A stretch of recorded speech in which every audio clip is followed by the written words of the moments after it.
The Best Enemy Money Can Buy. Antony C. Sutton. Table of Contents. Forward. Author's Preface. Chapter 1. America's Deaf-Mute Blind Men. The Suppressed Higher Reality Suppression of Information. The Deaf-Mute Blind Men. Chapter 2. American Trucks in Korea and Vietnam. For the other side, the Soviet military truck industry. The Ford Gorky automobile plant. The A.J. Brandt ZL plant. Chapter 3. The deaf-mute supply trucks for Afghan genocide. The war potential of the truck plant. Critics of silenced and suppressed. Who were the deaf-mute blind men at River? Chapter 4. Soviets buy into the 21st century. Early Soviet electronic acquisitions, bridging the semiconductor gap. How the deaf-mute blind men helped the Soviets into the 21st century. The Bruchhausen network, the type of equipment shipped to the USSR. Chapter 5. Computers. Deception by Controlled Data Corporation. Soviet Agatha. American Apple II military end-use controlled data deception. The deceptive worldview of Controlled Data Corporation. Chapter 6.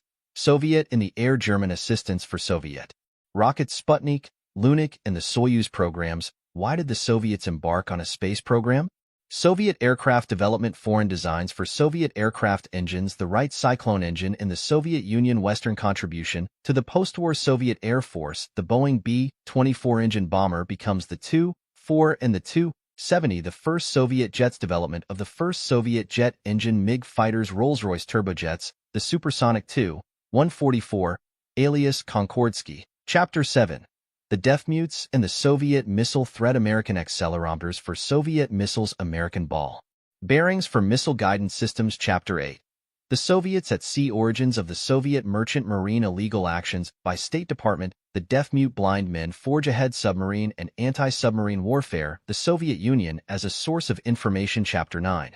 The leaky pipeline embargo working both sides of the street. The Reagan administration marshmallow approach. Chapter 10. DMBs supplying nerve gas plants. State Department concurs in explosives manufacture. The DMB and nerve gas technology. Chapter 11. Chevron Gulf keeps Marxist Angola afloat. Identification of the deaf-mute blind men. What is to be done? Chapter 12. Tanks. The development of Soviet tank design. The famous T-34 medium tank. DMB. Pleas of ignorance. The U.S.-built Stalingrad tractor plant. The U.S.-built Kharkov tractor plant. The U.S.-built Chelyabinsk tractor plant. Chapter 13. Why the DMBs aid Soviet ambitions. The bureaucrats' view of peaceful trade, useless pinpricks as policy. Multinational businessmen and the politics of greed. Conclusions. Treason. Are the Soviets enemies? The Soviet record of aggression. Are the deaf-mute blind men guilty of treason? United States Constitution. Appendix A. Exchange of letters with Department of Defense. 1971. Appendix B.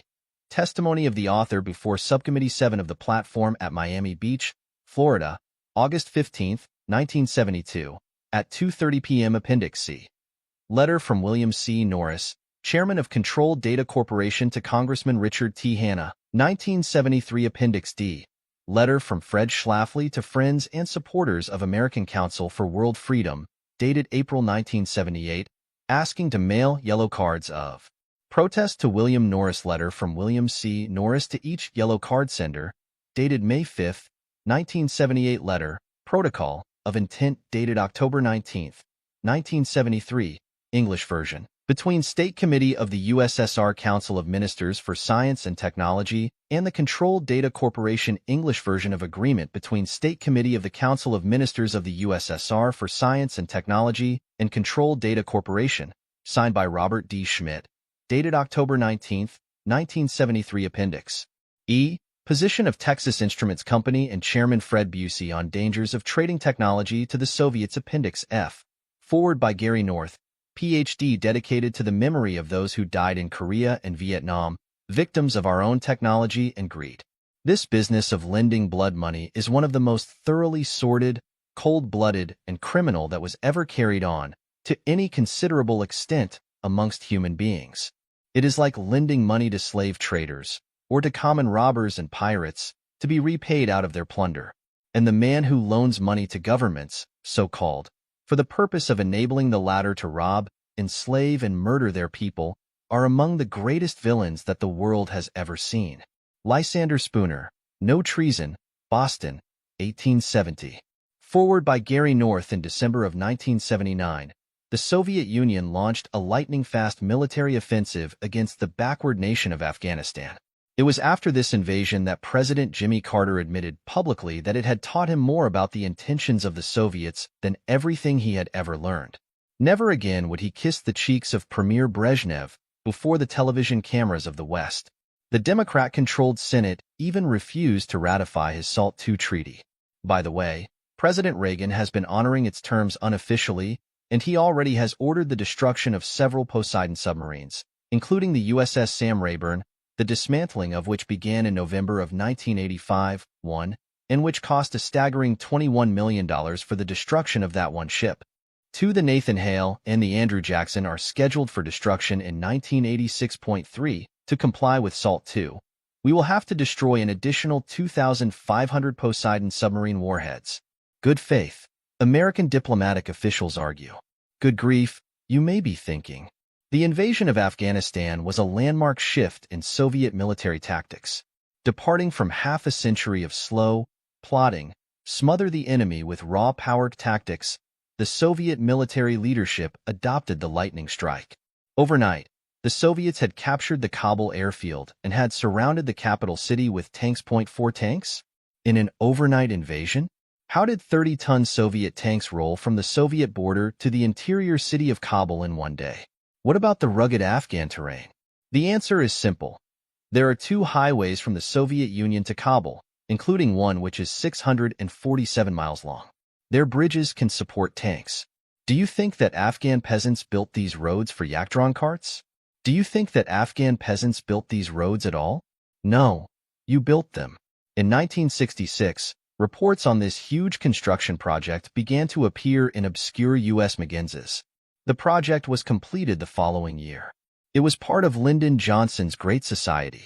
Soviet and U.S. engineers worked side by side, spending U.S. foreign aid money and Soviet money to get the highways built.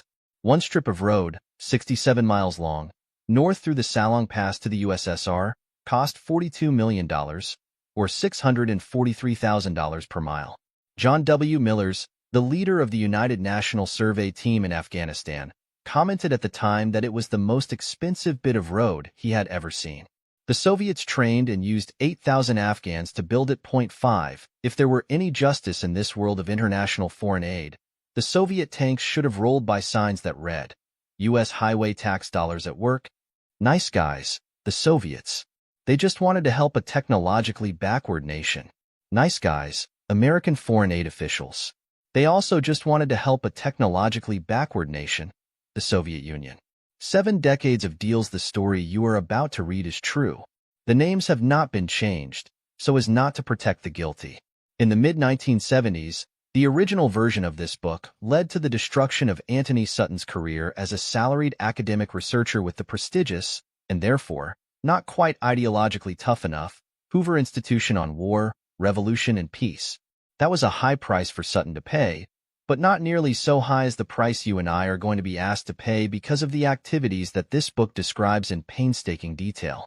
Lenin is supposed to have made the following observation. If we were to announce today that we intend to hang all capitalists tomorrow, they would trip over each other trying to sell us the rope. I don't think he ever said it. However, someone who really understood Lenin, communism, and capitalist ethics said it. This book shows how accurate an observation it is. Antony Sutton is not about to offer the following evidence in his own academic self-defense, so I will. Perhaps the best-informed American scholar in the field of Soviet history and overall strategy is Professor Richard Pipes of Harvard University. In 1984, his chilling book appeared, Survival is Not Enough: Soviet Realities and America's Future, Simon & Schuster. His book tells at least part of the story of the Soviet Union's reliance on Western technology, including the infamous Kama River truck plant, which was built by the Pullman Swindell Company of Pittsburgh, Pennsylvania, a subsidiary of M.W. Kellogg Company. Professor Pipes remarks that the bulk of the Soviet merchant marine, the largest in the world, was built in foreign shipyards. He even tells the story, related in greater detail in this book, of the Bryant Chucking Grinder Company of Springfield, Vermont, which sold the Soviet Union the ball-bearing machines that alone made possible the targeting mechanism of Soviet MIRV ballistic missiles.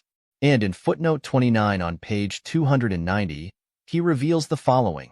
In his 3-volume detailed account of Soviet purchases of Western equipment and technology, Antony, Sutton, comes to conclusions that are uncomfortable for many businessmen and economists. For this reason, his work tends to be either dismissed out of hand as extreme or, more often, simply ignored. Professor Pipes knows how the academic game is played.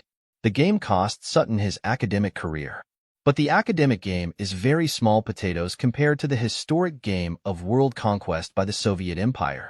We are dealing with a messianic state which intends to impose its will on every nation on Earth, a goal which Soviet leaders have repeated constantly since they captured Russia in their nearly bloodless coup in October of 1917. Sutton identifies the deaf-mute blind men who sell the Soviets the equipment they need for world conquest. But at least these deaf-mute blind men get something out of it. Money. Not soft currency Soviet rubles either. They get US dollars from the Soviets, who in turn get long-term loans that are guaranteed by US taxpayers. Their motivation is fairly easy to understand. But what do the academic drones get out of it? What do they get for their systematic suppression of the historical facts and their callous treatment in book reviews of works such as Sutton's monumental 3-volume set, Western Technology and Soviet Economic Development? What was in it, for example, for C. H. Feinstein of Clare College, Cambridge University, who reviewed Sutton's first volume, covering 1917 to 1930. He could not honestly fault Sutton's basic scholarship, nor did he try. He has examined a vast amount of information, much of it previously unknown to scholars, regarding the trading contacts and contracts between the USSR and the West, notably Germany and the United States. The primary sources were the fascinating and extraordinarily detailed files of the U.S. State Department and the archives of the German Foreign Ministry, and these were supplemented by a wide-ranging and multilingual selection of books and journals. He even wrote that Sutton's prodigious researches, and this is apparently only the first of 3 projected volumes, have provided students of Soviet economic development with a detailed survey of the way in which Western technology was transferred to the Soviet Union, and for this we are indebted to him. But having admitted this, thereby preserving the surface appearance of professional integrity, Feinstein then lowered the academic boom. Unfortunately, his attempt to go beyond this, and to assess the significance of this transfer and of the concessions policy, is unsatisfactory and overstates the extent and impact of the concessions as well as their importance for Soviet economic development. The defects of Sutton's approach. A similar lack of understanding. Sutton exaggerates. He further indulges his fondness for exaggeration. 6. You get the basic thrust of the review. Facts are fine. We are all scholars here. But even the mildest sort of first-stage conclusions concerning the importance and significance of such facts are anathema, for the facts show that the Soviet economy should have this sign over it, made in the West. Sutton's subsequent 2 volumes were never reviewed in this specialized academic journal, the journal, above all other U.S. scholarly journals, in which it would have been most appropriate to include reviews of scholarly books on Soviet economic history. The information blackout had begun, and it was augmented by the publisher's own blackout beginning in 1973, a blackout discussed in this book.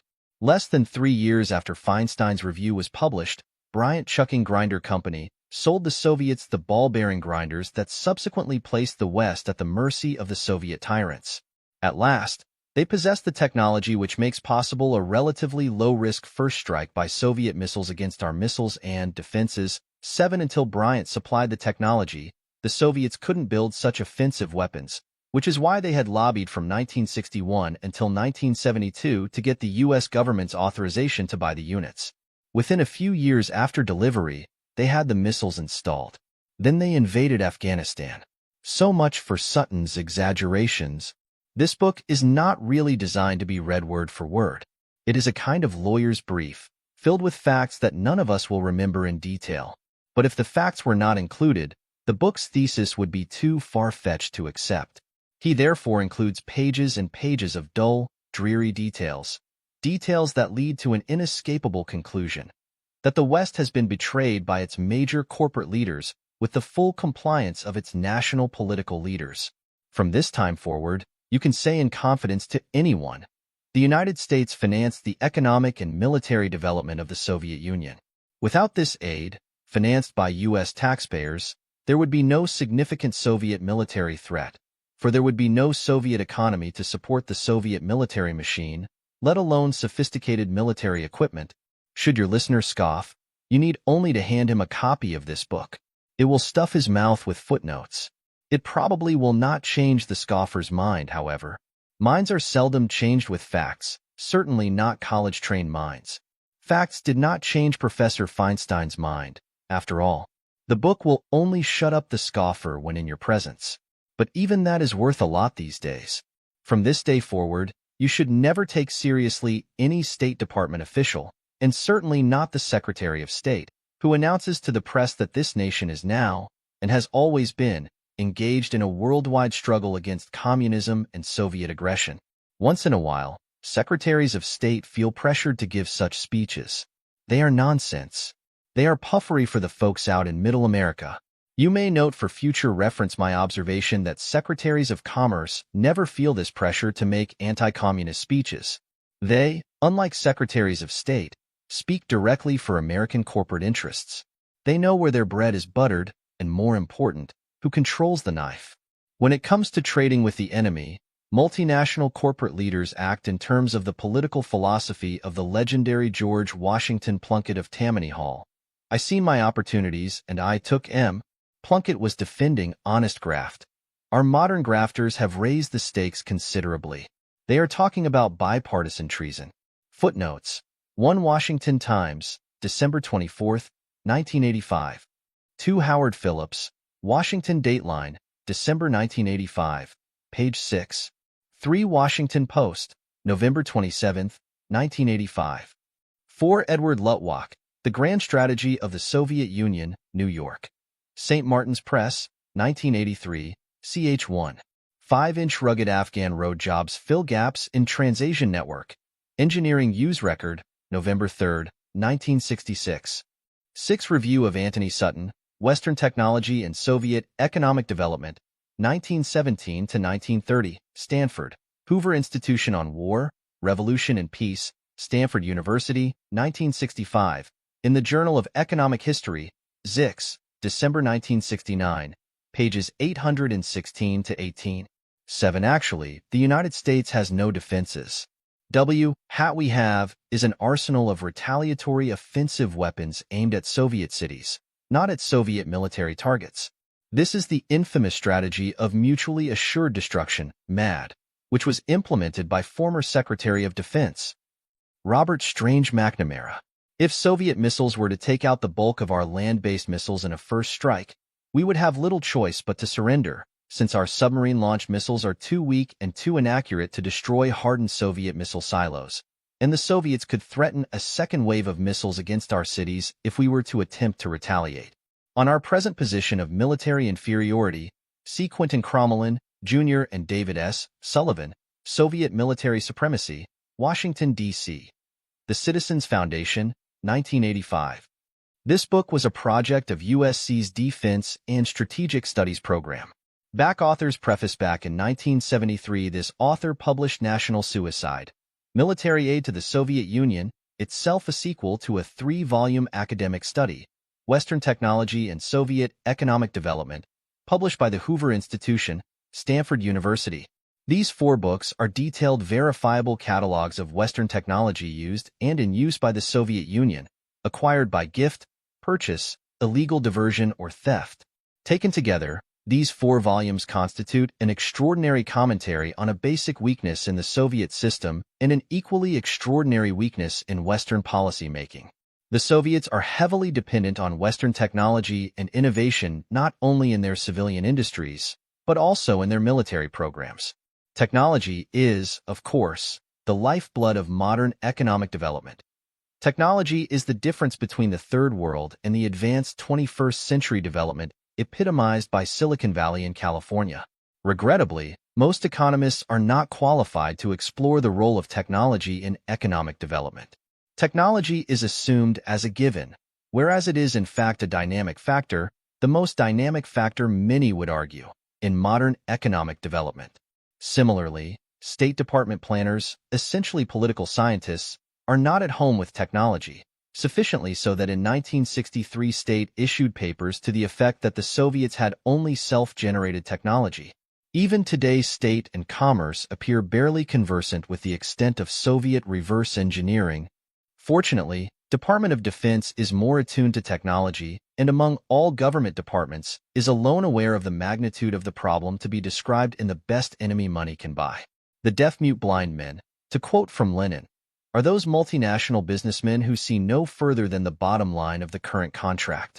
Unfortunately, these internationalist operators have disproportionate influence in Washington. Consequently, arguments based on the flimsiest of evidence and the most absurd logic that fly in the face of all we know about the Soviets are able not only to be heard in Washington, but even form the basis of our policy. An inevitable conclusion from the evidence in this book is that we have totally ignored a policy that would enable us to neutralize Soviet global ambitions while simultaneously reducing the defense budget and the tax load on American citizens. Whether we like it or not, technology is a political tool in today's world. And if we want to survive in the face of Soviet ambitions, we will have to use this weapon sooner or later. At the moment, the combined efforts of the deaf-mute-blind men have been successful. Only an informed, aroused electorate has sufficient potential power to counter their suicidal ambitions. Antony C. Sutton, California, January 1986. Back Chapter 1 America's Deaf-Mute-Blind Men. To attribute to others the identical sentiments that guide oneself is never to understand others.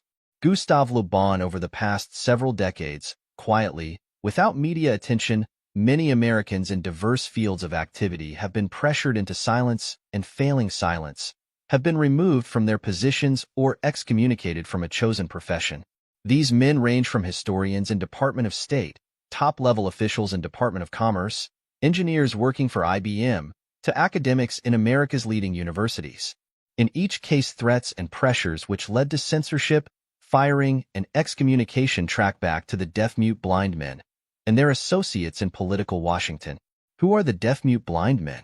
The Russian revolutionary Vladimir Ilyich Ulyanov, Lenin coined the phrase, and whatever we think of Lenin's revolutionary philosophy, we cannot deny his genius in the analysis of capitalists and their motivations. Here is Lenin on the deaf-mute-blind men. The capitalists of the world and their governments, in pursuit of conquest of the Soviet market, will close their eyes to the indicated higher reality and thus will turn into deaf-mute-blind men. They will extend credits, which will strengthen for us the Communist Party in their countries, and giving us the materials and technology we lack. They will restore our military industry, indispensable for our future victorious attacks on our suppliers. In other words, they will labor for the preparation for their own suicide point. One, the suppressed higher reality. What is this higher reality that Lenin identifies? It is simply that the Soviet system cannot generate sufficient innovation and technology to become a world power. Yet Soviet global ambitions demand that its socialist system challenge and surpass the capitalist systems of the West. Lenin deduced, just before he died in 1923, that Soviet communism had an Achilles heel, a fatal defect. In a remarkable about-face, Lenin then introduced the new economic policy, a return to limited free enterprise and a prelude to a long-lasting cooperation with Western capitalists, the deaf-mute-blind men. This policy was repeated by Communist China in the early 1980s. It is knowledge of this higher reality that has been ruthlessly suppressed by successive administrations under political pressure from internationalist businessmen. The State Department, for example, has a disgraceful record of attempting to black out information and present a false picture of historical events. Under John Foster Dulles, Dr. G. Bernard Noble, a Rhodes Scholar and an enemy of any attempt to change the establishment's party line, was promoted to take charge of the historical office at State Department. Two historians, Dr. Donald Dozer and Dr. Brighton Barron, who protested the official policy of distorting information and suppressing historical documents, were railroaded out of the State Department. Dr. Barron, in his book, Inside the State Department 2, specifically charged the State Department with responsibility for the exportation of military technology to the Soviet Union and listed four examples of highly strategic tools whose export to the USSR was urged by officials of the State Department. 1. Boring mills for manufacture of tanks, artillery, aircraft, and the atomic reactors used in submarines. 2. Vertical boring mills for manufacture of jet engines. 3. Dynamic balance machines used to balance shafts on engines for jet airplanes and guided missiles. 4. External cylindrical grinding machines which a Defense Department expert testified were essential in making engine parts. guided missiles, and radar. Brighton-Barron concludes, it should be evident that we cannot trust the present personnel of the department to apply our agreements in the nation's interest any more than we can trust it to give us the full facts about our treaties and other international commitments. Breathtakingly inaccurate are the only words that can describe State Department claims regarding our military assistance to the Soviet Union. The general State Department line is that the Soviets have a self-developed technology, that trade is always peaceful, that we have controls on the export of strategic goods, and that there is no conceivable relationship between our export to the Soviet Union and Soviet armaments production. An example will make the point. Here is a statement by Ambassador Trezise to the Senate. Ambassador Trezise: we, I think, are sometimes guilty, Senator, of a degree of false and unwarranted pride in our industrial and technological might, a kind of arrogance, if you will. We are ahead of the Soviet Union in many areas of industry and technology. But a nation that can accomplish the scientific and technological feats the Soviet Union has accomplished in recent years is clearly not a primitive, mud-hut economy. It is a big, vigorous, strong, and highly capable national entity, and its performance in the space field and in other fields has given us every indication that Soviet engineers, technicians, scientists are in the forefront of the scientists, engineers, technicians of the world. Senator Muskie. So that the urge towards increased trade with Eastern European countries has not resulted in a weakening of the restrictions related to strategic goods? Ambassador Trezise: I think that is an accurate statement, Senator. Now we have, we think, quite an effective system of handling items which are in the military area or so closely related thereto that they become strategic items by everybody's agreement.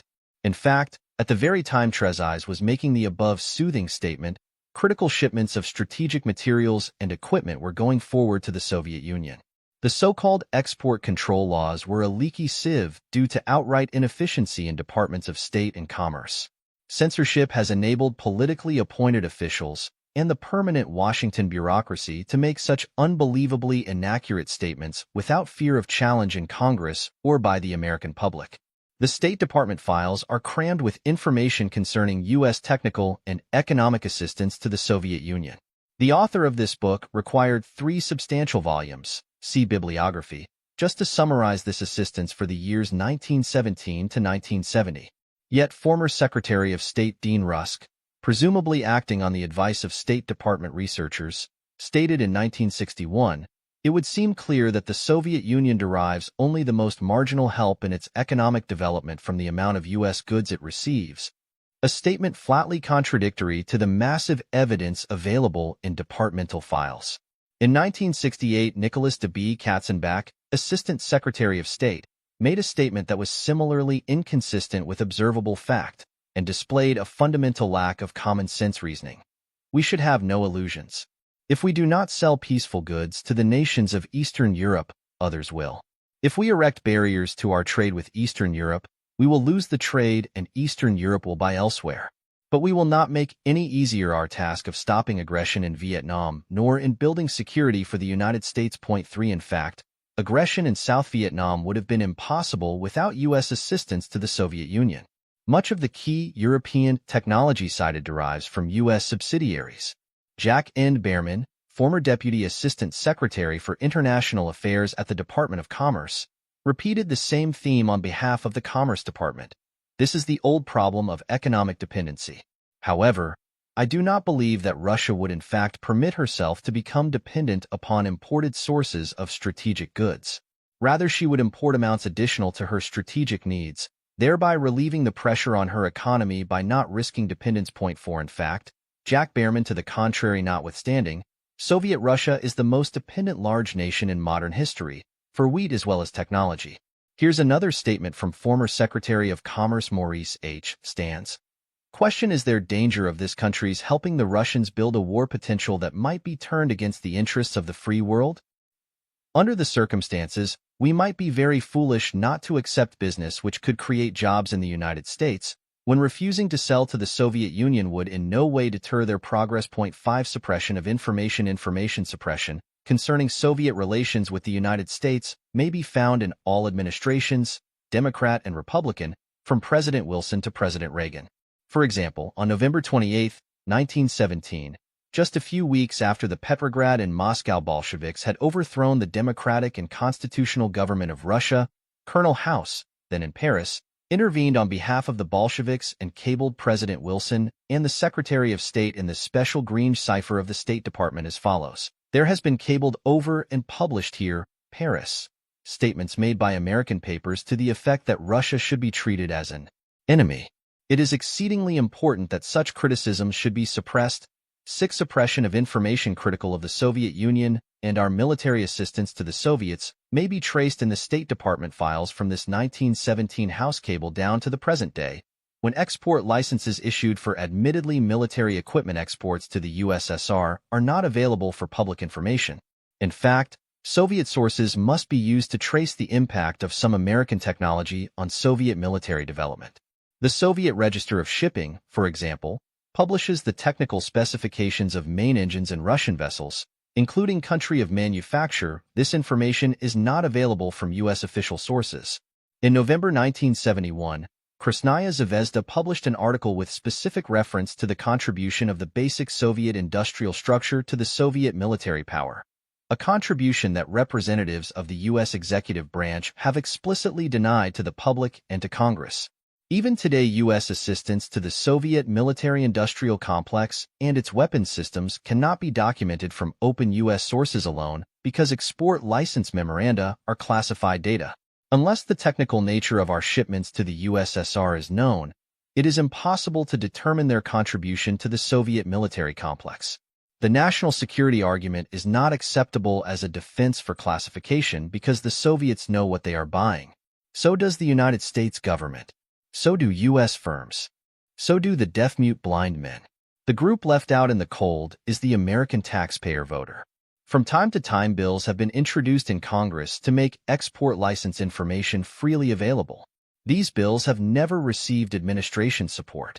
Non-availability of current information means that decisions affecting all Americans are made by a relatively few government officials without impartial outside scrutiny and under political pressure from internationalist businessmen. In many cases, these decisions would not be sustained if subjected to public examination and criticism. It is argued by policymakers that decisions affecting national security and international relations cannot be made in a goldfish bowl. The obvious answer to this is the history of the past 70 years. We have had one catastrophic international problem after another, and in the light of history, the outcome would have been far less costly if the decisions had been made in a goldfish bowl. For instance, little more than a decade after House's appeal to Wilson, Senator Smoot inquired of the State Department about the possible military end uses of an aluminum powder plant to be erected in the Soviet Union by W. Hahn, an American engineer. State Department files contain a recently declassified document which states why no reply was ever given to Senator Smoot. No reply was made to Senator Smoot by the department as the Secretary did not desire to indicate that the department had no objection to the rendering by Mr. Hahn of technical assistance to the Soviet authorities in the production of aluminum powder, in view of the possibility of its use as war material, and preferred to take no position at the time in regard to the matter. 7 Congressional action in the Freedom on Information Act and administrative claims of speedy declassification have not changed this basic situation. Major significant documents covering the history of the past 70 years are buried, and they will remain buried until an outraged public opinion puts some pressure on Congress. Congress has, on the other hand, investigated and subsequently published several reports on the export of strategic materials to the Soviet Union. One such instance, called A Life and Death Matter by Congress, concerned the proposed shipment of ball bearing machines to the USSR. 8. The Bryant Chucking Grinder Company accepted a Soviet order for 35 Centalion B machines for processing miniature ball bearings. All such precision ball bearings in the United States, used by the Department of Defense for missile guidance systems, were processed on 72 Bryant Centaline Model B machines. In 1961, the Department of Commerce approved export of 35 such machines to the USSR, which would have given the Soviets capability about equal to 50% of the U.S. capability. The Soviets had no equipment for such mass production processing, and neither the USSR nor any European manufacturer could manufacture such equipment. A Department of Commerce statement that there were other manufacturers was shown to be inaccurate. Commerce proposed to give the Soviet Union an ability to use its higher thrust rockets with much greater accuracy and so pull ahead of the United States. Subsequently, a congressional investigation yielded accurate information not otherwise available to independent non-government researchers and the general public. Congressional investigations have also unearthed extraordinary errors of judgment by high officials. For example, in 1961 a dispute arose in U.S. government circles over the Transformatic case, a proposal to ship to the USSR two transfer lines with a total value of $4.3 million for the production of truck engines. In a statement dated February 23, 1961, the Department of Defense went on record against shipment of the transfer lines on the grounds that the technology contained in these transformatic machines produced in the United States is the most advanced in the world, and that, so far as this department knows, the USSR has not installed this type of machinery. The receipt of this equipment by the USSR will contribute to the Soviet military and economic warfare potential. This argument was arbitrarily overturned by the incoming Secretary of Defense Robert McNamara. Secretary McNamara did not allow for the known fact that most Soviet military trucks came from two American-built plants, even then receiving equipment from the United States. The transformatic machines approved by McNamara had clear and obvious military uses, as the Department of Defense had previously argued. Yet McNamara allowed them to go forward.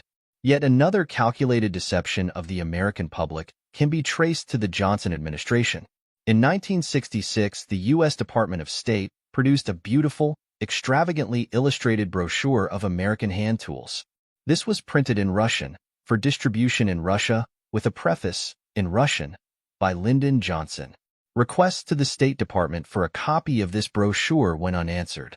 The book is not listed in official catalogs of government publications. It is not available or even known to the general public. No printer's name appears on the back cover. The publisher is not listed. The author obtained a copy from Russia. Here is the preface. Hand Tools, USA 9. Welcome to the Hand Tools, USA exhibit, the 8th consecutive exhibit arranged for citizens of the Soviet Union. At this exhibit you will see samples of various hand tools currently manufactured in the United States, tools that facilitate manual work and make it possible to produce better quality industrial goods at a much lower cost. Since the very early days of the history of our country, Americans of all ages have worked with hand tools. In industry and at home, in factories and on farms, in workshops and schools, the hand tool has become indispensable in our lives. Some of these tools have retained their original simplicity of design. Others have acquired entirely new forms and are now used to perform new functions. We sincerely hope that this exhibit will lead to a better understanding of the American people and their way of life. Lyndon B. Johnson. Why all the secrecy? Imagine the public reaction in 1966, when the Soviets were supplying the North Viets with weapons to kill Americans. Over 5,000 were killed that year. If it had become known that the State Department had published lavish booklets in Russian for free distribution in Russia at taxpayers' expense. However, the point at issue is not the wisdom of publication, but the wisdom of concealment. The public is not told because the public might protest. In other words, the public cannot be trusted to see things in the same light as the policymakers, and the policymakers are unwilling to defend their positions. Further, what would have been the domestic political consequences if it had been known that a U.S. president had signed a document in Russian, lavishly produced at the taxpayers' expense for free distribution in Russia, while Russian weapons were killing Americans in Vietnam with assistance from our own deaf-mute-blind men? The citizen taxpayer does not share the expensive illusions of the Washington elite. The political reaction by the taxpayer and his few supporters in Congress would have been harsh and very much to the point. The deaf-mute-blind men, the key party interested in concealment of information about our export to the Soviet Union, is, of course, the American firms and individuals prominently associated with such exports, i.e., the deaf-mute-blind men themselves. In general, the American public has a basic right to know what is being shipped and who is shipping it if the Soviets are using the material against us. The public also has a right to know about the personal interests of presidential appointees and previous employment with firms prominent in trade with the USSR. Until recently, the firms involved could publicly claim ignorance of the use to which the Soviets put imported Western technology. It is not a good claim, but it was made. From the 1970s on, ignorance of end use is not a valid claim. The evidence is clear, overwhelming, and readily available. the Soviets have used American technology to kill Americans and their allies.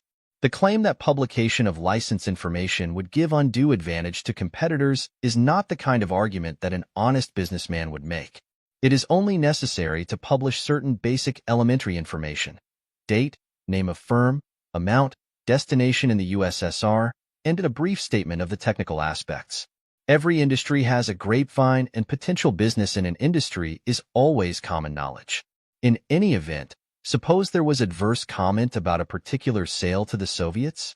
Is this a bad thing? If our policies are indeed viable, why fear public opinion? Or are certain sectors of our society to be immune from public criticism? Soviet dependency on our technology and their use of this technology for military purposes could have been known to Congress on a continuing basis in the 1950s and 1960s if export license information had been freely available. The problem was suspected, but the compilation of the proof had to wait several decades until the evidence became available from Soviet sources. In the meantime, administration and business spokesmen were able to make absurd statements to Congress without fear of challenge. In general, only those who had already made up their minds that Soviet trade was desirable had access to license information. These were the deaf-mute blind men, only able to see their own conception of events and blind to the fact that we had contributed to construction of Soviet military power. In 1968, for example, the Gleason Company of Rochester, New York shipped equipment to the Gorky automobile plant in Russia, a plant previously built by the Ford Motor Company. The information about shipment did not come from the censored licenses, but from foreign press sources. Knowledge of license application for any equipment to be used to Gorky would have elicited vigorous protests to Congress. Why? Because the Gorky plant produces a wide range of military vehicles and equipment. Many of the trucks used on the Ho Chi Minh Trail were GAZ vehicles from Gorky.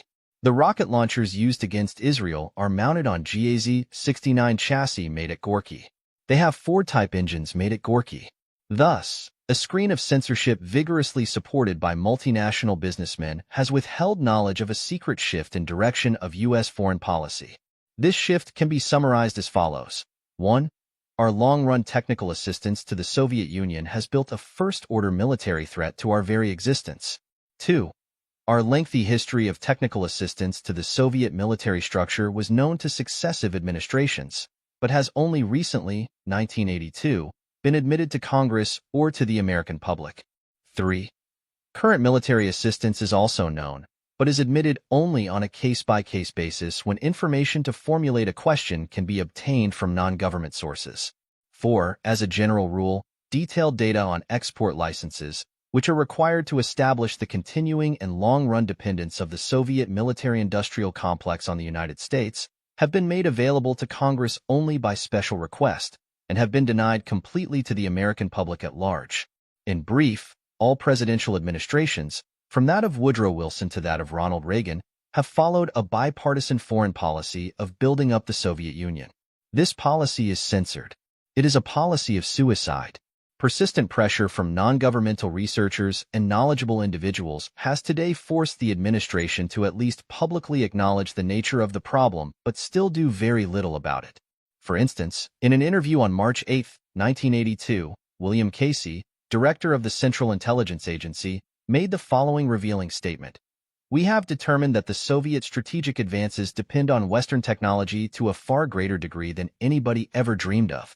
It just doesn't make any sense for us to spend additional billions of dollars to protect ourselves against the capabilities that the Soviets have developed largely by virtue of having pretty much of a free ride on our research and development. They use every method you can imagine: purchase, legal and illegal, theft, bribery, espionage, scientific exchange, study of trade press, and invoking the Freedom of Information Act. To get this information, we found that scientific exchange is a big hole. We send scholars or young people to the Soviet Union to study Pushkin poetry. They send a 45-year-old man out of their KGB or defense establishment to exactly the schools and the professors who are working on sensitive technologies.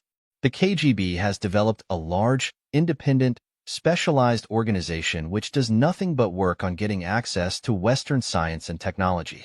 They have been recruiting about 100 young scientists and engineers a year for the last 15 years. They roam the world looking for technology to pick up. Back in Moscow, there are 400 or 500 assessing what they might need and where they might get it, doing their targeting and then assessing what they get. It's a very sophisticated and far-flung operation. Point 10. Unfortunately, Mr. Casey, who pleads surprise at the discovery, is still concealing the whole story. This author, not alone, made this known to Department of Defense over 15 years ago, with a request for information to develop the full nature of the problem. This exchange of letters is reproduced as Appendix A. Nothing was done in 1971. In the past 15 years, there has been a superficial change. The Reagan administration is now willing to admit the existence of the problem. It has not yet been willing to face the policy challenge. Until the deaf-mute-blind men are neutralized, our assistance for Soviet strategic advances will continue. Footnotes. One quoted in Joseph Finder, Red Carpet, Holt, Reinhardt and Winston, New York, 1984, page 82. Brighton Baron, Inside the State Department, New York, Comet Press, 1956. 3. House of Representatives, to amend the Export-Import Bank Act of 1945, Washington, D.C., 1968, page 64. 4. Ibid, 5U.S. News and World Report, December 20th, 1971. 6. E. Antony Sutton, Wall Street and the Bolshevik Revolution, New York. Arlington House, 1974. 7U.S. State Department Decimal File, 861.659 DuPont de Nemours & Co. /5. 8U.S. Senate, Committee on the Judiciary, Proposed Shipment of Ball-Bearing Machines to the USSR, Washington, 1961. 9. Author's translation from Russian of Brochure 4, Hand Tools, USA Exhibit. 10. United States Senate, Transfer of United States High Technology to the Soviet Union and Soviet bloc nations hearings before the Permanent Subcommittee on Investigations, 97th Congress Second Session, May 1982, Washington, D.C., page 55. Back Chapter 2. American trucks in Korea and Vietnam. For the other side, if we do not develop our automobile industry, we are threatened with the heaviest losses, if not defeats, in a future war.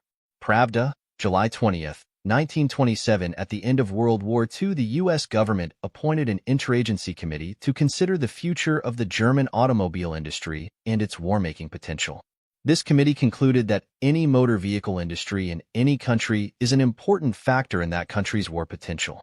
More than half U.S. tanks, almost all armored and half-track vehicles, and one-third of guns over 33 mm were manufactured in U.S. civilian motor vehicle plants.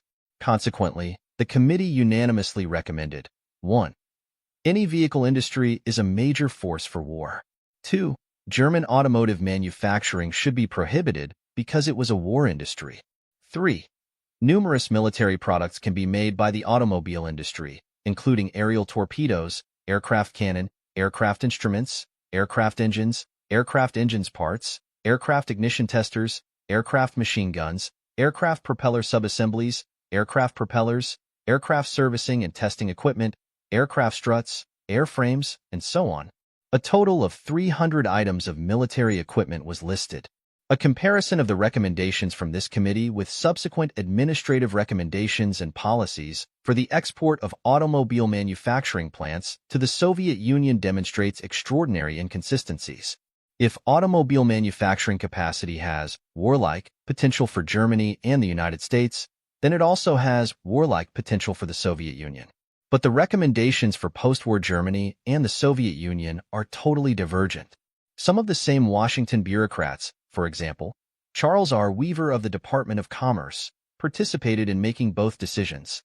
In brief, any automobile or tractor plant can be used to produce tanks, armored cars, military trucks, other military vehicles, and equipment. A major conclusion reached by a U.S. interagency committee formed to study the war-making potential of the U.S. and German automotive industries was that a motor vehicle industry has enormous military potential. The committee recognized without dissent that Germany's motor vehicle industry was an important factor in her waging of war during World War II. On the basis of its findings, the committee recommended that the manufacture of complete automobiles in Germany be prohibited, that the manufacture of certain parts and subassemblies be specifically prohibited, and that Germany should not be permitted to retain in her possession any types of vehicles or particular military application, such as track-laying vehicles, multi-axle vehicles, etc. The committee further listed more than 300 war products manufactured by the automotive industry.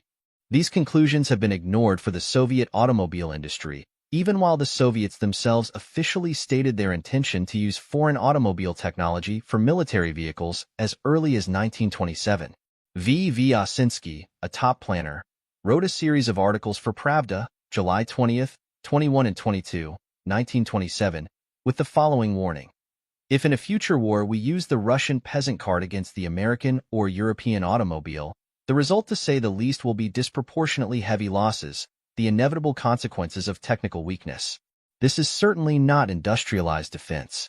The Soviet military-civilian vehicle manufacturing industry, as subsequently developed, produces a limited range of utilitarian trucks and automobiles in a few large plants designed, built by, and almost entirely equipped with Western, primarily American, technical assistance and machinery.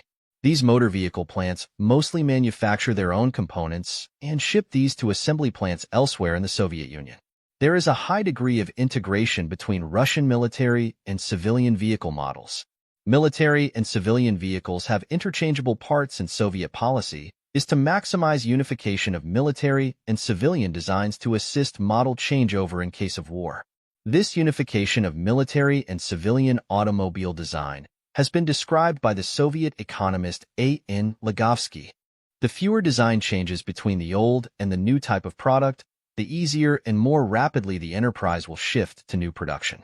If, for example, chassis, motors, and other parts of a motor vehicle of a civilian model are used for a military motor vehicle, or course, the shift to the mass production of the military motor vehicle will occur considerably faster and more easily than if the design of all the main parts were different. Ligovsky notes that Soviet, civilian, agricultural tractors and motor vehicles can be used directly as military vehicles without major conversion.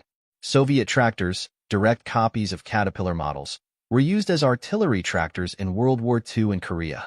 General G.I. Pokrovsky makes a similar argument about the U.S. 106mm recoilless weapon mounted on a Willys Jeep and comments that even relatively powerful recoilless artillery systems can, at the present time, be mounted on a light automobile without reducing the number of men accommodated. 11. Almost all, possibly 95%, of Soviet military vehicles are produced in very large plants designed by American engineers in the 1930s through the 1970s. The Soviet military truck industry, Soviet civilian and military trucks, are produced in the same plants and have extensive interchangeability of parts and components. For example, the ZIL-131 was the main 31/2-ton 6x6 Soviet military truck used in Vietnam and Afghanistan and is produced also in a civilian 4x2 version as the ZIL-130. Over 60% of the parts in the ZIL-131 military truck are common to the ZIL-130 civilian truck. All Soviet truck technology and a large part of Soviet truck manufacturing equipment has come from the West, mainly from the United States. While some elementary transfers lines and individual machines for vehicle production are made in the Soviet Union, these are copies of Western machines and always obsolete in design. Many major American companies have been prominent in building up the Soviet truck industry. The Ford Motor Company, the A.J. Brandt Company, the Austin Company, General Electric, Swindell Dressier, and others supplied the technical assistance, design work, and equipment of the original giant plants. This Soviet military-civilian truck industry originally comprised two main groups of plants, plus 5 newer giant plants. The first group used models, technical assistance, and parts and components from the Ford-built Gorky automobile plant. GAZ is the model designation. The second group of production plants used models, parts, and components from the A.J. Brandt rebuilt ZL plant in Moscow, Zavodimny Likachev, formerly the AMO and later the Stalin plant. Consequently, this plant was called the BBHZIL plant after the three companies involved in its reconstruction and expansion in the 1930s: A.J. Brandt, Budd, and Hamilton Foundry. There is a fundamental difference between the Ford and Brandt companies. Brandt had only one contract in the USSR, to rebuild the old AMO plant in 1929. AMO in 1930 had a production of 30,000 trucks per year, compared to the Gorky plant, designed from scratch by Ford for an output of 140,000 vehicles per year. Ford is still interested in Russian business. Brandt is not interested and has not been since 1930. The Ford Gorky group of assembly plants includes the plants at Ulyanovsk, model designation UAZ, Odessa, model designation OAZ, and Pavlovo, model designation PAZ. The BBHCL group includes the truck plants at Mitishi, MMZ model designation, Mayas or Uralzis, Dnepropetrovsk, model designation DAZ, Kutaisi, KZ model, and Lvov, LAZ model. Besides these main groups, there are also 5 independent plants. The Minsk truck plant, MAZ, was built with German assistance. The Hercules Yaroslavl truck plant, YOAZ, was built by the Hercules Motor Company. The MZMA plant in Moscow, which manufactures small automobiles, was also built by Ford Motor Company. In the late 1960s came the so-called Fiat Togliatti auto plant. 3/4 of this equipment came from the United States. Then in 1972, the U.S. government issued $1 billion in licenses to export equipment and technical assistance for the Kama truck plant. Planned as the largest truck plant in the world, it covers 36 square miles and produces more heavy trucks, including military trucks, than the output of all U.S. heavy truck manufacturers combined. Togliatti and Kama are described in Chapter 3 below. This comprises the complete Soviet vehicle manufacturing industry, all built with Western, primarily American, technical assistance and technology. Military models are produced in these plants, utilizing the same components as the civilian models. The 2 main vehicle production centers, Gorky and ZL, manufacture more than 2/3 of all Soviet civilian vehicles, excluding the new Togliatti and Kama plants, and almost all current military vehicles. The Ford Gorky automobile plant in May 1929, the Soviets signed an agreement with the Ford Motor Company of Detroit. The Soviets agreed to purchase $13 million worth of automobiles and parts, and Ford agreed to give technical assistance until 1938 to construct an integrated automobile manufacturing plant at Nizhny Novgorod. Construction was completed in 1933 by the Austin Company for production of the Ford Model A passenger car and light truck. Today this plant is known as Gorky. With its original equipment supplemented by imports and domestic copies of imported equipment, Gorky produces the GAZ range of automobiles, trucks, and military vehicles. All Soviet vehicles with the model prefix GAZ, Gorky Avtomobilny Zavid, are from Gorky, and models with prefixes UAX, ODAZ, and PAZ are made from Gorky components. In 1930, Gorky produced the Ford Model A, known as GAZA, and the Ford light truck, called GAZA. Both these Ford models were immediately adopted for military use. By the late 1930s, production at Gorky was 80,000 to 90,000 Russian Ford vehicles per year. The engine production facilities at Gorky were designed under a technical assistance agreement with the Brown Light Gear Company for gear cutting technology and Timken Detroit Axle Company for rear and front axles. Furthermore, U.S. equipment has been shipped in substantial quantities to Gorky and subsidiary plants since the 1930s. Indeed, some shipments were made from the United States in 1968 during the Vietnamese War. As soon as Ford's engineers left Gorky in 1930, the Soviets began production of military vehicles. The Soviet BA armored car of the 1930s was the GAZA, Ford Model A, chassis, intended for passenger cars, but converted to an armored car with the addition of a DT machine gun. The BA was followed by the BA-10, the Ford Model A truck chassis with a mount containing either a 37mm gun or a 12.7mm heavy machine gun. A Red Army staff car was also based on the Ford Model A in the pre-war period. During World War II, Gorky produced the GAZ-60, a hybrid half-track personnel carrier that combined the GAZ-63 chassis. In the late 1940s, the plant switched to production of an amphibious carrier, the GAZ-46. This was a standard GAZ-69 chassis with a U.S. quarter-ton amphibious body. In the mid-1950s, Gorky produced the GAZ-47 armored amphibious cargo carrier with space for 9 men.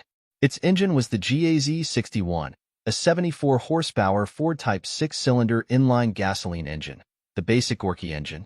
In the 1960s and 1970s, production continued with an improved version of the BAZ-47 armored cargo carrier, using a GAZ-53V 8-type engine developing 115 horsepower. In brief, the Ford Gorky plant has a continuous history of production of armored cars and wheeled vehicles for Soviet Army use. those used against the United States and Korea and Vietnam. In addition to armored cars, the Ford Gorky factory manufactures a range of truck-mounted weapons. This series began in the early 30s with a 76.2 mm field howitzer mounted on the Ford GAZ Model A truck. Two similar weapons from Gorky before World War II were a twin 25 mm anti-aircraft machine gun and a quad 7.62 mm Maxim anti-aircraft machine gun, also mounted on the Ford GAZ truck chassis. During World War II, Gorky produced several rocket launchers mounted on trucks. First the 12-rail, 300 mm launcher. Then, from 1944 onwards, the M8, M13, and M31 rocket launchers mounted on Gazos 63 trucks. The GAZ-63 is an obvious direct copy of the U.S. Army's 21 halves-ton truck. Also during World War II, Gorky produced the GAZ-203 85 horsepower engine for the Su-76 self-propelled gun produced at Uralmash. Uralmash was designed and equipped by American and German companies. After World War II, Gorky production of rocket launchers continued with the BM-31, which had 12 300 mm tubes mounted on a GAZ-63 truck chassis. In the late 1950s, another model was produced with 12 140 mm tubes on a GAZ-63 truck chassis. In the 1960s, yet another model with 8 140 mm tube was produced on a GAZ-63 chassis.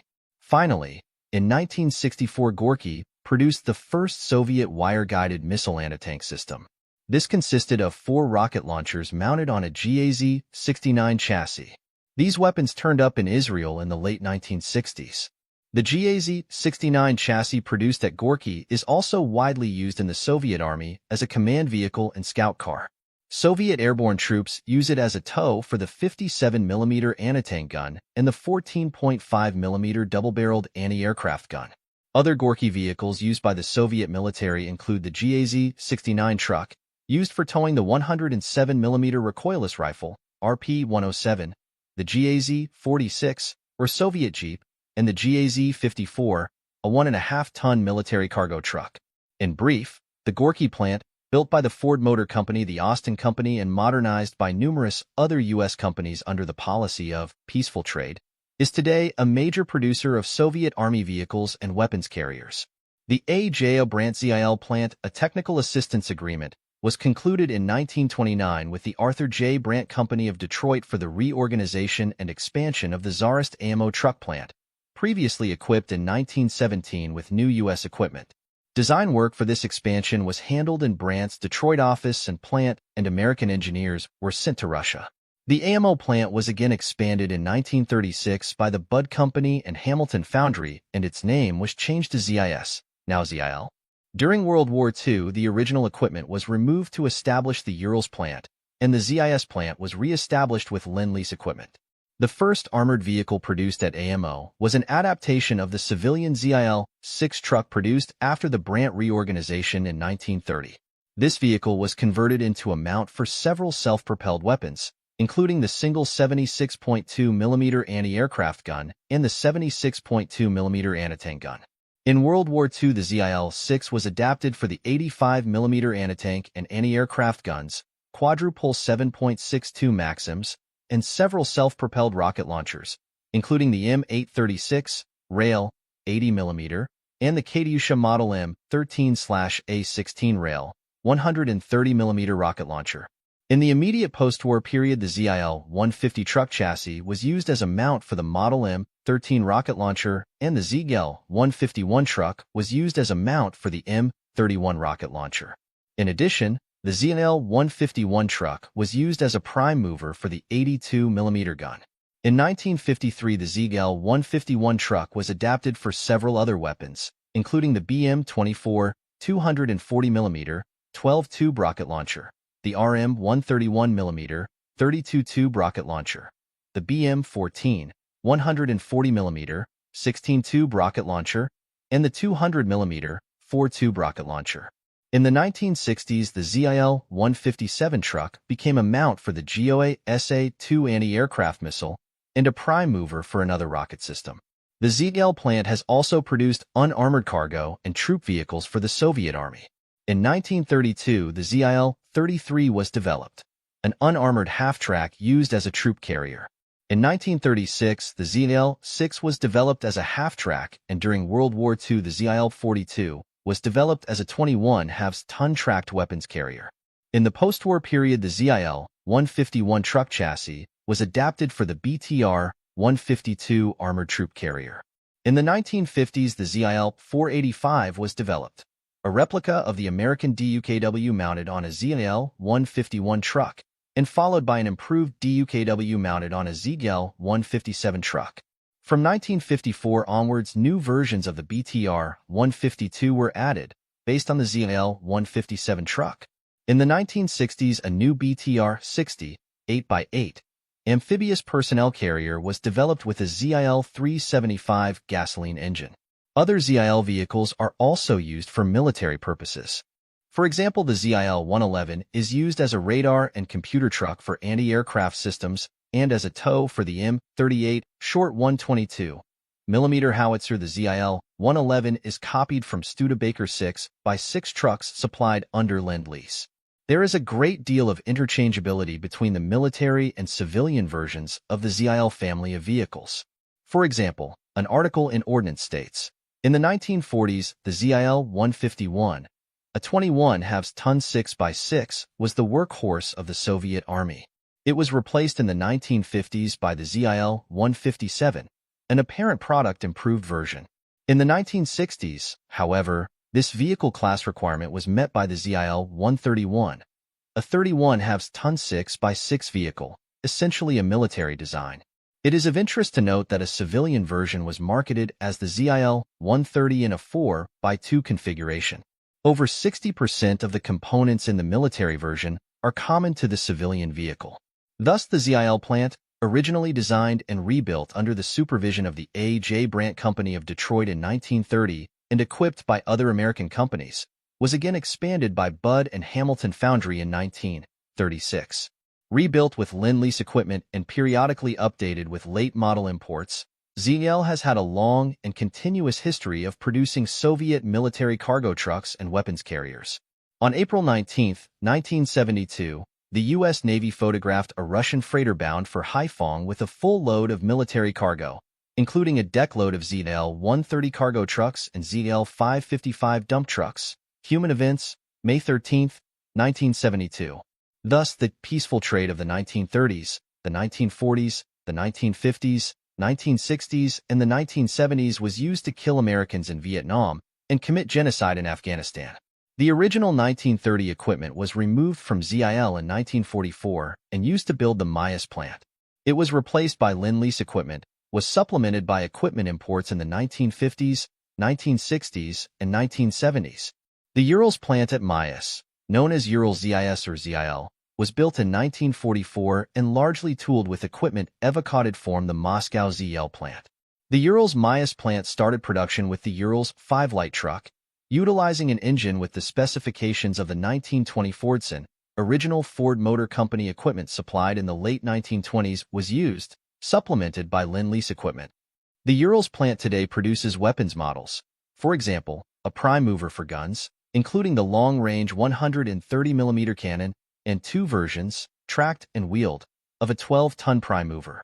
Possibly there may have been doubt as to Soviet end use of truck plants back in the 20s and 30s, but the above information certainly was known to Washington at least by the mid-1960s when this author's first volume was published. The next chapter presents official Washington's suicidal reaction to this information, under pressure from the deaf-mute blind men. Footnotes. The report is study by Interagency Committee on the Treatment of the German Automotive Industry, the Standpoint of National Security, Washington, D.C. Foreign Economic Administration, July 14, 1945. Report TIDC No. 12. 11 G. I. Pokrovsky, Science and Technology in Contemporary War, New York.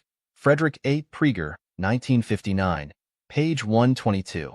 Back Chapter 3. The deaf-mute supply trucks for Afghan genocide. The American businessmen who built the Soviet Kama River truck plant should be shot as traitors. Avraham Shifrin, former Soviet Defense Ministry official. Although the military output from Gorky and ZIL was well known to U.S. intelligence and therefore to successive administrations, American aid for construction of even large military truck plants was approved in the 1960s and 1970s. Under intense political pressure from the deaf-mute-blind men, U.S. politicians, particularly in the Johnson and Nixon administrations under the prodding of Henry Kissinger, a longtime employee of the Rockefeller family, allowed the Tolyatti, Volgograd, and Kama River plants to be built. The Volgograd automobile plant, built between 1968 and 1971, has a capacity of 600,000 vehicles per year, 3 times more than the Ford-built Gorky plant, which up to 1968 had been the largest auto plant in the USSR. Although Volgograd is described in Western literature as the Tolyatti plant or the Fiat Soviet auto plant, and does indeed produce a version of the Fiat 124 sedan, the core of the technology is American. 3/4 of the equipment, including the key transfer lines and automatics, came from the United States. It is truly extraordinary that a plant with known military potential could have been equipped from the United States in the middle of the Vietnamese War, a war in which the North Vietnamese received 80% of their supplies from the Soviet Union. The construction contract, awarded to Fiat SBA, a firm closely associated with Chase Manhattan Bank, included an engineering fee of $65 million.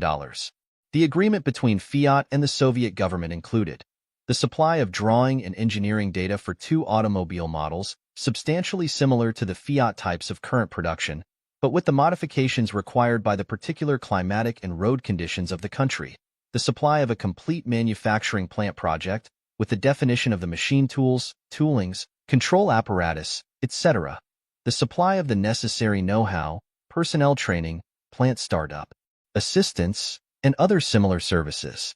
All key machine tools and transfer lines came from the United States. While the tooling and fixtures were designed by Fiat, over $50 million worth of the key special equipment came from U.S. suppliers. This included 1. Foundry machines and heat-treating equipment, mainly flask and core molding machines to produce cast iron and aluminum parts and continuous heat-treating furnaces. 2. Transfer lines for engine parts, including 4 lines for pistons, lathes, and grinding machines for engine crankshafts, and boring and honing machines for cylinder linings and shaft housings. 3. Transfer lines and machines for other components, including transfer lines for machining of differential carriers and housing, automatic lathes, machine tools for production of gears, transmission sliding sleeves, spline shafts, and hubs. 4. Machines for body parts, including body panel presses, sheet straighteners, parts for painting installations, and upholstery processing equipment. 5.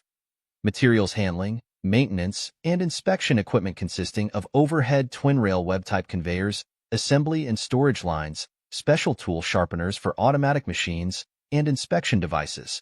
Some equipment was on the U.S. export control and COCORN lists as strategic, but this proved no setback to the Johnson administration. The restrictions were arbitrarily abandoned. Leading U.S. machine tool firms participated in supplying the equipment. TRW Incorporated of Cleveland supplied steering linkages. U.S. Industries Incorporated supplied a major portion of the presses. Gleason Works of Rochester, New York, well known as a Gorky supplier, supplied gear cutting and heat treating equipment. New Britain Machine Company supplied automatic lathes. Other equipment was supplied by U.S. subsidiary companies in Europe, and some came directly from European firms. For example, Hawker Siddeley Dynamics of the United Kingdom supplied 6 industrial robots. In all, approximately 75% of the production equipment came from the United States, and some 25% from Italy and other countries in Europe, including U.S. subsidiary companies. In 1930, when Henry Ford undertook to build the Gorky plant, contemporary Western press releases extolled the peaceful nature of the Ford automobile, even though Pravda had openly stated that the Ford automobile was wanted for military purposes. Notwithstanding naive Western press releases, Gorky military vehicles were later used to help kill Americans in Korea and Vietnam. In 1968, Dean Rusk and Waite Rostow once again extolled the peaceful nature of the automobile, specifically in reference to the Volgograd plant. Unfortunately for the credibility of Dean Rusk and Waite Rostow, there exists a proven military vehicle with an engine of the same capacity as the one produced at the Volgograd plant. Moreover, we have the Gorky and ZIL experience. Further, the U.S. government's own committees have stated in writing and at detailed length that any motor vehicle plant has war potential. Even further, Both Rusk and Rostow made explicit statements to Congress denying that Volgograd had military potential. It must be noted that these executive branch statements were made in the face of clear and known evidence to the contrary. In other words, the statements can only be considered as deliberate falsehoods to mislead Congress and the American public. It was argued by Washington politicians that a U.S. Jeep engine is more powerful than the engine built at Tolyatti. The engine is indeed about two-thirds as powerful as the Jeep engine, but a proven vehicle of excellent capabilities utilizing a 1,500 cubic centimeters, four-cylinder Opel engine developing 36 horsepower. This same engine later powered the Moskvich 401 and the Moskvich 402, Moskva, military cross-country four-wheel drive version of the 401, produced at the MZMA in Moscow. In brief, there already existed a tested and usable military vehicle capable of transporting men or adaptable for weapons use and powered by a 500cc engine, the same size as the engine supplied for Tolyatti. Therefore, statements by U.S. officials to the effect that the Tolyatti plant has no military capabilities are erroneous. Military possibilities for such a small engine include use in a special-purpose small military vehicle, like the American Jeep, or as a propulsive unit in a specially designed vehicle for carrying either personnel or weapons. Soviet strategy is currently toward supply of wars of national liberation. The Tolyatti vehicle is an excellent replacement for the bicycle used in Vietnam. The GAZ-46 is the Soviet version of the U.S. Jeep, and we know that such a vehicle figures in Soviet strategic thinking. The war potential of the Kama truck plant up to 1968 American construction of Soviet military truck plants was presented as peaceful trade. In the late 1960s, Soviet planners decided to build the largest truck factory in the world. This plant, spread over 36 square miles situated on the Kama River, has an annual output of 100,000 multi-axle 10-ton trucks, trailers, and off-the-road vehicles. It was evident from the outset, given absence of Soviet technology in the automotive industry, that the design, engineering work, and key equipment for such a facility would have to come from the United States. In 1972, under President Nixon and National Security Advisor Henry Kissinger, the pretense of peaceful trade was abandoned and the Department of Commerce admitted, Human Events, December 1971, that the proposed Kama plant had military potential. Not only that, but according to a department spokesman, the military capability was taken into account when the export licenses were issued for Kama.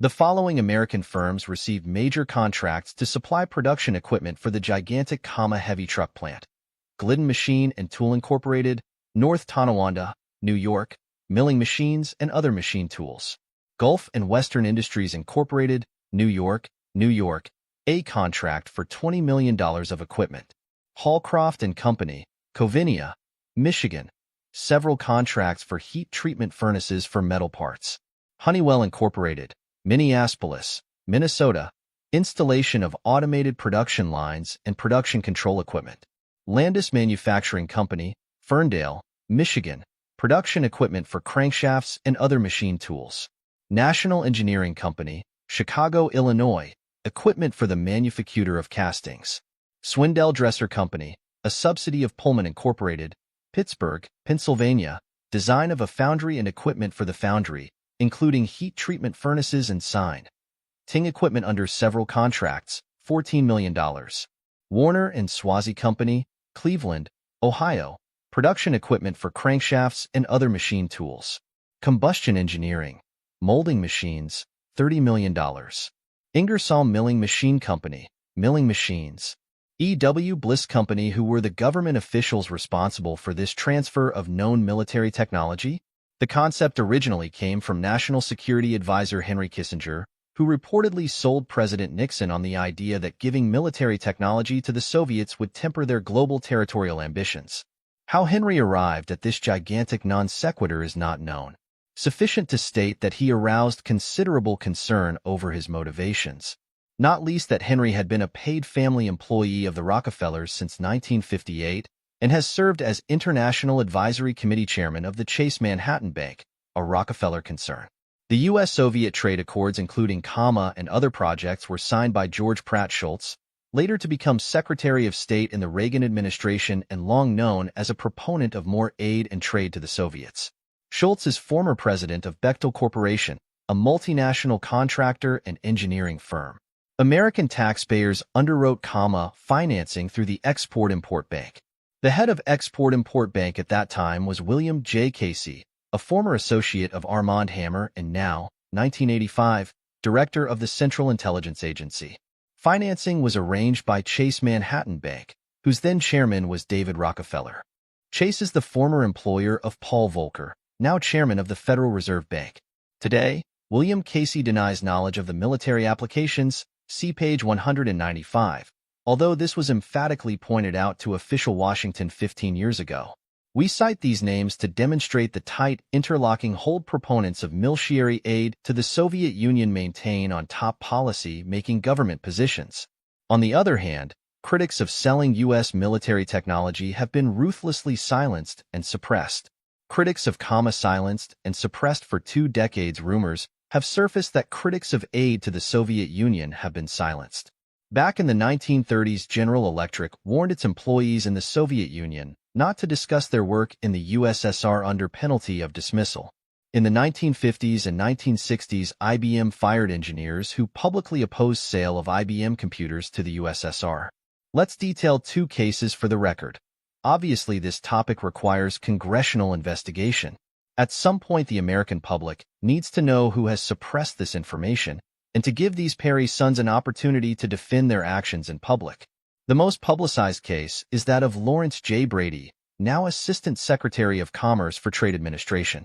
10 years ago, Brady was a strong critic of exporting the River truck technology. In his own words, in 1982, before a Senate investigating committee, is Brady's view on River. Mr. Brady, Mr. Chairman, it is a privilege for me to be here again. I have testified before this subcommittee previously. As a matter of fact, it is 3 years ago this month that I testified over on the House side before the House Armed Services Committee, in which I disagreed with the political appointees of the Carter administration and indicated that the technology which we were licensing to the Soviet Union, specifically for the River plant, was being diverted to the Soviet military. It is 10 years ago this month that the President of the United States inaugurated the era of détente with a trip to Moscow. A central component of that historic trip was the hope that greatly expanded trade ties between the East and the West would lead to mutual cooperation and understanding. Obviously, those hopes have not taken place. In that 10-year period, as we in the administration have indicated in the last year, we have been exploited both legally and illegally by the Soviet Union and Eastern Europe. This technology, which has helped the Soviet immensely in their military-industrial infrastructure. Again, 3 years ago, I personally disclosed the failures of the Commerce Department in the licensing process, referring to it, as I said in my testimony, as a shambles. 12 Brady went on to note that his reward for surfacing vital information was criticism and suppression. Chairman Roth, presiding. Thank you, Mr. Brady. Mr. Brady, the members of the subcommittee are, of course, aware of your personal commitment to this important area, but believe it is important that the record reflect fully your position on the specific question of export technology and particularly reference the efforts some years ago to help the Soviet Union construct some trucking facilities. Would you, for the purposes of the record, explain your role in this matter? Mr. Brady. Mr. Chairman, about 3 years ago, the Export Administration Act was up for review for extension. As part of that review, the House Armed Services Committee decided that it was going to hold hearings on that extension, in addition to the Committee of Appropriate Jurisdiction, namely the Foreign Affairs Committee on the House side. There were some statements being made on both sides in Congress that were not totally consistent with the facts. We had intelligence information that trucks were being produced at the River plant for the Soviet military and, in fact, being distributed to Eastern Europe for use in East European endeavors. An administration witness was asked about that and denied it. I was asked about it and confirmed it.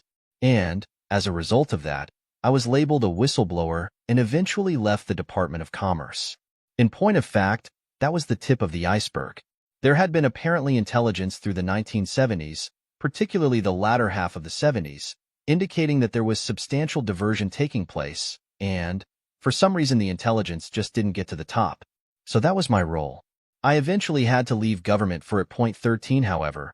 Mr. Brady was unaware of a similar and much earlier story of suppression in the case which paralleled his own.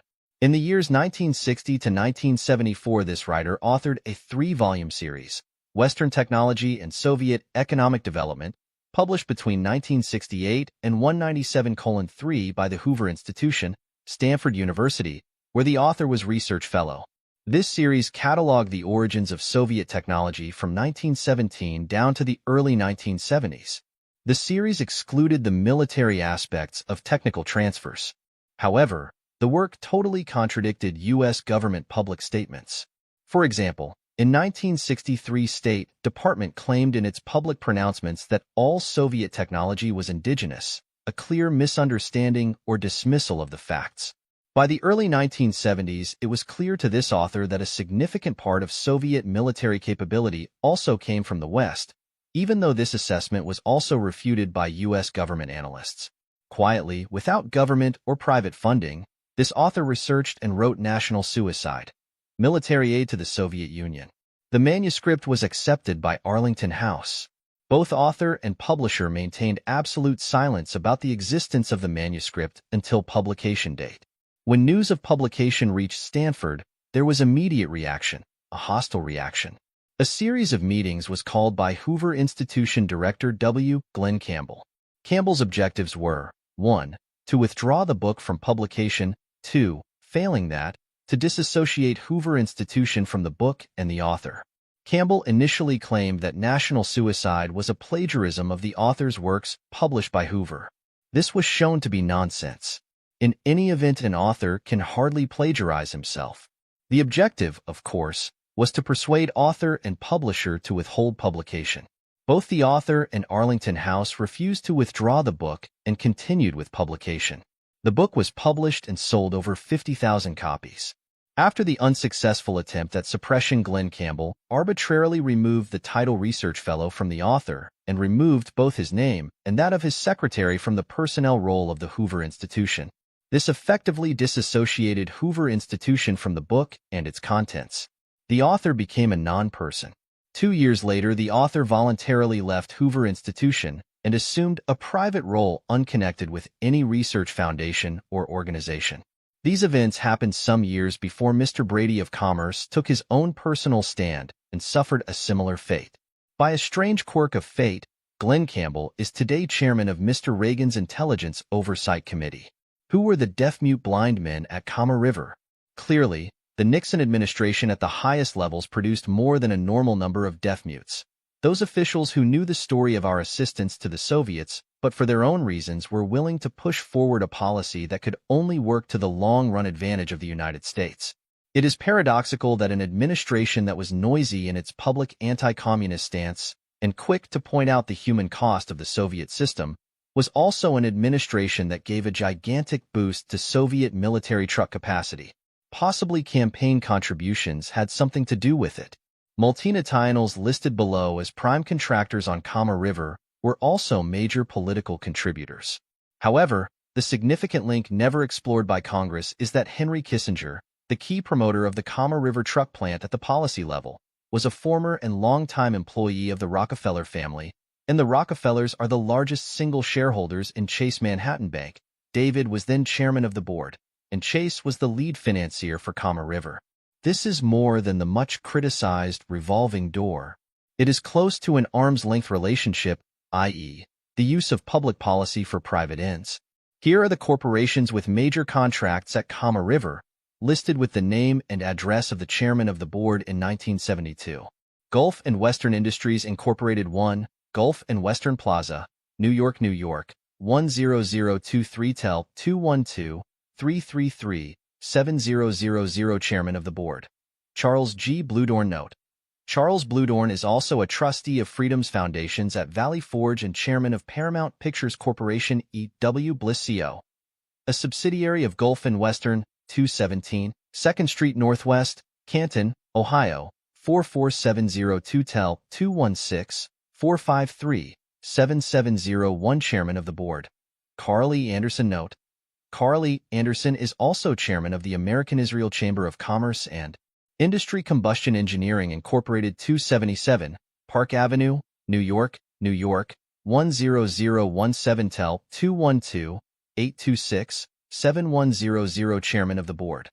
Arthur J. Santry, Jr. Hallcroft and Company 12062, Market Street, Livonia, Michigan, 48150 tel 313-261-8410 Chairman of the Board, John McMahon Honeywell Incorporated 2701, 4th Avenue South, Minneapolis, Minnesota, 55408 tel 612-332-5200 Chairman of the Board, James H. Binger Ingersoll Milling Machine Company 707, Fulton Street, Rockford, ILL 61101 tel 815-963-6461 Chairman of the Board, Robert M. Gaylord National Engineering CO 20, North Wacker Drive, Chicago, ILL 60606 tel 312-782-6140 Chairman of the Board, Bruce L. Simpson Pullman Incorporated 200, South Michigan Avenue, Chicago, ILL 60604 tel 312-939-4262 Chairman of the Board, W. Irving Osborne, Jr. Swindell Dressler CO. Division of Pullman Incorporated, 441 Smithfield Street, Pittsburgh, Pennsylvania, 15222 tel 412-391-4800 Chairman of the Board, Donald J. Morphy Warner and Swazi 11000, Cedar Avenue, Cleveland, Ohio, 44106 tel 216-431-6014 Chairman of the Board, James C. Hodge Chase Manhattan Bank Chairman of the Board, David Rockefeller Footnotes, 12 United States Senate, Transfer of United States High Technology to the Soviet Union and Soviet bloc nations, Hearings before the Permanent Subcommittee on Investigations, 97th Congress 2nd Session, May 1982, Washington, D.C., page 263. 13 Ibid, pages 267-8. Back Chapter 4 Soviets buy into the 21st century in most fields of technical research, development and production which I am familiar with in the Soviet Union. The overwhelming majority of resources are invested in military applications.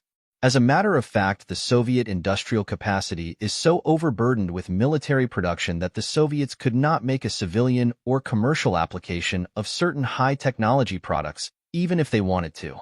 Former Soviet engineer Joseph Arkov before U.S. Senate, May 4, 1982. Every generation or so in the past 200 years, Western technology has generated a fundamental innovation that changes the whole course of society and the economy.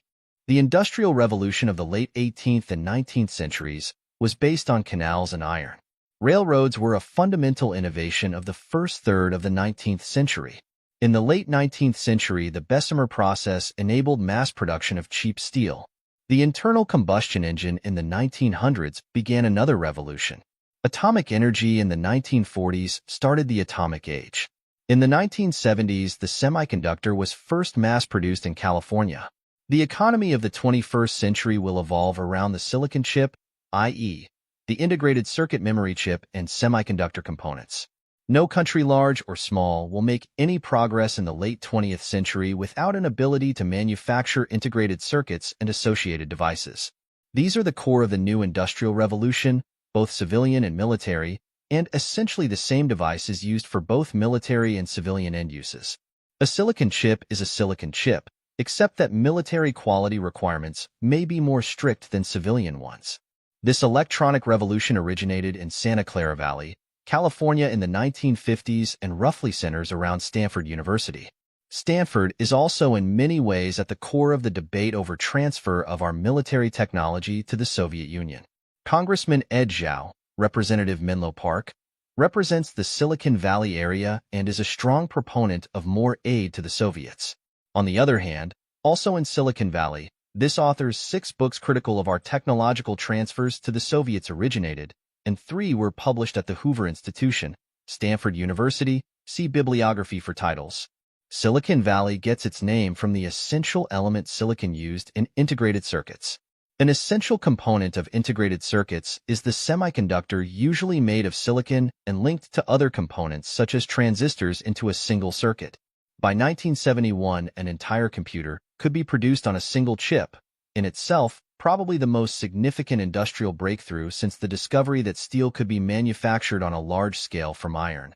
The semiconductor revolution began in the Silicon Valley and was a challenge to the socialist world to duplicate. This they could not do. Every single Soviet weapon system has semiconductor technology which originated in California and which has been bought, stolen, or acquired from the United States.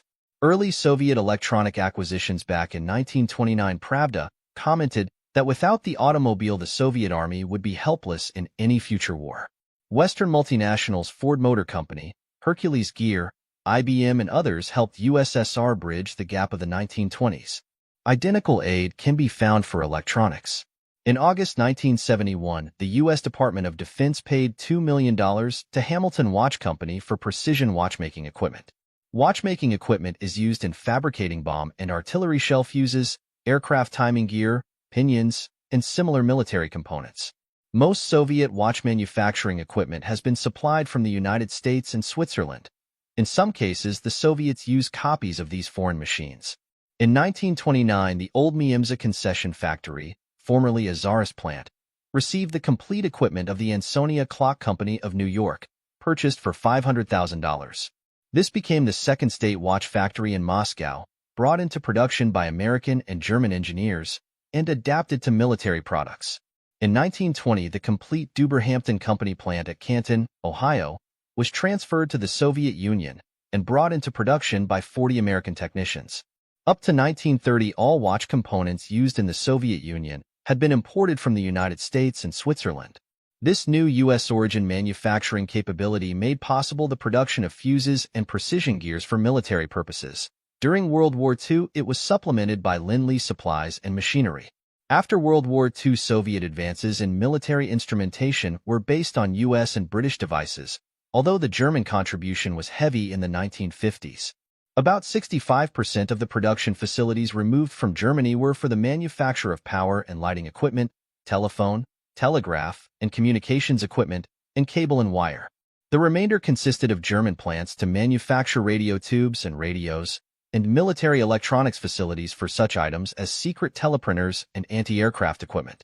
Many German wartime military electronic developments were made at the Reichspostforschungsinstitut, whose director later went to the USSR, and these developments were absorbed by the Soviets, including television, infrared devices, radar, electrical coatings, acoustical fuses, and similar equipment.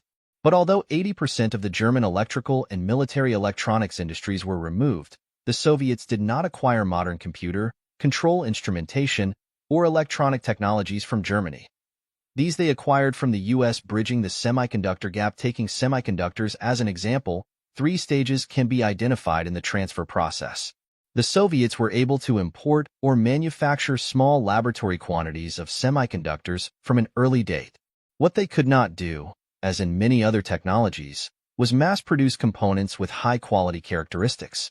This situation is described by Dr. Lara Baker, a Soviet computer expert, before Congress. The Soviet system in pre-production can manage to produce a few of almost any product they want, provided they are willing to devote the resources to it.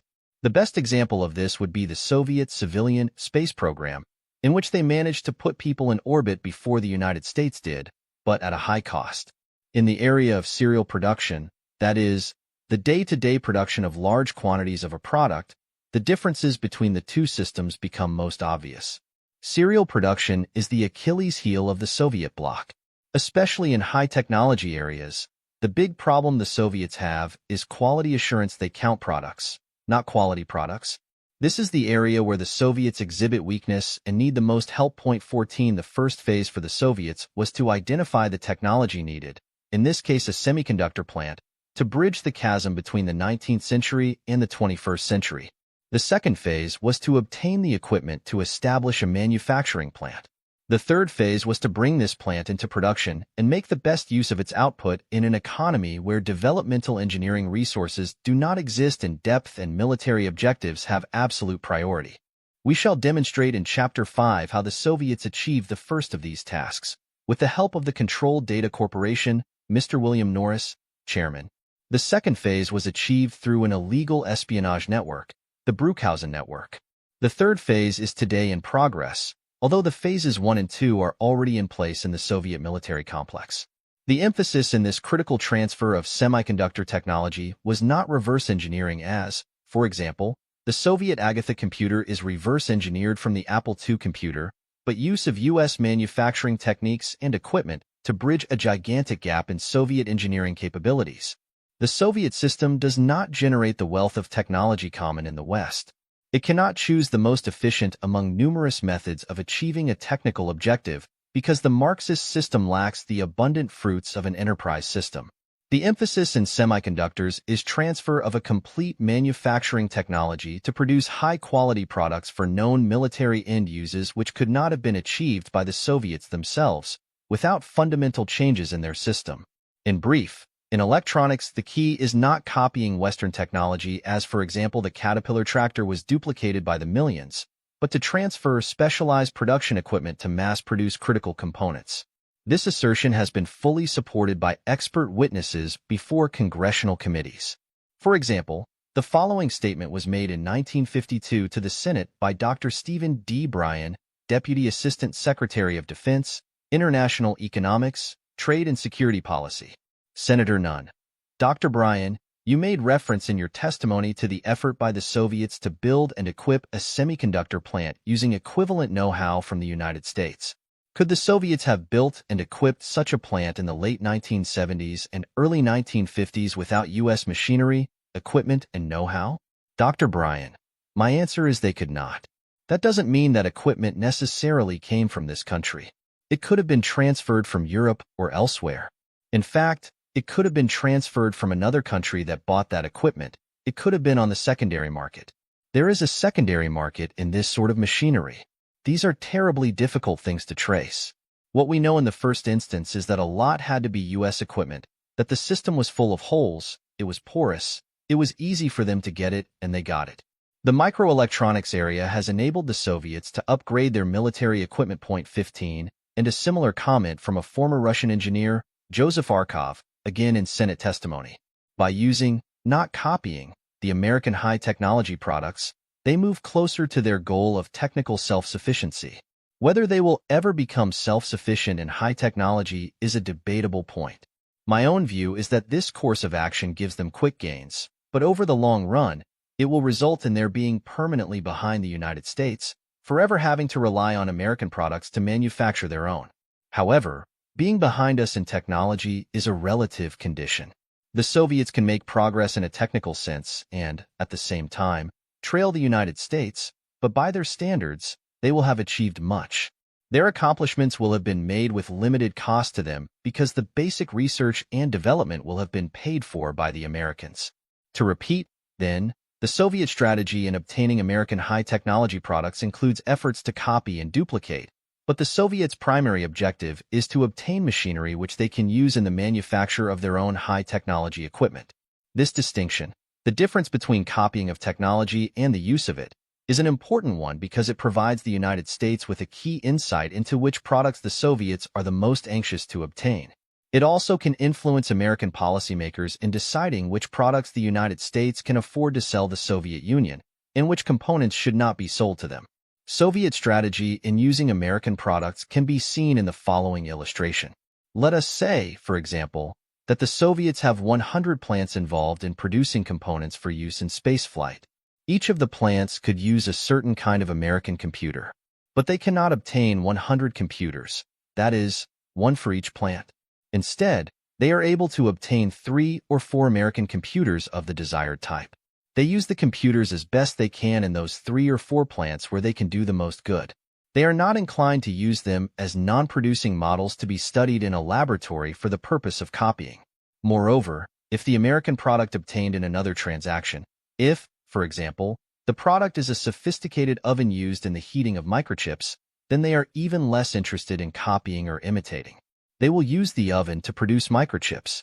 There is no civilian use for equipment used to manufacture integrated circuits or semiconductors. Point 16. How the deaf-mute blind men helped the Soviets into the 21st century. With these insights into Soviet technological acquisition strategy, we can identify the stages by which the Soviets acquired semiconductor technology.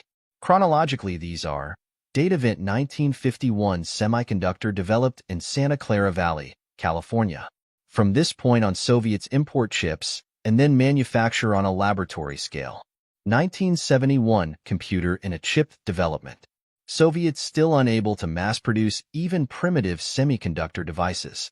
1973 Control Data Corporation, CDC, agrees to supply Soviets with a wide range of scientific and engineering information including construction and design of a large fast computer. 75 to 100 million instructions per second is fast even in 1985, and manufacturing techniques for semiconductors and associated technologies. See Chapter 5.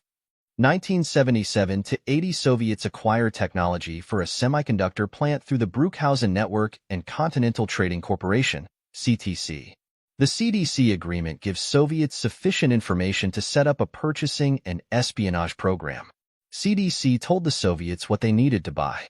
1981 to 82 Commerce Department lacks in enforcing export control regulations. U.S. Customs Service makes the Bruchhausen Network the second phase of the acquisition of semiconductor mass production technology was the Bruchhausen Network. This network comprised a syndicate of 20 or so front electronics companies established by Werner J. Bruchhausen, age 34, a West German national. The key component was a group of companies with the initial CTC, Continental Trading Corporation, managed by Anatoly Malyuta, a Russian-born naturalized U.S. citizen. A congressional subcommittee devoted considerable time and resources to reconstruction of the activities of the CTC Malyuta operation. This network of companies, controlled from West Germany, gave the Soviets the technology for a major leap forward in modernizing military electronics capability. Dr. Laura H. Baker, Jr., who had personal knowledge of the CTC Malyuta case, was one of the subcommittee's sources in reconstructing the network. Other sources included the Departments of Commerce and Justice and the U.S. Customs Service. Using Werner Bruchhausen's companies and accomplices in Western Europe as freight forwarders and transshipment points, Malyuta sent more than $10 million of American-made high-technology equipment to the Soviet Union from 1977 to 1980. The machinery was used to equip a Soviet plant for the manufacture and testing of semiconductors. The equipment went from California to Western Europe to the USSR. To Dr. Baker, the CTC Malyuta case proved a point, that the Soviets know precisely what U.S. technology they want and leave little to chance. Dr. Baker explained, "Of particular interest to me in the CTC Malyuta case is the information it gives us about Soviet intentions. We delude ourselves if we think the Soviets enter the black market in search of strategic components in a helter-skelter style, buying up dual-use commodities without rhyme or reason. The truth of the matter is that the Soviets and their surrogates buy nothing they don't have specific, well-defined needs for. They know exactly what they want, right down to the model number, and what they want is part of a carefully crafted design. Determined efforts to stop export of semiconductor manufacturing equipment. 1985 Soviets establish plant for semiconductor mass production. Soviet military equipment based on this new output. 1986 U.S. taxpayer continues to support a defense budget of over $300 billion a year. Without these transfers, Soviet military could not have been computerized and U.S. defense budget reduced. The carefully crafted design in this instance was a semiconductor manufacturing plant, an essential part of the Soviet need to close the technological gap between themselves and the U.S. in the integrated circuit/microcomputer industry. We shall see in Chapter 5 how Control Data Corporation provided the key basic information on what to acquire. Dr. Baker, who testified in the 1981 successful prosecution of Malyuta and his associate, Sabina Dorntittel, studied 400 separate airway bills and other shipping documents used by the CTC network. The conclusion was inescapable that the Soviets were equipping a semiconductor plant. Soviet use of components of U.S. origin demonstrated their determination to make the facility as efficient and modern as any in the world. The Soviets have purchased clandestinely all the hardware they need for equipping a good integrated circuit production plant. They showed no interest in purchasing production equipment that was not state-of-the-art. They showed very good taste, stressing the point that, through the CTC Malyuta combine, the Soviets bought everything needed for a semiconductor manufacturing plant. Dr. Baker testified to the Senate that among the equipment bought in the period 1977 through 1980 were saws for cutting silicon crystals, equipment for making masks for integrated circuit production, plotters to draw the circuits, basic computer-aided design systems for integrated circuit design, diffusion ovens for circuit production, ion implantation systems for circuit production, photolithographic systems for integrated circuit production, scribers for separating integrated circuits on wafers, testers for testing integrated circuits on wafers, bonding equipment for bonding connecting leads to integrated circuits, and packaging equipment for packaging the circuits. Dr. Baker added, high-quality integrated circuits are the basis of modern military electronics. Integrated circuits form the basis for military systems which are more flexible, more capable, and more reliable than systems using discrete electronic components. The production tooling and equipment obtained by the Soviets from the CTC Maluta network will significantly improve the Soviets' capability to produce such circuits. Further support for the assertion that the Soviets relied on American technology to equip their semiconductor plant came from John D. Marshall, a chemist and specialist in facilities that manufacture semiconductors. Marshall owns a high-technology business in Silicon Valley and testified to Congress that in the winter of 1975 he made 2 trips to the Soviet Union. Led by a West German named Richard Mueller to believe that the Soviets wanted to retain his consultative services in connection with their plans to manufacture electronic watches, Marshall learned on the second trip to Moscow that what was actually wanted was expertise to equip a semiconductor plant. Marshall told the subcommittee, on the second trip, we met several Soviets who purported to be technical people. They were not very well trained and were not familiar with sophisticated technological thinking. But it was apparent to me by the questions they asked and the subjects they discussed that the Soviets had built a semiconductor manufacturing and assembly plant, and they were anxious to equip it. They wanted American semiconductor manufacturing equipment, and they had detailed literature on the precise kind of equipment they wanted. They also wanted me to obtain for them certain semiconductor components.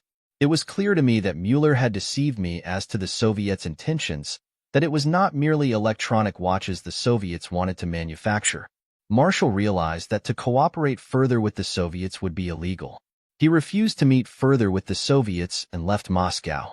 As he returned to the United States, Marshall recalled conversations he had overheard that at the time had not made sense to him on the way to Moscow.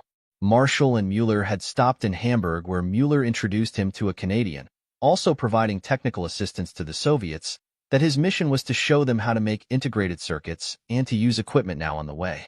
In Moscow, Marshall said, he met a woman who spoke English with a German accent who planned to ship certain American-made photolithography materials to the Soviet Union via East Berlin. Photolithography materials are critical in semiconductor manufacture. In West Germany, Marshall was introduced to Volker Nast, identified by Mueller as his partner. Nast was involved in illegal diversions of the U.S. technology to the Soviet Union. The significance of 1975, as the year the Soviets expressed their desire for American-made semiconductor equipment, has been explained by Marshall. In 1975, the U.S. was preeminent in the field of semiconductor technology. Marshall said, it is my view that the Soviets had built their manufacturing plant, or plants, to specifications for American-made equipment, for the manufacture, assembly, and testing of integrated circuits. Now that the facilities were constructed, they were, in the winter of 1975, confronted with the next step, which was to equip the facilities. According to Marshall, the Soviets' primary interest in 1975 was the manufacture and assembly phases of semiconductor production. By 1977, he said, the Soviets needed to stock the facility with test equipment and software development equipment. Dr. Laura Baker, in his testimony before Congress, agreed with Marshall. In the 1978 to 79 timeframe, the CTC Maluta syndicate purchased production equipment. In the 1979 to 1980 period, the CTC Maluta network bought semiconductor test equipment. Said Baker, Marshall's testimony is quite consistent with my information. U.S. Customs Service investigations confirmed not only the Bruchhausen network but subsidiary networks operating in cooperation with the Soviets for illegal purchase of semiconductor manufacturing equipment. Information about the Soviets' efforts to build a semiconductor industry and, in so doing, make a major leap forward in military electronics was given to a Senate subcommittee by Charles L. McLeod, a special agent with the U.S. Customs Service. McLeod said the same Richard Mueller who had brought John Marshall to Moscow had been active in several other schemes. In fact, McLeod said, Mueller was an operative in a syndicate whose mission was to export by illegal means semiconductor manufacturing equipment from the United States to the Soviet Union. Other operatives in the network included Volker Nast, Luther Heideck, Peter Gessner, and Friedrich Linhoff, all West Germans. In the U.S., Their associates included Robert C. Johnson, Gerald R. Starek, and Carl E. Story, officers in high-technology firms. McLeod of the San Francisco office of U.S. Customs, investigating technology diversions originating in nearby Santa Clara County, said inquiries into 2 Silicon Valley electronics firms, 2 Industries and Casper Electronics, led to the conclusion that the Soviets were trying in the mid-1970s to construct a semiconductor manufacturing facility by using U.S. technology and equipment. A loosely knit organization of electronics producers and brokers in West Germany and Northern California assisted the Soviets. The first diversion of semiconductor manufacturing equipment occurred in 1974. McLeod said participants in the diversion included Luther Heideck, a representative of Honeywell/West Germany, AG, and Peter Gessner, the European sales representative for Applied Materials, a Northern California firm which produced semiconductor manufacturing equipment. Gessner had other jobs as well, serving as the European salesman for 2 Industries and Casper Electronics. In addition, Gessner was employed by Richard Mueller, processing orders through Honeywell/West Germany for the purchase of semiconductor manufacturing equipment. Heideck arranged for the export of 2 Industries and Casper Electronics machinery to West Germany and ultimately to the Soviet Union. Heideck's activities came to the attention of the West German authorities, who prosecuted him for giving the Soviets national security information. McLeod described a second diversion. A Mays Landing, New Jersey export firm known as Semicon, formed by a West German Richard Mueller and managed by a former intelligence agent, shipped semiconductor manufacturing equipment to the Soviet Union. The equipment was from 2 Industries and Casper Electronics. The identification of the Bruchhausen network does not reflect favorably upon the operating efficiency of the Commerce Department's Office of Export Control and specifically its Compliance Division.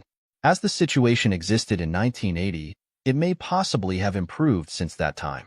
The existence of the CTC network of companies was first brought to the attention of the U.S. government in 1977 and 1978 when 2 anonymous letters were received at the American consulate in Dusseldorf, Germany. The State Department translated the letters into English and referred them to the Compliance Division in Commerce. The letters were received by the Compliance Division in 1978, and no effort was made to investigate the allegations. After receipt of the letters, 2 U.S. producers of dual-use technology also reported to the Commerce Department that they were suspicious of the CTC companies. Again, no commerce action. A Commerce Department special agent did interview CTC's principal executive in Los Angeles, the naturalized Russian-born American citizen Anatoly Malyuta, also known as Tony Malyuta and Tony Metz. Malyuta told the special agent from compliance that he did not know anything about export controls or the need to have validated export licenses to ship certain controlled commodities. However, Malyuta said, because of the agent's interest, he would cancel the suspicious order. There was no further investigation of the CTC network until a second letter arrived at Compliance Division from another high-technology producer, also suspicious about the CTC companies.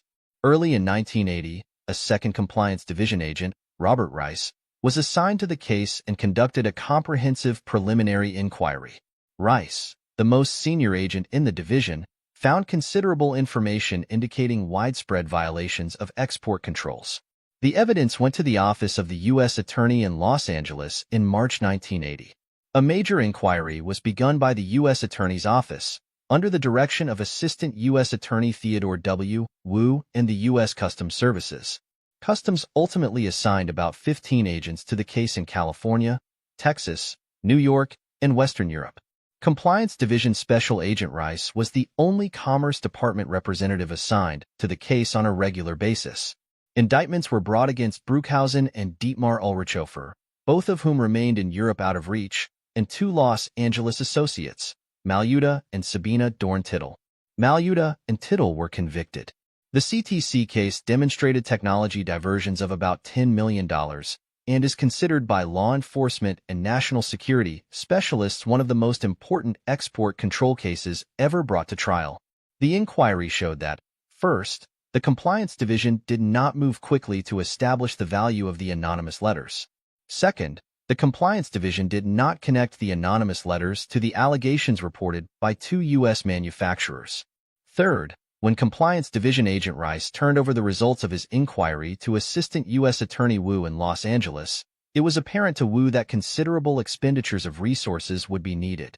Trained investigators would be required to conduct interviews, evaluate shipping documents, surveil suspected violators, and carry out other aspects of a traditional law enforcement full-scale field investigation. Commerce's contribution to that effort was Agent Rice, a competent investigator in whom Wu had confidence. But he needed more than one agent and enlisted assistance of the Customs Service. Later assistance was provided by trained criminal investigators from the IRS. Fourth, at an early point in the inquiry, it was necessary to seize shipments. Commerce had neither the authority nor the manpower to seize shipments. Customs did. Fifth, at another point in the inquiry, it was necessary to search the premises of CTC companies and certain of employees in the United States and Europe. The Compliance Division had insufficient resources to implement simultaneous search warrants. The Compliance Division had no law enforcement capabilities in Western Europe to work with German customs to coordinate searches abroad. Customs executed the warrants in the United States and, through its agreements with West German customs, arranged for the execution of warrants in Germany. Sixth, to substitute sand for one of CTC's shipments to Moscow, a sizable expenditure of funds was needed. The Compliance Division balked at the shipment substitution strategy and refused to pay the cost of recreating the sand and air freight. Customs officials approved of the substitution and agreed to pay the cost. Seventh, extensive overseas coordination, in addition to the search warrants, was called for with West German customs and other overseas law enforcement contacts. Eighth, extensive surveillance was necessary. Armed customs agents and armed Internal Revenue Service criminal investigators and an unarmed Compliance Division Special Agent Rice provided this work. 2 suspects under surveillance had firearms in the backseat of their car. The firearms were not used, but it was an important law enforcement advantage for the agents on surveillance to be armed as well. Ninth, experienced supervisors with law enforcement background and training were needed to direct the inquiry in the field. The Office of the U.S. Attorney for the Central District of California, working with supervisorial personnel in the Customs Service, provided the needed direction. Contact with supervisorial personnel in the Compliance Division, who remained in Washington, was made on the telephone, and the persons who worked on the case in California did not consider such communication to be satisfactory. 10th, when the appropriate time came to apprehend Anatoly Malyuta and Sabina Dorn-Tittel, IRS agents made the arrests. Customs agents, like the IRS criminal investigators, are authorized to make arrests. Even had the Compliance Division dispatched sufficient numbers of agents to assist in the inquiry, they could not have arrested the suspects. The type of equipment shipped to the USSR, the Bruchhausen network, was extremely efficient at obtaining the type of equipment needed by the Soviets for their semiconductor plant. Here is a summary as reported to a congressional committee by an American computer expert. Senator Nunn, were you familiar with the nature of the equipment that was being shipped for the Soviets? Mr. Marshall, yes, I was. Senator Nunn, what was it to have been used for in your opinion? Mr. Marshall, it would have been used for the production of the integrated circuits. It was part of the photolithography process used to make integrated circuits. Senator Nunn, what about the military applications? Mr. Marshall, the circuits certainly have military application. The equipment has no military application. Senator Nunn, this is primarily industrial? Mr. Marshall, for production circuits used to print the patterns, the microscopic patterns on the silicon. Senator Nunn, does that mean once they produced these they would have been using it for commercial purposes? Mr. Marshall, commercial or military? Senator Nunn, or military? Mr. Marshall, yes. Senator Nunn, members of the minority staff showed you a list of equipment that has been illegally exported to the Soviets over the period 1976 to 1980. Is that correct? Mr. Marshall, yes. Senator Nunn, these illegal exports were valued at about $10 million. Have you looked at that list? Mr. Marshall, I have seen the list, yes. Senator Nunn, what type of equipment was this and how would it have been used? In your opinion? Mr. Marshall, most of the equipment there really broke down into 2 categories. One category was mainly test equipment for testing integrated circuits. Another area was software development. Examination of Continental Technology Corporation invoices demonstrates the high-technology, specialized nature of the equipment shipped by the Bruchhausen network. Here are sample summaries based on CTC invoices. CTC invoice number 1017 manufacturer, Fairchild Instrument Corporation. The commodities on this invoice are spare parts and extensions for the Fairchild Zincom test systems referred to on CTC invoice number 8051, among others. As such, they continue and enhance the capabilities of the microprocessor test system previously referred to. The products also exceed the state-of-the-art of new designs in the destination country as of the time of shipment. CTC invoice number 8071 manufacturer, Fairchild Instrument Corporation. The commodity on this invoice is a test system for the production testing of integrated circuits. This test system is necessary and critical for the test of civilian or military microcircuits. This is an area in which the destination country falls far behind the United States in capability, and the test system is applicable to integrated circuits for military applications. Single-board computers/microcomputer systems are used in most advanced weapons systems throughout the free world, particularly in missile and aircraft systems. Their use provides a significant increase in effectiveness with an equally significant reduction in weight and power consumption. These products would exceed the state-of-the-art of equipment being manufactured in the destination country as of the time of shipment. The products also exceed the state-of-the-art of new designs in the destination country as of the time of shipment. CTC invoice number 1091 manufacturer, Fairchild Instrument Company. The commodity on this invoice is a test system for the production testing of integrated circuits. This test system is necessary and critical for the test of civilian or military microcircuits. This is an area in which the destination country falls far behind the United States in capability, and the test system is applicable to integrated circuits for military applications. Single-board computers/microcomputer systems are used in most advanced weapons systems throughout the free world, particularly in missile and aircraft systems. Their use provides a significant increase in effectiveness with an equally significant reduction in weight and power consumption. These products would exceed the state-of-the-art of equipment being manufactured in the destination country as of the time of shipment. The products also exceed the state-of-the-art of new designs in the destination country as of the time of shipment. CTC invoice number 1040 manufacturer, Fairchild Instrument Corporation. The commodity on this invoice is a test system for the production testing of integrated circuits.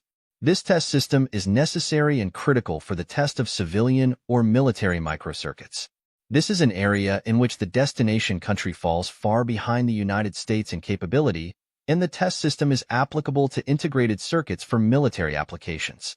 Single-board computers/microcomputer systems are used in most advanced weapons systems throughout the free world, particularly in missile and aircraft systems.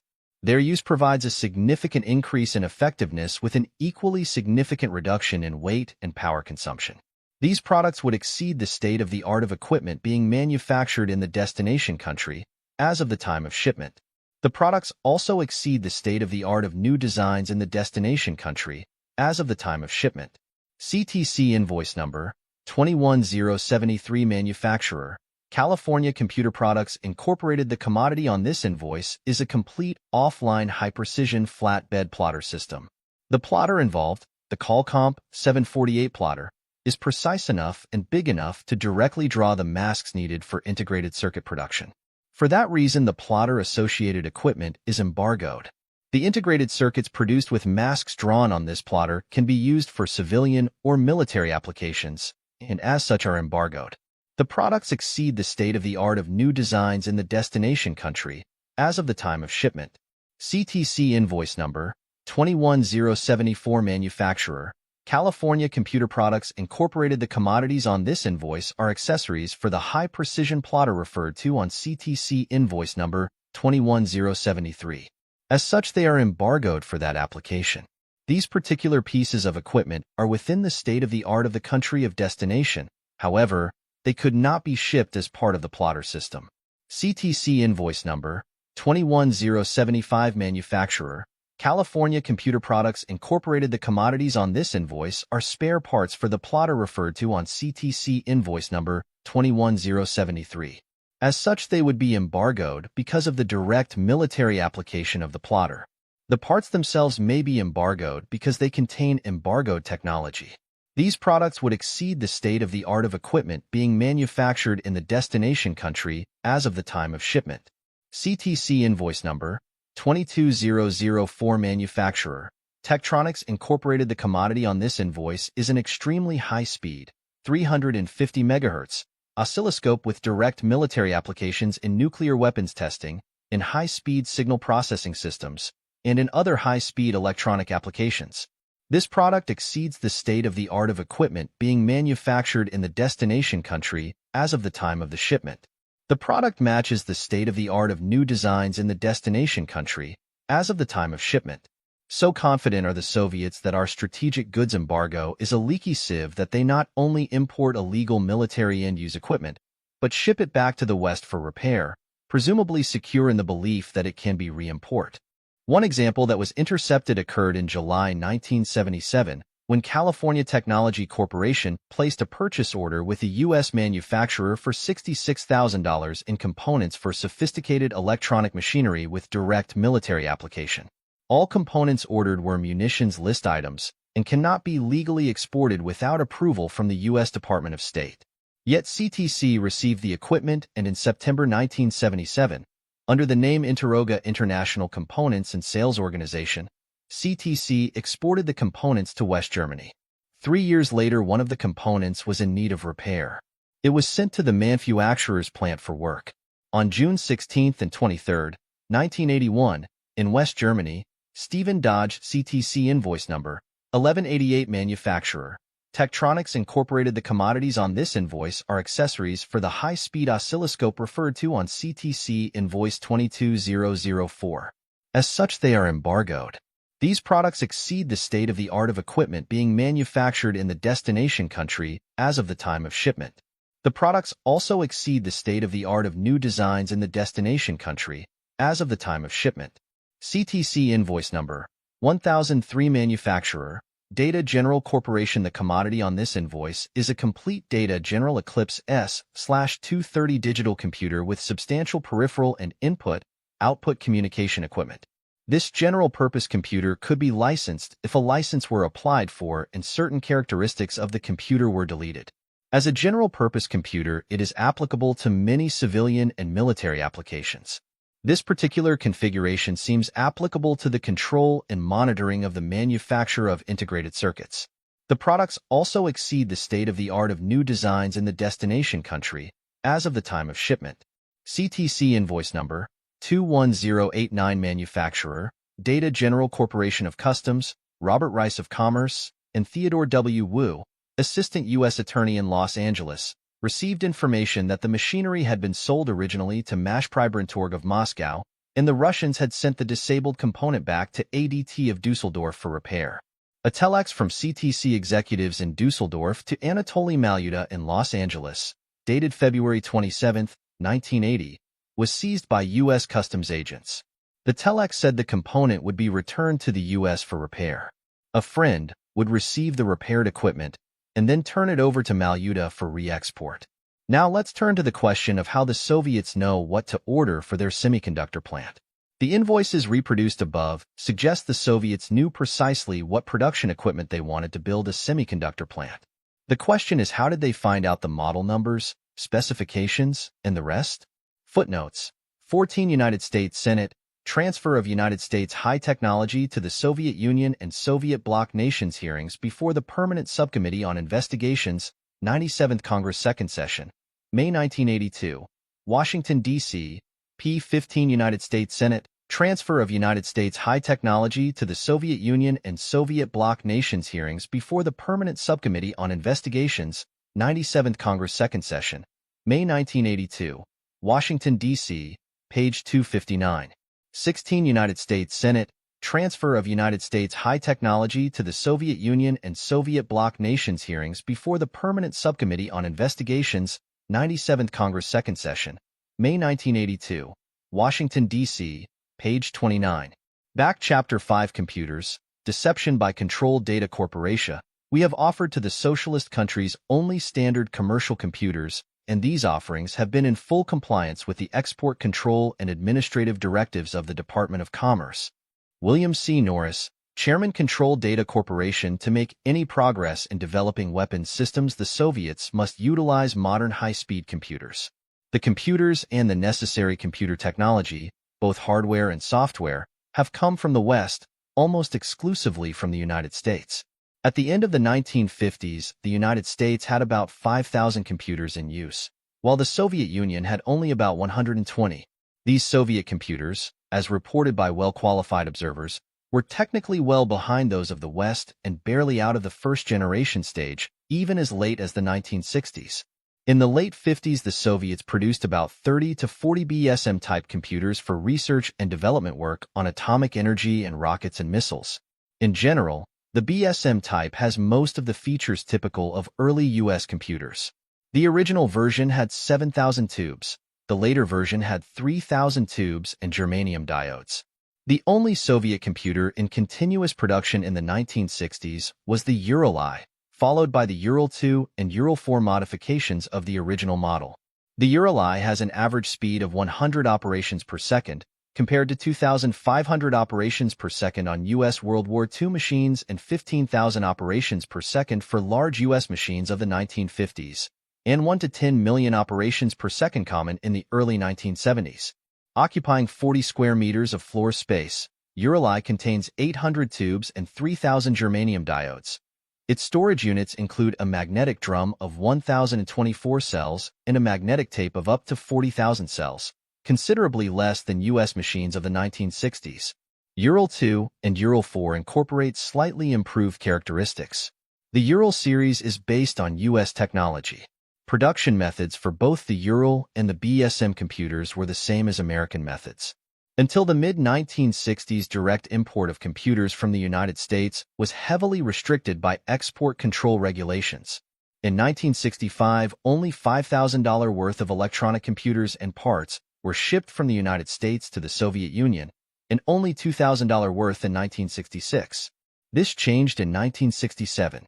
Computer exports increased to $1,079,000, and a higher rate of export of U.S. electronic computers to the USSR has been maintained to the present time under constant lobbying pressure from U.S. businessmen and their trade associations.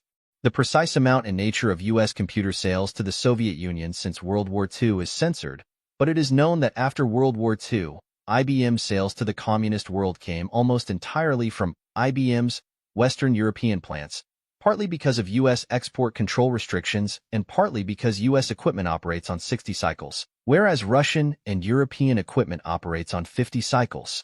American computer sales as opposed to Soviet theft may be traced from 1959 with sale of a Model 802 National Elliott sold by Elliott Automation, Limited, of the United Kingdom. Elliott Automation is a subsidiary of General Electric in the United States. Towards the end of the 60s, Soviet purchases of computers were stepped up, and by late 1969, it was estimated that Western computer sales to all of communist Europe, including the USSR, were running at $40 million annually, in great part from European subsidiaries of American companies. In 1964-65, Elliott Automation Delia Red 5 Model 503 computers to the USSR, including one for installation in the Moscow Academy of Sciences. Other General Electric made-in-Europe machines, for example, a Model 400 made in France by Compagnie de Machines Bull, were also sold to the USSR. Olivetti General Electric of Milan, Italy has been a major supplier of GE computers in the USSR. In I-967, the Olivetti firm delivered $2.4 million worth of data processing equipment systems to the USSR in addition to Model 400 and Model 115 machines. In sum, General Electric from 1959 onwards sold to the Soviet Union through its European subsidiaries a range of its medium-capacity computers. Of perhaps even greater significance for the 1960 era were sales by English Electric, which include third-generation microcircuit computers utilizing Radio Corporation of America technology. In 1967, English Electric sold to the USSR its System 4 machine with microcircuits. This machine incorporates RCA patent and was similar to the RCA Spectra 70 series. The largest single supplier of computers to the USSR has been International Computers and Tabulation, Limited of the United Kingdom, which also licenses RCA technology, and by 1970 had supplied at least 27 of the 33 large computers then in Russia. In November I-969, for example, 5 of the firm's 1900 series computers, valued at $12 million, went to the USSR. These large high-speed units with integrated circuits were, without question, considerably in advance of anything the Soviets were able to manufacture. Such machines were certainly capable of solving military and space problems. Indeed, a computer cannot distinguish between civilian and military problems. In 1971, the USSR and East European family of general-purpose computers known as the RYD series was announced. These are based substantially on IBM 360 and 370 computers illegally diverted into the USSR. This had an important effect of making available to them a tremendous library of computer software that was RYD compatible. Dr. Baker has commented on the current RYD position. In the area of available manpower, one of the serious problems afflicting the Soviet economy is the lack of qualified, highly trained, technical people in the areas of computers and microelectronics. One cause of this is the lack of enough computing and electronic equipment to train the next generation of scientists and engineers. They simply don't have enough equipment to allow students sufficient hands-on practice at an early stage in their education. The Soviets are trying to alleviate this problem by producing large, for them, numbers of RYD computers, copies of the US IBM System 360s and 370s.17 Soviet Agatha, American Apple II. In mid-1983, the Soviets introduced their first personal computer, the Agatha, rather curious name for a Russian product. Produced at Zelenograd, outside Moscow, the Agatha was reverse-engineered from the Apple II. Specifications are similar to the Apple, and the components are either Soviet-produced from reverse-engineered U.S. components or imported and bought openly or clandestinely in Europe or Japan. Officials at the Academy of Pedagogical Sciences have admitted that the Apple II served as a prototype for the Soviet Agatha. In 1985, Qualcomm set up some new rules for microcomputers and made it legal to export without licensed low-powered 8-bit computers. Such a machine sells in the West for $100 to $500. The response was a flood of computer manufacturers attempting to make elaborate sales pitches to the multimillion Soviet microcomputer market. If history is any judge, the Soviets will buy a few thousand and then attempt to reverse engineer and produce in the Soviet Union. Presumably the microcomputers, although low-powered, could have military applications, and indeed this was openly admitted by a major computer manufacturer, New York Times, February 8, 1985. We have no illusions. Some of these are headed for the military. Military end-use confirmation of military end-use comes from unimpeachable sources, Soviet engineers who have worked on copying or reverse engineering in the Soviet Union and later defected to the West. These engineers have testified before Congress and provide first-hand evidence of Soviet military use of our technology. Here is a statement from Joseph Arkov, who graduated from a Soviet engineering school in 1970 and who now resides in the United States. Arkov worked in Soviet research installations. If, for example, a new American computer has been obtained by the Soviets, they will make a military application of it rather than a civilian application. 18. And in my work in the second research installation, I had the assignment of copying Western and Japanese high technology. Arkov makes the interesting point that the Soviets are now so far behind technologically that they can no longer just reverse engineer as previously. They must import even the technology to manufacture high technology. They do not have the human resources or the fine-tuned equipment required to produce the high-technology machinery they try to copy. Once they know what makes a given piece of machinery work, they find that they do not have the technical know-how and equipment to produce the product themselves. That is why they want Western high-technology machines that will enable them to produce the products. And the Western products they desire the most are those produced in the United States. That is why they want American high-technology machines, with which they can produce the components for high-technology products. Under Senate questioning, Arkov confirmed that the major application of our high technology is for military end uses. Mr. Arkov, well, the task of copying Western technology, part of their assignment was for military. Is that the question? Senator Rudman. Yes, let me just follow that up. You spoke in your prepared statement about the use of sophisticated American computers in various Soviet military operations, and also about the use of semiconductor technology. There are those in this country who feel that had we not transferred that technology legally to the Soviet Union, We sold them certain semiconductor technology and certain sophisticated computer technology in the late 60s and early 70s. The Soviets would not have achieved the advantages in missilery which they have made in terms of the enormous throw weight and precision of their guidance systems. Do you agree with that assessment? Do you think that the sale of those semiconductors and those computers has given them a tremendous step forward in their technology in the defense area from your background and your knowledge? Mr. Arkov, yes, I think so. I can't tell exactly. It's hard to estimate the degree of advantage they got. But they gained there, using American computers and American semiconductors. 19 Controlled Data Deception. The 1973 Controlled Data Corporation Technical Assistance Agreement with the Soviet Union enabled the Soviets to complete Phase 1 of their semiconductor manufacturing plant.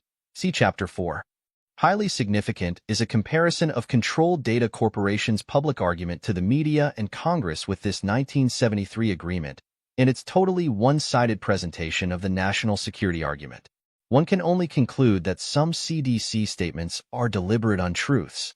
We make this statement by comparing controlled data public statements, particularly those of Chairman William Norris, with internal documents and agreements with the Soviet Union.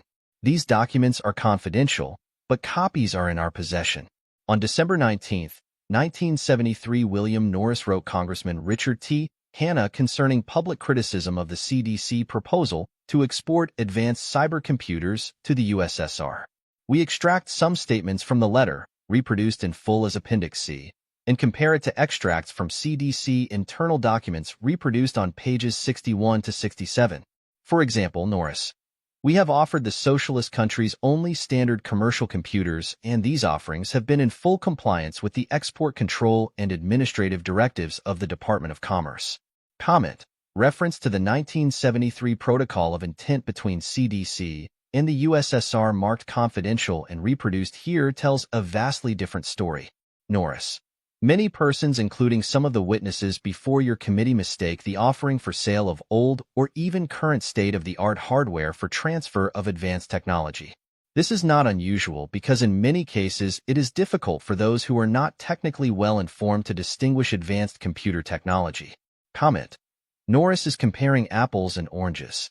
What is old or current in the United States is far beyond state-of-the-art in the Soviet Union.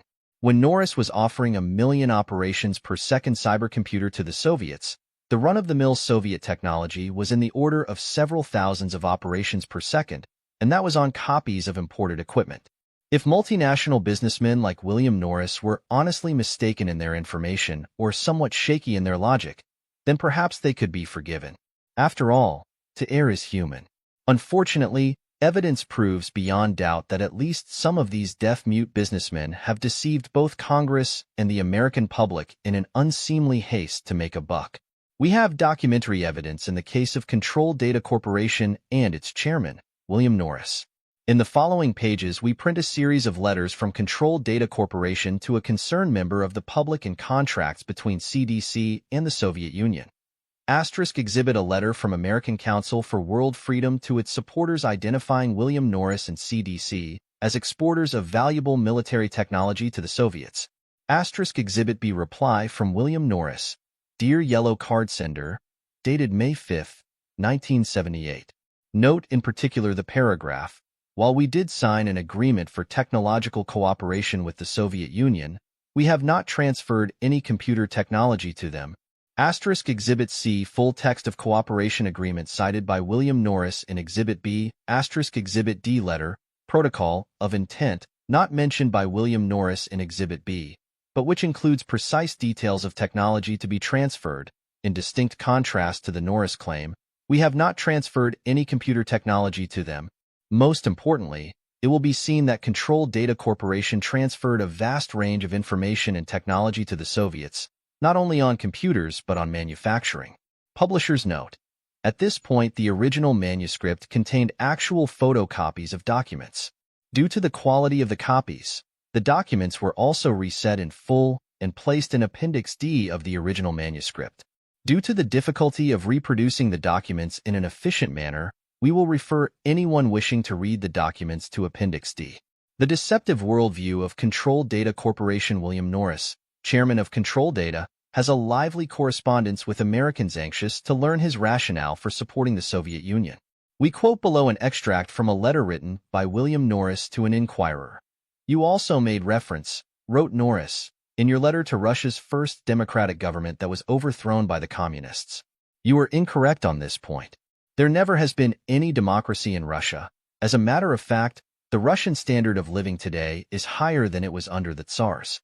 Further, you don't find a great deal of unhappiness in the Soviet Union over living conditions and the communist regime for two reasons. 1. They have never known what democracy is, and 2. Life is better than it used to be. Here are the errors in the above Norris paragraph. There has never been any democracy in Russia. Incorrect. The Kerensky government from March to November 1917 was freely elected and overthrown by the Bolsheviks, with the aid of Western businessmen such as William Norris. You don't find a great deal of unhappiness in the Soviet Union over living conditions. Incorrect. Mr. Norris should look out the window of his Moscow office at the uniform drab blocks of apartments. How many families live in one room? How often do several families live in one apartment? How about the hours spent in food lines and the limited choice of consumer goods in a guns-before-butter economy? Just how many individual Russians has Mr. Norris freely spoken with? Not those of the nomenclatura, but average Russians in the street. We venture to guess none at all. Standard of living today is higher than under the Tsars. Take one item, wheat. In 1906, Russia was the world's largest wheat exporter and the world's largest wheat producer. The climate is the same today as in 1906, yet is used as a forlorn excuse for Soviet pitiful wheat production. In fact, 80% of Russian bread today is made from imported wheat.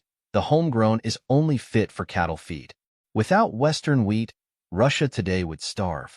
Is that a truly higher standard of living?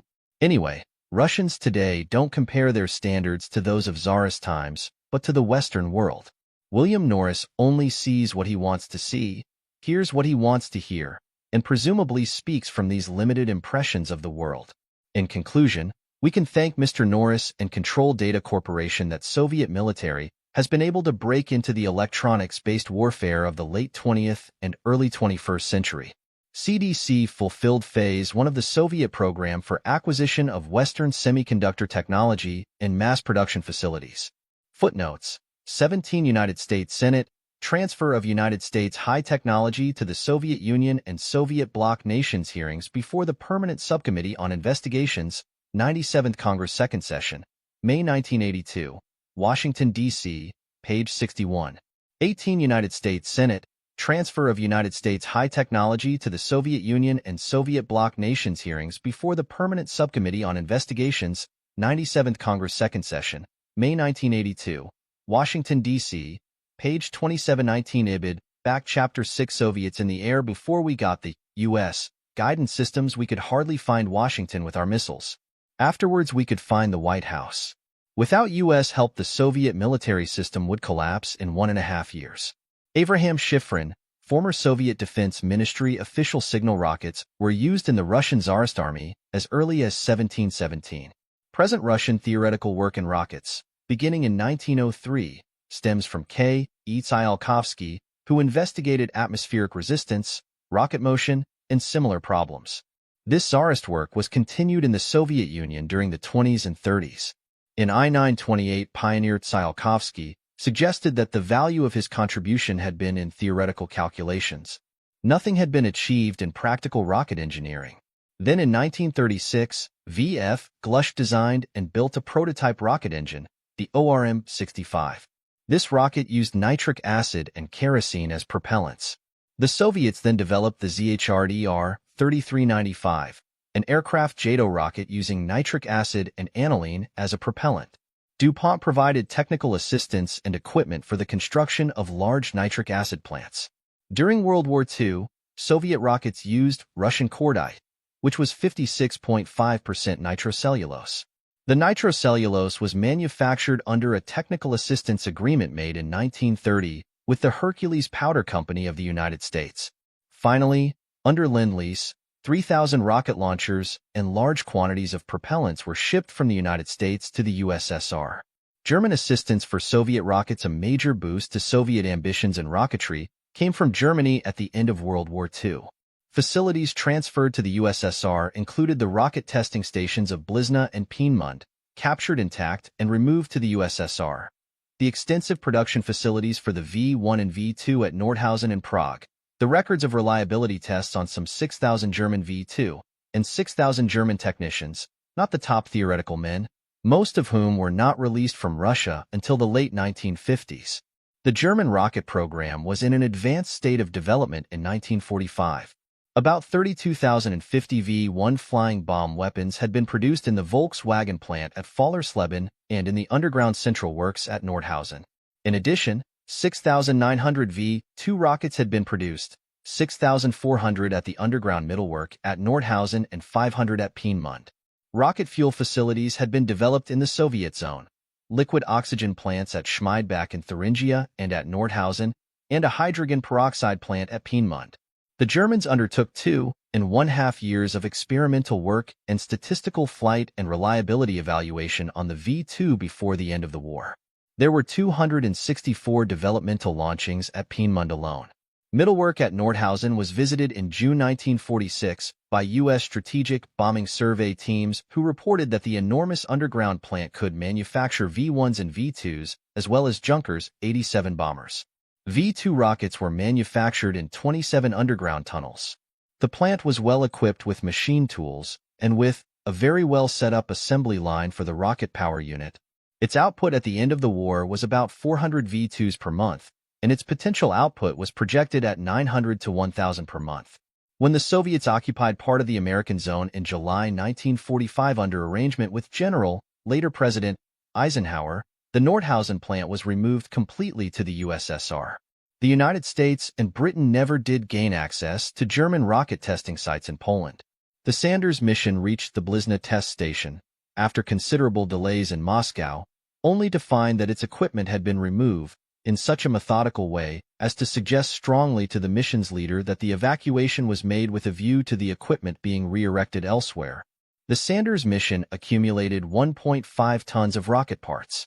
Unfortunately, when the mission reached home, it found that the rocket parts had been intercepted by the Soviets. Rocket specimens so carefully crated in Blizna for shipment to London and the United States were last seen in Moscow. The crates arrived at the Air Ministry in London, but contained several tons of old and highly familiar aircraft parts when they were opened. The Blizna rocket specimens had vanished. Many German rocket technicians went or were taken to the Soviet Union. The most senior was Helmut Grottrup, who had been an aide to the director of electronics at Peenemund. 200 other former Peenemund technicians are reported to have been transferred. Among those were Waldemar Wolf, chief of ballistics for Krupp, engineer Peter Lerdes, and Hans Hock, an Austrian specialist in computers. Most of these persons went in the October 22, 23 roundup of 92 trainloads comprising 6,000 German specialists and 20,000 members of their families. Ascania technicians, specialists in rocket tracking devices, and electronics people from Lorenz, Siemens, and Telefunken were among the deportees, as were experts from the Walter Rechententreiberg in Prague. Asher Lee sums up the transfer of German rocket technology. The whole range of Luftwaffe and German Army radio-guided missiles and equipment fell into Russian hands. There were the two Henschel radar-guided bombs, the HS-293 and the larger FX-1400. The USSR also acquired samples of German anti-aircraft radio-guided missiles like the X-4, the HS-298 air-to-air projectile with a range of about 1.5 miles, the Rheintochter which was fitted with a radar proximity fuse, and the very promising Schmetterling which even in 1945 had an operational ceiling of over 45,000 feet and a planned radius of action of about 20 miles. It could be ground or air-launched and was one of the most advanced of the German small-caliber radio-guided defensive rockets. Of these various projectiles, the Henschel 293 bomb and the defensive Schmetterling and HS-298, the V-3, are undergoing development at Omsk and Irkutsk, and later at factories near Riga, Leningrad, Kiev, Khabarovsk, Voronezh, and elsewhere. Other plants produced improved radars based on the Wurzburg system. The airborne Liechtenstein and Naxos systems were reported in large-scale production in the 1950s. The Soviets froze rocket design in the late 1950s on developments based on German ideas. The German technical specialists were sent home. By 1959, the Soviets landed a rocket on the moon. Sputnik, Lunik, and the Soyuz programs from the German V-2 rockets, associated German production facilities, and the all-important German reliability tests stemmed the contemporary Soviet ICBM and space rockets. In the 1960s, there were 4 types of large liquid rockets in the Soviet Union. The Soviet version of the V-2, the R-10, a 77,000-pound thrust scale-up of the German V-2, the R-14, a scaled-up V-2 with 220,000-pound thrust, and a modification known as R-14A, based on the R-14. The R-14 was designed and developed by a joint German-Russian team. The Germans were sent home in the late 1950s. The Soviets did not until fairly recently use single boosters. They used dusters of rockets strapped onto a central core. The strap-ons were the scaled-up and modified German V-2. Thus, for example, Sputnik I and Sputnik II had a first stage of 2 R-14A units, a second stage of 2 R-14A units, and a third stage of a single R-10, the German V-2 produced in the Soviet Union. Lunik was a similar cluster of 6 rocket units. The Vostok and Polyet series are clusters of 6 units. The planetary rockets, Cosmos series, and Soyuz family are 7-unit clusters. An excellent photograph of one of these cluster vehicles is to be found in Leonid Vladimirov's book, The Russian Space Bluff. 20 in the mid-60s. Any foolhardy person who insisted that the United States would be first on the moon because the Russians were technologically backward was dismissed as a dim-witted Neanderthal. But at least 2 skilled observers with first-hand access to the Soviet program made a detailed case, one in 1958 and one in 1969. Lloyd Malon wrote Russia and the Big Red Lie in 1958, after an almost unrestricted 14,000-mile trip through Russia to visit 38 Soviet scientists. He took 6,000 photographs. It was Malon who first drew attention to the Soviet practice of illustrating space program press releases with photographs from the American trade and scientific press. The Remington Rand UNIVAC computer was used in the 50s to illustrate an article in Red Star on the Soviet computer program. The captions were translated into Russian. In 1969, TASS issued a photograph for use in American newspapers purporting to show a Russian space station at the time when one Soviet spaceship was in orbit and another en route. The TASS photograph was reproduced from Scientific American, February 1962, and was identical to an advertisement in Sperry Gyroscope Company of Great Neck, New York. Sperry commented, "Apparently, it is the same as the ad we ran." This author personally remembers an incident from the early 1960s which illustrates the extraordinary success of Soviet propaganda in molding the U.S. concept of Russian technology. After giving a short speech to a Los Angeles audience on technological transfers to the Soviets, a member of the audience asked a sensible question: who will be first on the moon, the U.S. or the Soviets? The answer, as closely as can be recalled, was to the effect that the Soviets did not have the technology to be first on the moon, and by themselves could not make it in this century. The response from the audience was an instantaneous and loud laugh. How ridiculous was the general audience response? Everyone knows the Soviets are far ahead of the United States in space. In fact, the Soviets could not even have achieved their Soyuz program without U.S. help. The docking mechanism is a direct copy of the U.S. docking mechanism.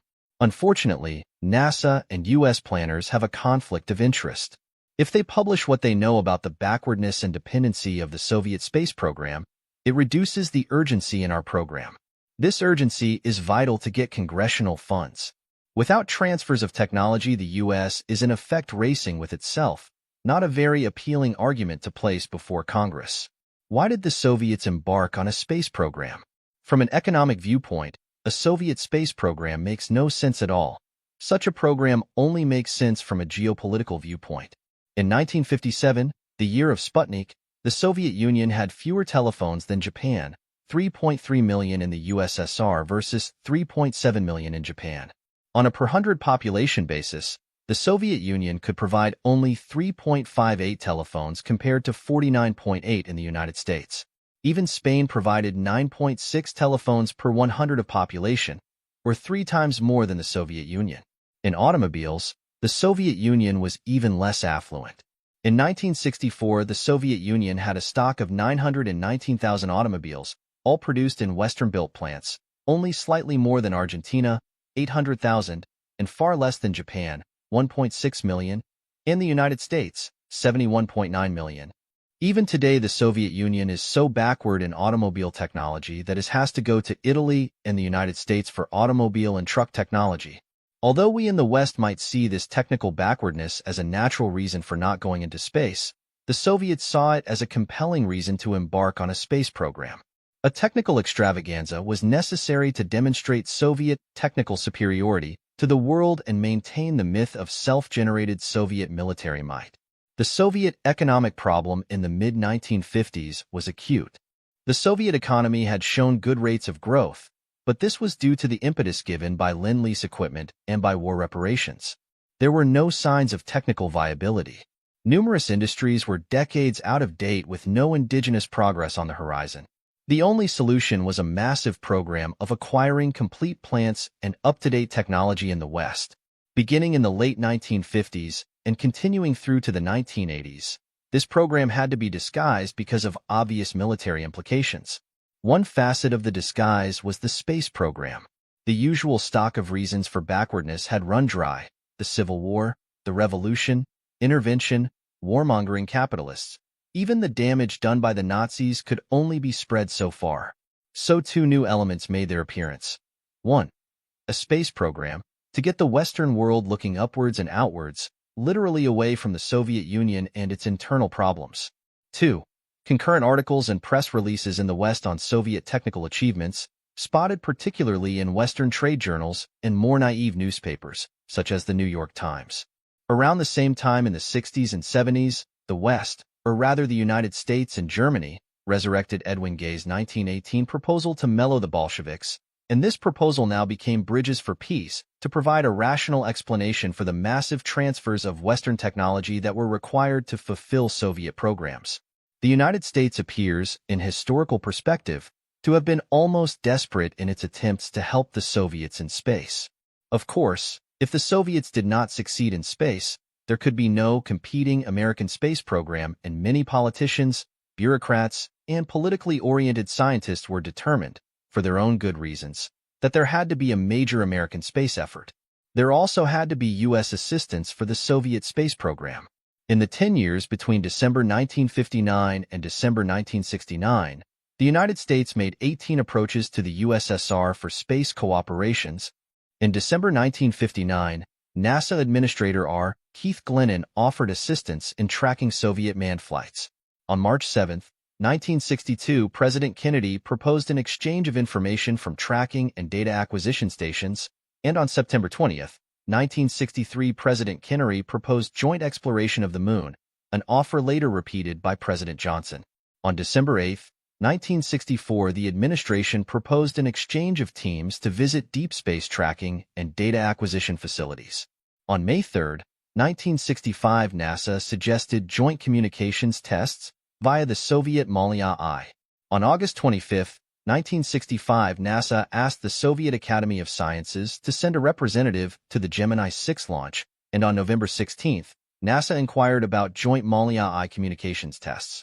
4 U.S. offers were made in 1966. In January, NASA inquired about Venus probes. On March 24 and May 23, Administrator James Webb suggested that the Soviets propose subjects for discussion. And in September, Ambassador Arthur Goldberg again raised the question of tracking coverage by the United States for Soviet missiles. Soviet aircraft development in 1913 in St. Petersburg, Igor Sikorsky, who later founded the Sikorsky Aircraft Company in America, designed the Ruski Vidyazai, weighing 5 tons with a load of 7 passengers. This 4-engine plane established a contemporary endurance record of 1 hour and 54 minutes aloft. By 1917, a fleet of 75 IM, Ilya Muromets, 4-engine bombers, based on the original 1913 model, were in service, several decades before the American 4-engine bomber fleets of World War II. So Tsarist Russia produced and successfully flew the world's first 4-engine bomber, a quarter of a century before the United States developed one. This early bomber had a wingspan of over 100 feet, or only 21 inches less than that of the World War II Boeing B-17 Flying Fortress. Obviously, there was nothing wrong with indigenous Russian aeronautical talent half a century ago. While Russians have a natural affinity and geographic impulse towards aeronautics, The Soviets have only kept up with the West by reverse engineering, prolific borrowing, and importation of technology and manufacturing equipment. Russian dependency on Western aeronautical design and production equipment and techniques goes back to the early 1920s. At that time, soon after the Bolshevik Revolution, the Russian aircraft industry depended heavily on foreign aircraft and engine imports. There was considerable Soviet design activity, but this work was not converted into usable aircraft technology.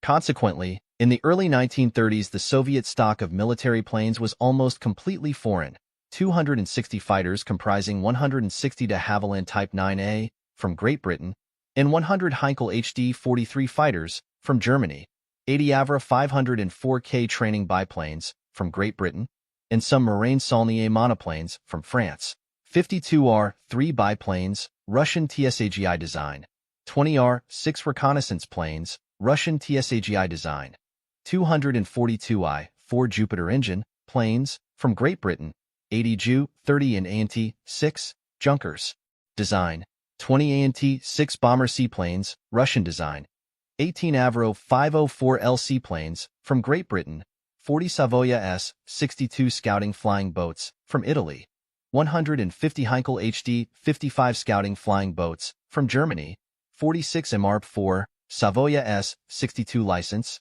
flying boats from Italy, 12 TBI Russian TSAGI design, and 43 Ju-30 naval bombers from Germany. From about 1932 onward, and particularly after 1936, there was extensive acquisition of Western aeronautical advances, which were then integrated with the developments of the 1920s. Fortuitously for the Soviet Union, this much-needed acquisition coincided with a period of increased competition among Western aircraft manufacturers. In many cases, military aircraft were designed in the West on Soviet account, and the heavy, slow, underpowered Russian designs of the early 1930s were replaced by efficient Western designs. By 1937, the Soviet government was convinced that the American method of building aircraft was the best for Russian conditions, as the American system of manufacture could more easily be adapted to mass production than any of the European systems. The United States thus became the main source of Soviet aircraft technology, particularly as a builder of new Soviet aircraft plants. Between 1932 and I-940, more than 20 American companies supplied either aircraft, accessories, or technical assistance for complete planes and aircraft manufacturing plants. Technical assistance agreements were made for Vultee attack bombers, the Consolidated Catalina, the Martin ocean flying boat and Martin bombers, Republic and Sikorsky amphibians, Seversky amphibians and heavy bombers, Douglas DC-2 and DC-3 transports, the Douglas flying boat, and other aircraft. Kilmarx has well summarized this acquisition. The objectives of the Soviet Union were more straightforward than its methods. By monitoring aeronautical progress and taking advantage of commercial practices and lax security standards in the West, the Russians sought to acquire advanced equipment, designs, and processes on a selective basis. Emphasis was placed on the legitimate procurement of aircraft, engines, including superchargers, propellers, navigational equipment, and armament, specifications and performance data, design, production and test information and methods, machine tools, jigs and dies, semi-fabricates, and critical raw materials. Licenses were obtained to manufacture certain modern military aircraft and engines in the USSR. At the same time, a number of Soviet scientists and engineers were educated at the best technical institutes in the West. Soviet techniques also included assigning purchasing missions abroad, placing inspectors and trainees in foreign factories, and contracting for the services of foreign engineers, technicians, and consultants in Soviet plants. 21 In 1937, the Soviet Union possessed the world's first commercial plane able to fly the Atlantic Ocean non-stop, with a payload of 7,500 pounds. Known as the Martin Ocean Transport, Model 156, with four 1,000-horsepower Wright Cyclone engines, it was built by the Glenn L. Martin Company of Baltimore. Model 156 cost the Soviet Union $1 million. Although capable of being flown directly to the Soviet Union, it was flown only to New York, then was dismantled and shipped to the USSR by boat. Also in 1937, the Martin Company agreed to design a Soviet bomber. Loy Henderson, the U.S. charge in Moscow, reported. Since January 1, 1937, The embassy granted visas to 14 Soviet engineers and specialists who are proceeding to Baltimore to the Glenn L. Martin factory. This information would appear to be significant in view of the statements that the Martin Company is to design and develop a new type of large plane for the Soviet Air Force instead of selling somewhat obsolete models which may have been released for export by the American military authorities. 22 In May 1937, the New York Times reported a $780,000 Soviet contract with Seversky Aircraft Corporation involving construction of and manufacturing rights for Seversky amphibians, which then held the amphibian world speed record of 230.4 miles per hour. Under a technical assistance agreement, Seversky Aircraft provided assistance for manufacture of these planes in the Soviet Union at the rate of 10 per day. Alexander P. de Seversky, president of the company, then informed the State Department that the Soviets had contracted to purchase from the company a large number of bombing planes of a new type to be designed by him. After being informed that a license would be granted if the planes involved no military secrets, Seversky suggested that the War and Navy departments might object to its exportation merely on the ground that the new bomber would be superior to any bombing plane then in existence.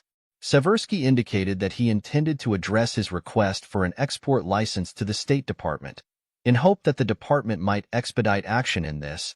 The first domestic flying boats under the Soviets were constructed at Leningrad and Taganrog. In 1932, Plant No. 23 in Leningrad produced 18 Avro 504 LC planes and 40 Savoia S-62 scouting flying boats, the latter under a license from the Società Idrovolani Alta Italia of Milan, an outstanding designer of high-performance flying boats. Also in 1932, Taganrog Plant No. 31 produced 196 flying boats, 150 Scouting HD-55s and 46 MR-5s, both built under license from Heinkel. The Soviets also acquired a license from the Macchi Company of Italy to produce the MBR series of Russian flying boats. Then in 1937 came an agreement with the Consolidated Aircraft Company of San Diego for technical assistance for Catalina flying boats under supervision of Etienne Dormoy. With the Catalina flying boat, we once again see the extraordinary ability of the Soviets to acquire anything they set their hearts on. The very first commercial consolidated PBY, Catalina, off the assembly line in San Diego was sold to the American Museum of Natural History, which promptly transferred it to the Soviets. 23 This is not the first time the American Museum of Natural History turns up in the Soviet files. In 1919, a shipload of Soviet propaganda was seized, en route to the United States, and addressed to the American Museum of Natural History. 24 Also in 1937-38, the Volti Aircraft Division of Aviation Manufacturing Corporation of Downey, California built a fighter aircraft plant for the Soviets in Moscow. Equally as important, the Soviets acquired rights to build the famous Douglas DC-3, probably the most successful transport plane in the history of aviation. Donald Douglas produced his first DC-3 in March 1935, and within 1 year the Soviets decided this was to be the basic transport plane for the USSR. A technical assistance agreement with the Douglas Aircraft Company was signed on July 15, 1936 for 3 years. Within 30 days of contract signature, Douglas delivered the blueprint materials required to fulfill the assistance contract. In October 1937, the Soviet aircraft industry placed a $1.15 million order with Douglas for additional parts, tools, assemblies, and materials. The order included one complete DC-3 in subassembly and another in first-stage production. In addition, aluminum extrusions were ordered for another 50 aircraft, together with 2 complete sets of raw materials and 25 sets of finishing materials ranging from ashtrays to zippers. Construction facilities, ordered at the same time, included one complete set of 6,485 templates, a set of 350 lead and zinc drop hammer dies, 3 sets of hydraulic mechanisms, all the necessary wood and plaster patterns, drill and assembly fixtures, a complete set of drop hammer stamps, hydraulic press parts, 2 crowning machines, and a set of 125 special tools.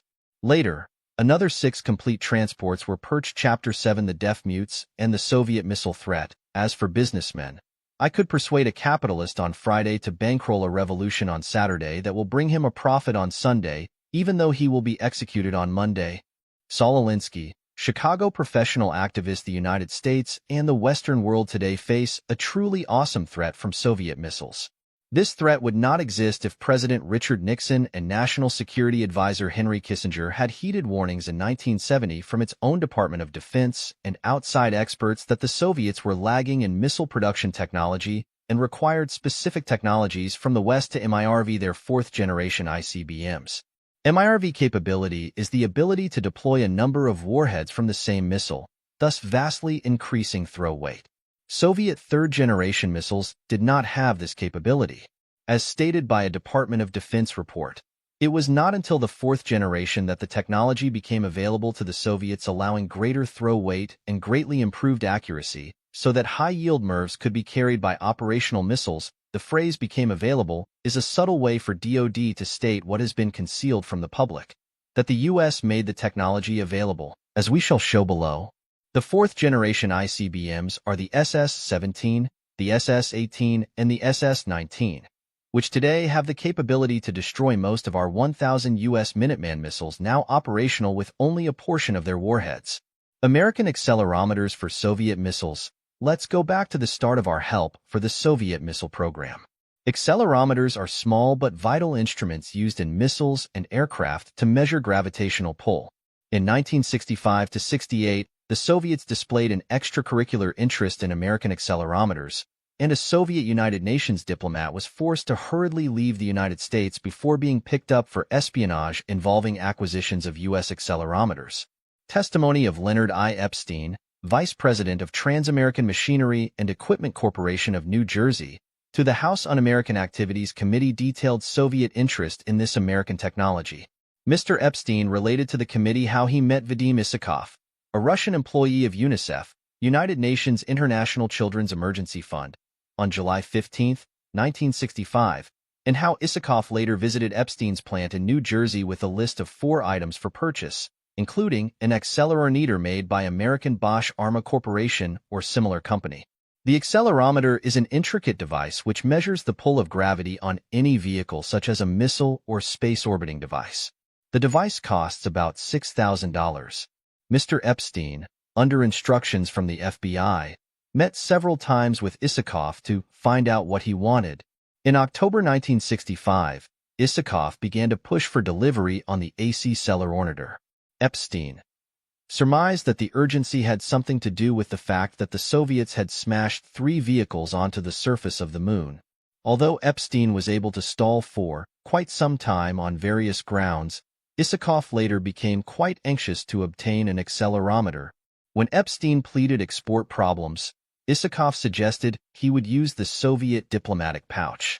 18 months later, in August 1967, another Russian, intensively interested in accelerometers, turned up in the United States, this time under the auspices of the State Department Academic Exchange Program. From August 1967 to June 1968, Anatoly K. Kochev of the Kalinin Polytechnical Institute of Leningrad was at Catholic University in the United States working on construction methods of equipment to measure small accelerations and displacement, that is, the manufacture of accelerometers. Is there any connection between Isakov's unsuccessful espionage attempts to purchase accelerometers and Kochev's academic work on accelerometer manufacture in the United States, courtesy of the State Department? There are indeed obsolete accelerometers and sophisticated accelerometers. The Soviets know the difference. They know how to make the obsolete versions, but do not have the technical ability to make more sophisticated instruments. The trick is in the manufacturing process, that is, in knowing how to build into the instrument the sensitivity necessary to measure small gravitational pulls quickly and accurately. It is the manufacturing technique that was important to the Soviets, much more important than a boat full of purchased accelerometers. Why did Kochev come to the United States in 19677? The State Department reports the title of his project as Construction Methods of Equipment to Measure Small Accelerations. 10 months would be sufficient time for a competent engineer to determine the most modern methods in this field, and given the rather careless manner in which advanced accelerometers have found their way into used electronic equipment stores, it is unlikely that Kochev had major problems in adding to his knowledge of the state-of-the-art. Why did the State Department make an agreement in 1966 to allow a Soviet engineer into the United States to study the manufacture of accelerometers only a few months after another Soviet national had been foiled by the FBI in attempting to purchase an accelerometer? We have no answer for that. American ball bearings for missile guidance system in the late 1960s Soviet missiles were extremely inaccurate. According to Abraham Shifrin, a former Defense Ministry official, they could hardly find the United States, let alone a specific target. By the late 1970s, their accuracy was so improved that Soviets could guarantee a high proportion of hits on a target as small as the White House. The technological roadblock was mass production of miniaturized precision ball bearings for guidance systems. In the early 1960s, Soviets attempted to buy U.S. technology for mass production of miniaturized precision bearings. The technology was denied. However, in 1972, the necessary grinders were sold by Bryant Chucking Grinder Company, and its products are today used in Soviet-guided missile systems and gyroscopes. Specifically, the Soviets were then able to mirror their missiles and increase their accuracy. This is how the tragedy came about. Ball bearings are an integral part of weapon systems. There is no substitute. The entire ball bearing production capability of the Soviet Union is of Western origin, utilizing equipment from the United States, Sweden, Germany, and Italy. This transfer has been fully documented elsewhere by this author. See bibliography. All Soviet tanks and military vehicles run on bearings manufactured on Western equipment or copies of Western equipment. All Soviet missiles and related systems, including guidance systems, have bearings manufactured on Western equipment or Soviet duplicates of this equipment. One firm in particular, the Bryant Chucking Grinder Company of Springfield, Vermont, has been an outstanding supplier of ball bearing processing equipment to the Soviets. In 1931, Bryant shipped 32.2% of its output to the USSR. In 1934, 55.3% of its output went to Russia. There were no Luther shipments until 1938, when the Soviets again bought 1/4 of Bryant's annual output.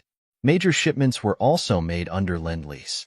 Soviet dependence on the West for ball bearings technology peaked after the years 1959 to 61, when the Soviets required a capability for mass production, rather than laboratory or batch production, of miniature precision ball bearings for weapon systems.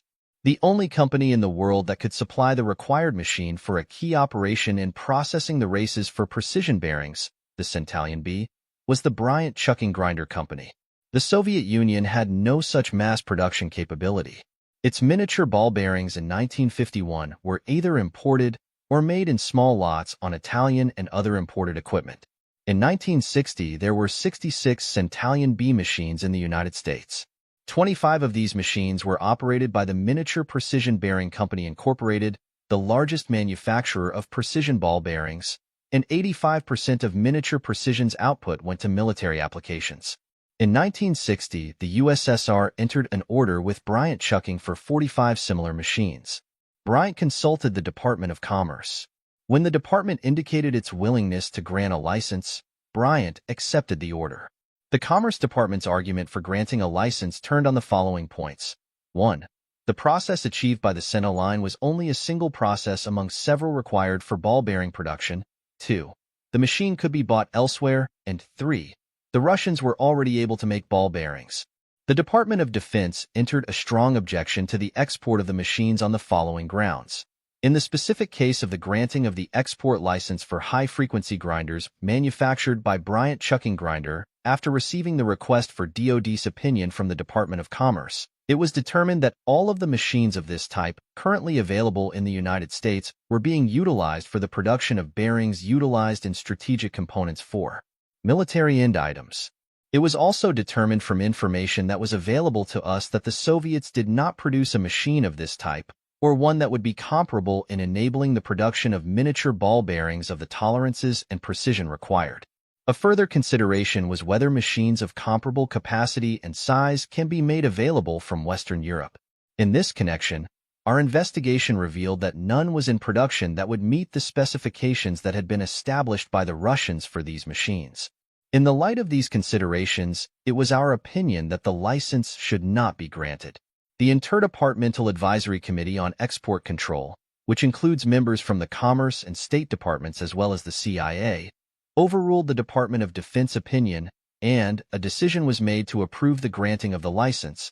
The Department of Defense made further protests, demanding proof that either the USSR or Western Europe was capable of producing such machines. No such proof was forthcoming. The following is a summary of the objections of the Department of Defense representative. A. I expressed dissatisfaction and suggested that the Department of Defense not concur in the initial request of the Department of Commerce. B. The official member of the Department of Defense in this connection concurred and, at a series of meetings of the Advisory Committee on Export Control, spoke against the proposal that an export license be granted. C.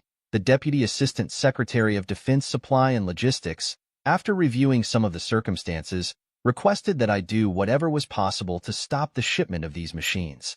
D. A letter was transmitted from the Office of the Secretary of Defense to the Secretary of Commerce, approximately November 1, 1960, saying it, spoke to the Department of Defense and requesting a further review. E. At 2 meetings where the matter was reviewed, the Department of Defense maintained non-concurrence in the shipment of the equipment. As of this writing, I am still convinced that it would be a tragic mistake to ship this equipment. The reference to a tragic mistake refers to the known fact at that time that miniature precision ball bearings are essential for missiles. Granting the license would give the USSR a miniature ball bearing production capability equal to 2/3 that of the United States. In 1961, a Senate subcommittee investigated the grant of this license to Bryant. Its final report stated, "The Senate Subcommittee on Internal Security has undertaken its investigation of this matter not in any desire to find scapegoats, but because we felt that the larger issue involved in the Bryant case was, potentially, of life or death importance to America and the free world. We are now convinced, for reasons that are set forth below, that the decision to grant the license was a grave error. 26 The testimony of Horace Gilbert to the Senate summarizes the position on the Sentinel line machines. Mr. Chairman, I am Horace D. Gilbert of Keene, New Hampshire, and I am president of Miniature Precision Bearings Incorporated, and I would like to express my appreciation for having an opportunity to be here with you, and come particularly at this time, when I know that everyone is so busy and at such short notice. As the name implies, my company produces miniature ball bearings of precision quality, 85% of which are used in the national defense effort. All but 1% of our sales are within the United States, and most of these bearings are produced by machines manufactured by Bryant Chucking Grinder Company of Springfield, Vermont. Our company owns about 25 of these machines out of the 66 which, I believe, presently exist in the United States. This machine was developed over a long period of years, and much of the know-how, Mr. Chairman, in the latest model, was contributed by our company. Several months ago, Russia ordered 45 of these machines from Bryant, and the Department of Commerce has granted an export license. I was very much disturbed when I learned of this, and I and Mr. Patterson over there, whom I will further identify as one of the developers of this machine, we have attempted to demonstrate to the Department of Commerce the tragedy of these machines being sold to Russia. Unfortunately, we have not met with success, and I would like to assure you, Mr. Chairman, that if these machines are sold, it means absolutely no commercial or financial difference to us as a company or to me as an individual. I have no fear as far as Russia selling in our markets is concerned, and our company does not do any significant amount of bearing business in their markets. I am here because I think that this is folly which would undermine our defenses. The Department of Commerce has attempted to justify its decision with 4 or 5 arguments, none of which, in our opinion, appears to be valid, and I would like to touch on these. First, they say these machines could be purchased in Europe, and consequently, Bryant might as well benefit by their sale here. I am thoroughly familiar with the machines which are in production in Europe. Part of my Chapter 8, The Soviets at Sea. Within weeks, many of you will be looking across just hundreds of feet of water at some of the most modern technology ever invented in America. Unfortunately, it is on Soviet ships.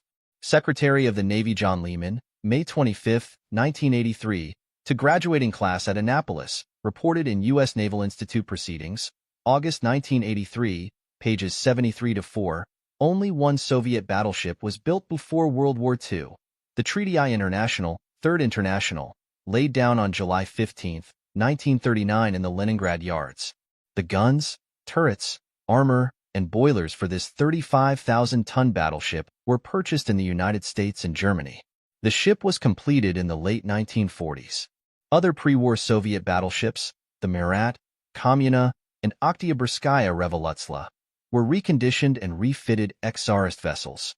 Attempts to build 3 battleships of the Italian Vittorio Veneto class were abandoned. Three aircraft carriers were under construction at the end of the 1930s. The Stalin, formerly the Tsarist Admiral Kornilov, a 9,000-ton ship built in 1914, redesigned in 1929, and completed in 1939 as an aircraft carrier. Two other carriers of 12,000 tons each were built on the basis of American blueprints. The Krasnoye Znameny and the Voroshilov, laid down at Leningrad in 1939 and 1940. World War II Soviet cruisers were refitted Tsarist-era vessels, including the Krasny Kavkaz, formerly the Admiral Lazarov, built in 1916 at Kinelev, the Profintern, formerly the Svetlana, built in 1915 at Reval, now Tallinn, and refitted in 1937, and the Shevoniji Ukraina, formerly the Admiral Nakhimov, built in 1915. The first Soviet attempt at cruiser construction was the Kirov class of 8,000 tons. Three ships were laid down in 1934-35 with Tosi engines manufactured in Italy and built to Italian plans at Putelovets, the Kirov and Maxim Gorky, and at Nikolaev, the Kolbyshev, under the technical direction of Sinzaldo, an Italian firm. There were three groups of Soviet destroyers before World War II. First, 14 Tsarist vessels, 4 in the Petrovsky class, built in 1917-18, 9 in the Uritsky class, built in 1914-15, and 1 Exnovik, built in 1911. Second, some new classes of destroyers were built under the Soviets to French and Italian designs.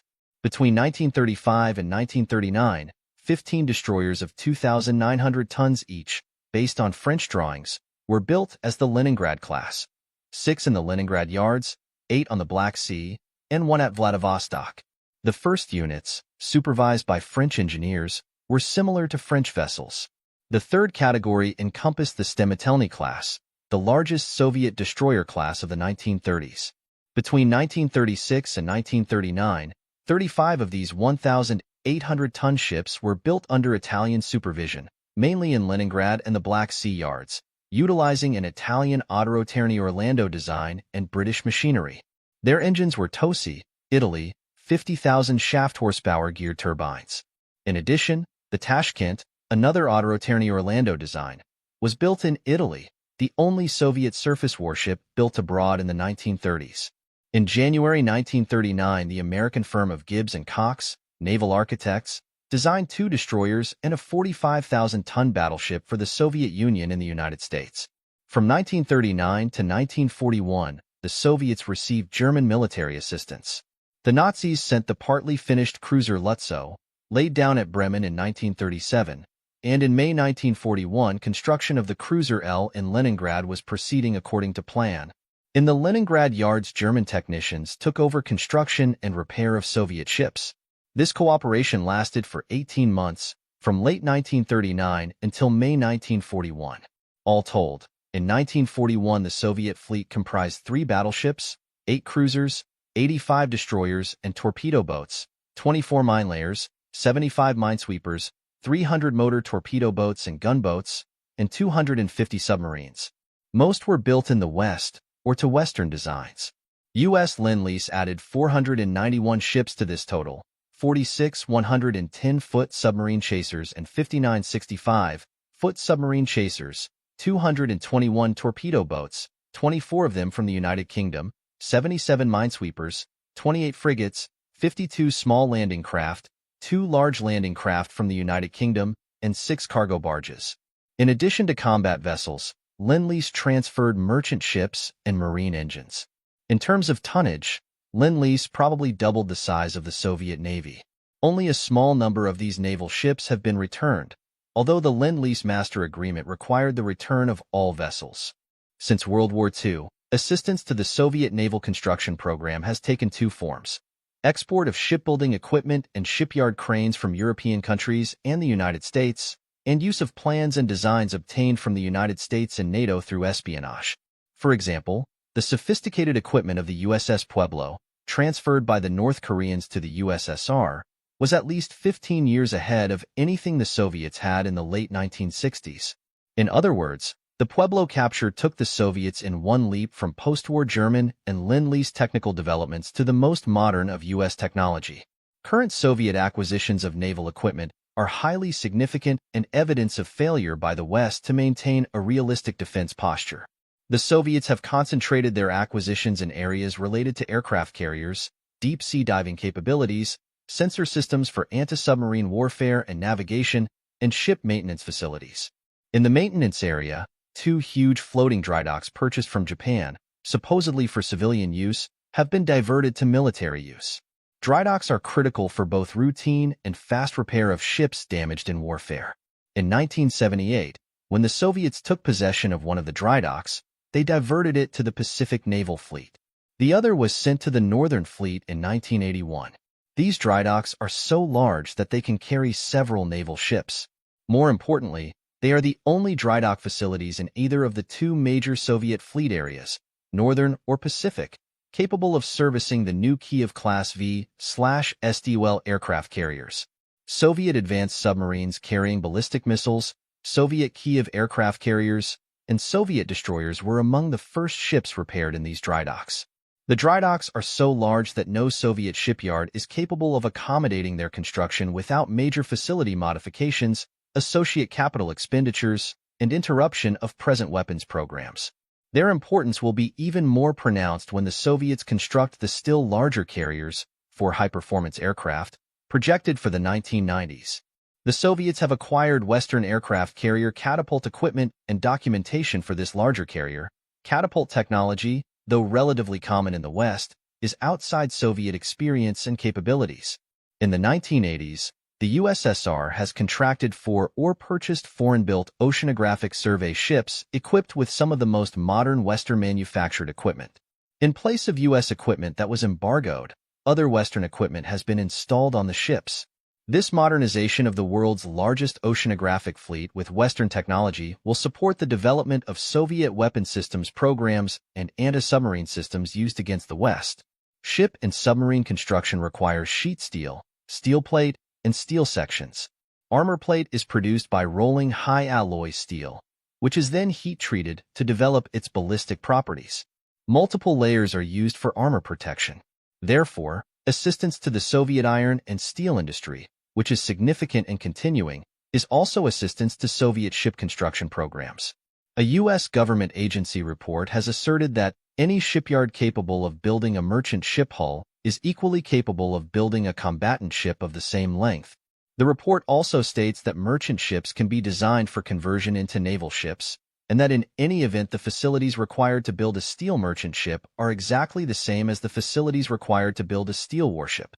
The main differences are the armament and the varying specifications for engines and other equipment.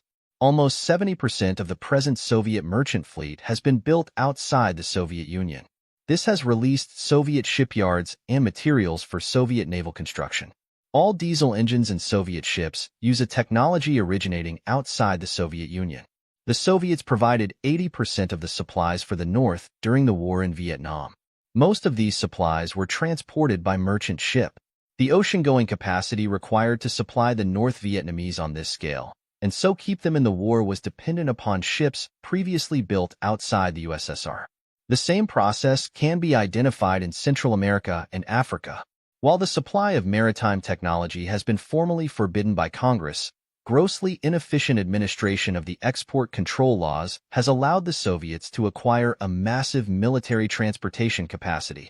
Origins of the Soviet merchant marine. There are 2 extraordinary facts about the gigantic strategic Soviet merchant marine.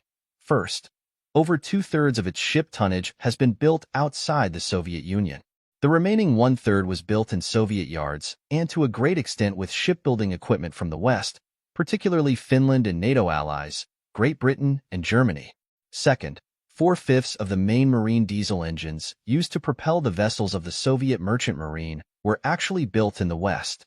In other words, only 1/5 of the main diesel engines were built in the USSR.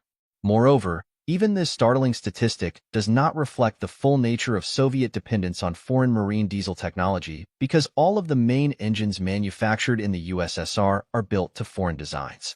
The full scope of the dependence of Soviet marine diesel technology on foreign assistance is shown in Table 8.1. The manufacture of marine diesels in the Soviet Union has received considerable foreign technical assistance. Technical assistance agreements were made with both MAN and Sulzer in the 1920s, and the Soviet Union has continued since that time to receive MAN, Maskinenfabrik Augsburg-Nürnberg, and Sulzer Technology, in addition to assistance agreements with Burmeister and Wain of Denmark and Skoda of Czechoslovakia. An important basic agreement was signed in early 1959 in Copenhagen by Niels Munk, managing director of Burmeister Chapter 9, the leaky pipeline embargo 27. It seems beyond doubt now that the pattern of Soviet-Cuban East German intervention constitutes a single apparatus with a serious purpose. It merits a serious American response. Wall Street Journal, December 29, 1980. Siberia is a vast storehouse of oil and gas reserves. In the 1970s, the Soviets brought off an almost unbelievable deal to develop these reserves. A known Soviet objective in economic warfare is to make Western Europe dependent on the Soviet Union. Such dependence will severely reduce European options in case of war with the Soviet Union. The Soviets designed a massive pipeline project large enough to change the entire Siberian infrastructure to channel these Siberian natural gas reserves to gas-deficient Europe, thus making Europe dependent on a vital energy resource. At the same time, the Soviets convinced the Western deaf-mute-blind men to finance this $22 billion deal and so finance their own destruction, just as Lenin predicted. The Siberian gas deal, known as Russia No. 6 to the financing bankers, is a 2,800 miles gas export pipeline from the Urengoy gas field in Siberia to Uzhgorod on the Czech-Soviet border, where it feeds into the West European gas pipeline network. Daily throughput is 2.8 billion cubic feet. Initially, even the U.S. State Department, October 1982, objected to the deal on the following grounds. Russia No. 6 would make Europe 20% to 30% dependent on Russian gas, thus crossing the threshold of prudent dependence on the USSR. The financing offered by Western bankers amounts to a subsidy of Soviet economic development. Resulting hard currency earnings from sale of the gas will have a strategic impact by allowing the USSR to continue to import Western goods and high technology equipment, alleviating serious domestic resource constraints. 28. In the late summer of 1981, the Soviet Union contracted with U.S., French, West German, and Italian engineering firms for equipment for the Siberian pipeline. The Soviets required each European country to make available substantial export financing to be eligible for pipeline contracts. Financing offers by the European export credit agencies were for subsidized interest rates, in most cases under 8%, at a time when interest rates ranged from 11% to more than 20%. Using credit, the Soviets purchased power turbines, gas compressors, and monitoring, firefighting, and control equipment. Large-diameter pipe was purchased and financed as part of bulk orders of Western steel pipe regularly imported by the Soviets. In late 1981 and early 1982, long-term gas supply contracts based on the new pipeline were signed between the Soviet Union and gas distribution companies in West Germany, France, Austria, Switzerland, and later Italy.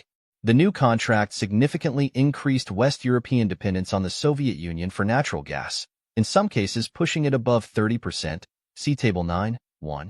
Such a level of dependence on Siberian gas is unwise because gas is a fuel particularly hard to replace at short notice because of the way it is transported and stored. Gas is used in the politically sensitive residential and commercial sectors of Europe.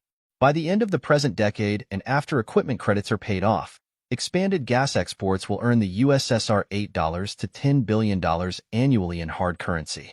This will be a most important source of hard currency for the Soviets, offsetting an expected decline in crude oil export earnings. Table 9.1 Gas supply sources for major European consumers. Federal Republic of Germany 1980-1990 domestic 30.1%, 22.3% Netherlands 36.6%, 15.7% Soviet Union 17.5%, 25.0% Norway 15.7%, 22.3% Middle East 7.8% Africa, 6.5% France 1980-1990 domestic, 27.5%, 8% Netherlands 37.6%, 8.0% Algeria 7.8%, 23.0% Soviet Union 13.3%, 32.0%. Working both sides of the street financing of the Siberian gas pipeline is an excellent example of the two-faced nature of the deaf-mute-blind men. In great part, those who financed this vast expansion in Soviet ability to wage global war at Western taxpayers' expense are also prime military contractors for Western governments. General Electric supplies guidance systems for Polaris and Poseidon missiles and jet engines for U.S. military aircraft. while at the same time supplied equipment for Soviet military end uses on credit at preferential terms that could not be obtained by an individual U.S. taxpayer. In brief, because the U.S. government guarantees these Soviet orders, General Electric is in a position to have the U.S. taxpayer subsidize its contracts in the Soviet Union while the same taxpayer is shelling out for the U.S. defense budget. Here are the U.S. prime contractors on Russia number 6, with a brief notation of their U.S. government defense contracts.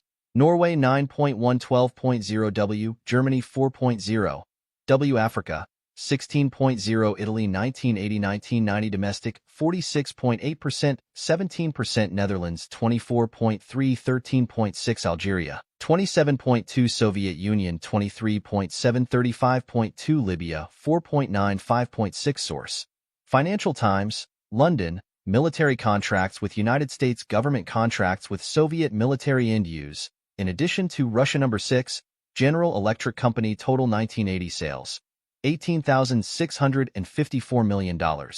Military sales, $2,202 million. Number 5 in USA, General Electric Company 1981. Romania, $142. Rail. Steam turbine generating equipment for nuclear power station. 1980. USSR, $40 mil. Subcontract for computers and electri. Produces jet engines for military aircraft including F-4 Phantom, F-5 Freedom Fighter, and F-18 Hornet. Plant. Guidance system for Polaris and Poseidon missiles. CAL equipment for electrical steel. General Electric Company, data processing systems. Components for nuclear weapons. General Electric Company 1979. Hungary licensed production of polypropylene film, also technology for condenser manufacture. 1979. Yugoslavia know-how for manufacture of polyethylene cable. 1978. Poland, $12. Rail. Equipment for hot strip steel mill. 1976. USSE, $90 million. Hot gas rotating components. Exxon Corporation total 1980 sales, $63,896 million. Military sales, $479 million. Number 29 in USA, Exxon Corporation participation, through holdings in Rurgas and Gazprom, in the distribution of Soviet gas in Europe. 1978, Poland additives for and formulation of high-quality lubricating oils. 1977, USSR scientific and technical cooperation, exchange of petrochemicals, information and research cooperation in developing additives to lubricating oils, resins, solvents, and semi-finished chemical products over 5 years. Royal Dutch/Shell Group total 1980 sale, $225,090 million.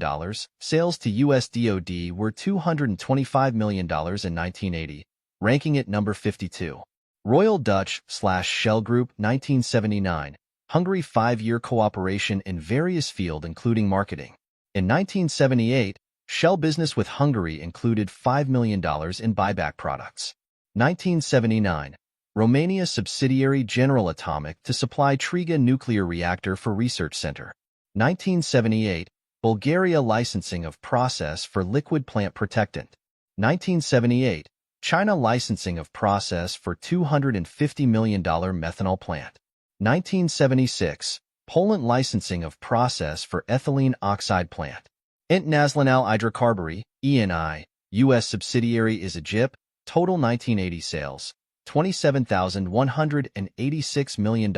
Subsidiary Egypt had $223 million of business with U.S. DoD in 1989, ranking it 53rd among U.S. defense contractors. International Hydrocarburi, ENI, 1981.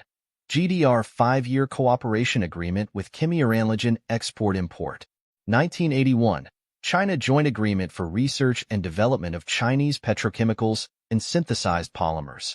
ENI, U.S. subsidiary is Agalp. ENI, U.S. subsidiary is Egypt. 1981. Romania framework agreement for complete production program of turbines, compressors, pumps, valves, etc. 1981.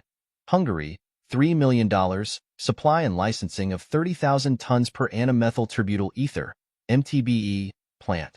1980. GDR, $90 million, Snamper Jetty, construction of highly advanced plant to recover lead from batteries. 1979. China, $50 million, subsidiary Nouveau Pignoni. Joint production of centrifuge compressors. 1978, Hungary, $80 mill. Supply of gas compressor station. 1976, Poland subsidiary Halder Tops. Licensing of process for 2 ammonia plants. 1975, USSE, $200 million. Supply of 3 urea plants. Foreign companies with significant Department of Defense contracts. Rediffusion Limited, UK. Rediffusion Limited, UK. Controlled by British Electric Traction Company Limited, one of the top 10 suppliers of electronic equipment to UK military. R&D work for US DoD, 1977, $2.3 million. Communications, data processing, and flight simulation systems. 1981, USSR supply and videotech systems and terminals for gas pipeline. 1979, Czechoslovakia, $1.5 million. Supply of data transmission system and equipment. 1979, Poland, $1 million. Supply of data processing system and computers. 1978, Czechoslovakia, $1.2 million. Supply of 2 computer systems. 1977, USSR supply of computer system. 1977, Czechoslovakia, $1 million. Supply of 6 data entry systems. 1977, Poland, $1 million. Supply of EDP computer equipment. Thomson Group total 1981 sales, $8,656 million. Variety of military electronics equipment, including contracts on full range of Matra missiles such as Krotal, Martel, Odomot, and on MBB Cormoran anti-ship missiles. Surface radars, avionics, military data processing from Brandt Armaments Division. Thomson Group 1979, USSR, $100 million. Supply of computerized telephone exchange system. 1979, USSR construction of printed circuit plant at Minsk. 1979, USSR data processing for nuclear plants. 1976, Romania supply of air traffic control system. 1978, Bulgaria agreement on electronics developments. Rolls-Royce total 1980 sales, $2,926 million. Military sales, $250 million. Number 4 in UK. Propulsion systems for Bloodhound and Sea Dart missiles. Jet and turbine engines for military craft such as Harrier V/SD Well fighter. With Turbomeca, France Adour engines for Jaguar strike plane. With Detroit Dies Chapter 10 DMBs supplying nerve gas plants, the USSR is highly dependent on Western chemical technology. Central Intelligence Agency chemical technology is an all-important prerequisite for modern warfare. Explosives require chemical technology and, for example, under wartime circumstances fertilizer plants can be quickly converted to manufacture of explosives. Many nerve gases require chemical technologies similar to those used for production of agricultural insecticides. This interrelationship between chemical technology and warfare is well known in Washington, yet the Soviets have traditionally been allowed access to the latest of Western chemical technology under so-called cooperation agreements, through turnkey plants which have been used for military end uses. A Central Intelligence Agency assessment report 30 made in the late 1970s concluded that the USSR is highly dependent on Western chemical technology. At that time, the CIA estimated that Western-equipped plants accounted for the following proportions of Soviet chemical production: 40% of complex fertilizers, 60% of polyethylene, 75 to 80% of polyester fiber, 85% of ammonia production. The CIA report did not, however, report on another critical fact, that Soviet plants producing these and other chemicals use almost entirely technology copied or reverse-engineered from Western equipment. There is no indigenous Soviet chemical technology. State Department concurs an explosives manufacture import of U.S. chemical technology for military purposes goes back to the 1920s and has always received State Department support. A 1929 agreement stipulated that the Soviets could use DuPont processes for the oxidation of ammonia to manufacture 50 to 65% nitric acid. DuPont agreed to place at the disposal of Chemstroy sufficient data, information and facts with respect to the design, construction and operation of such plants as will enable Chemstroy to design, construct and operate ammonia oxidation plants. Later in 1932, Negotiations were concluded between DuPont and the Soviets for construction of a gigantic nitric acid plant with a capacity of 1,000 tons per day. This approximates 350,000 tons annually. 25 years later, in 1957, the largest DuPont processed nitric acid plant in the United States, at Hopewell, had an annual capacity of 425,000 tons. Under the 1929 earlier contract, DuPont also supplied technical assistance to the USSR for a period of 5 years. The firm inquired of the State Department whether this plant of excessively large capacity would meet with objections from the U.S. government. While we have no knowledge of the purpose of the proposed plant, yet the excessively large capacity contemplated leads us to believe that the purpose may be a military one. 31 The State Department position is summarized in a memorandum of April 6, 1932, which reviewed export of military materials to the Soviet Union and concluded that the department would have no objection to construction of such a large nitric acid plant. 32. The Soviets bought from DuPont its ammonia oxidation and nitric acid technologies. DuPont had expended over $27 million developing these processes. In requesting advice from the State Department, DuPont argued that the process was neither secret nor covered by patents, that the end use of nitric acid is the manufacture of fertilizer, that if DuPont did not supply the process, it could be bought elsewhere, and that several plants had already been erected in the USSR by Casale and Nitrogen Engineering of New York. The letter from DuPont to Henry L. Stimson of the State Department with reference to the proposed contract, dated April 20, 1929, states in part, "It is true, of course, that nitric acid is used in the manufacture of munitions." DuPont then claimed, "It is impossible to distinguish between chemicals used for strictly commercial purposes and chemicals used for strictly munitions purposes," and as justification for its proposal, the firm said, "We submit that the contemplated contract will in no way give assistance for the manufacture of munitions which cannot easily be acquired elsewhere by the Soviets." Further, the company argued, there was nothing exclusive about the DuPont process. The copy of the agreement in the State Department files indicates that the Soviet Union wishes to use in Russia the DuPont process for the oxidation of ammonia, and DuPont to place at its disposal sufficient data with respect to the design, construction, and general information as to permit the satisfactory operation of such plants. The company shall serve the Russian corporation in an advisory capacity and furnish upon request services of engineers and chemists so as to accomplish the purpose of the contract. By the late 1930s, a nitrogen engineering design complex at Berezhniki employed 25,000 workers and manufactured thermite, powder, and nitroglycerin. In the late 1950s and 1960s, the Soviets lagged in all areas of chemical production outside the basic chemical technology absorbed in the 1930s and 1940s. This lag had major military implications and since 1958 has inspired a massive purchasing campaign in the West. In the 3 years 1959 to 61 alone, the Soviet Union purchased at least 50 complete chemical plants or equipment for such plants from non-Soviet sources.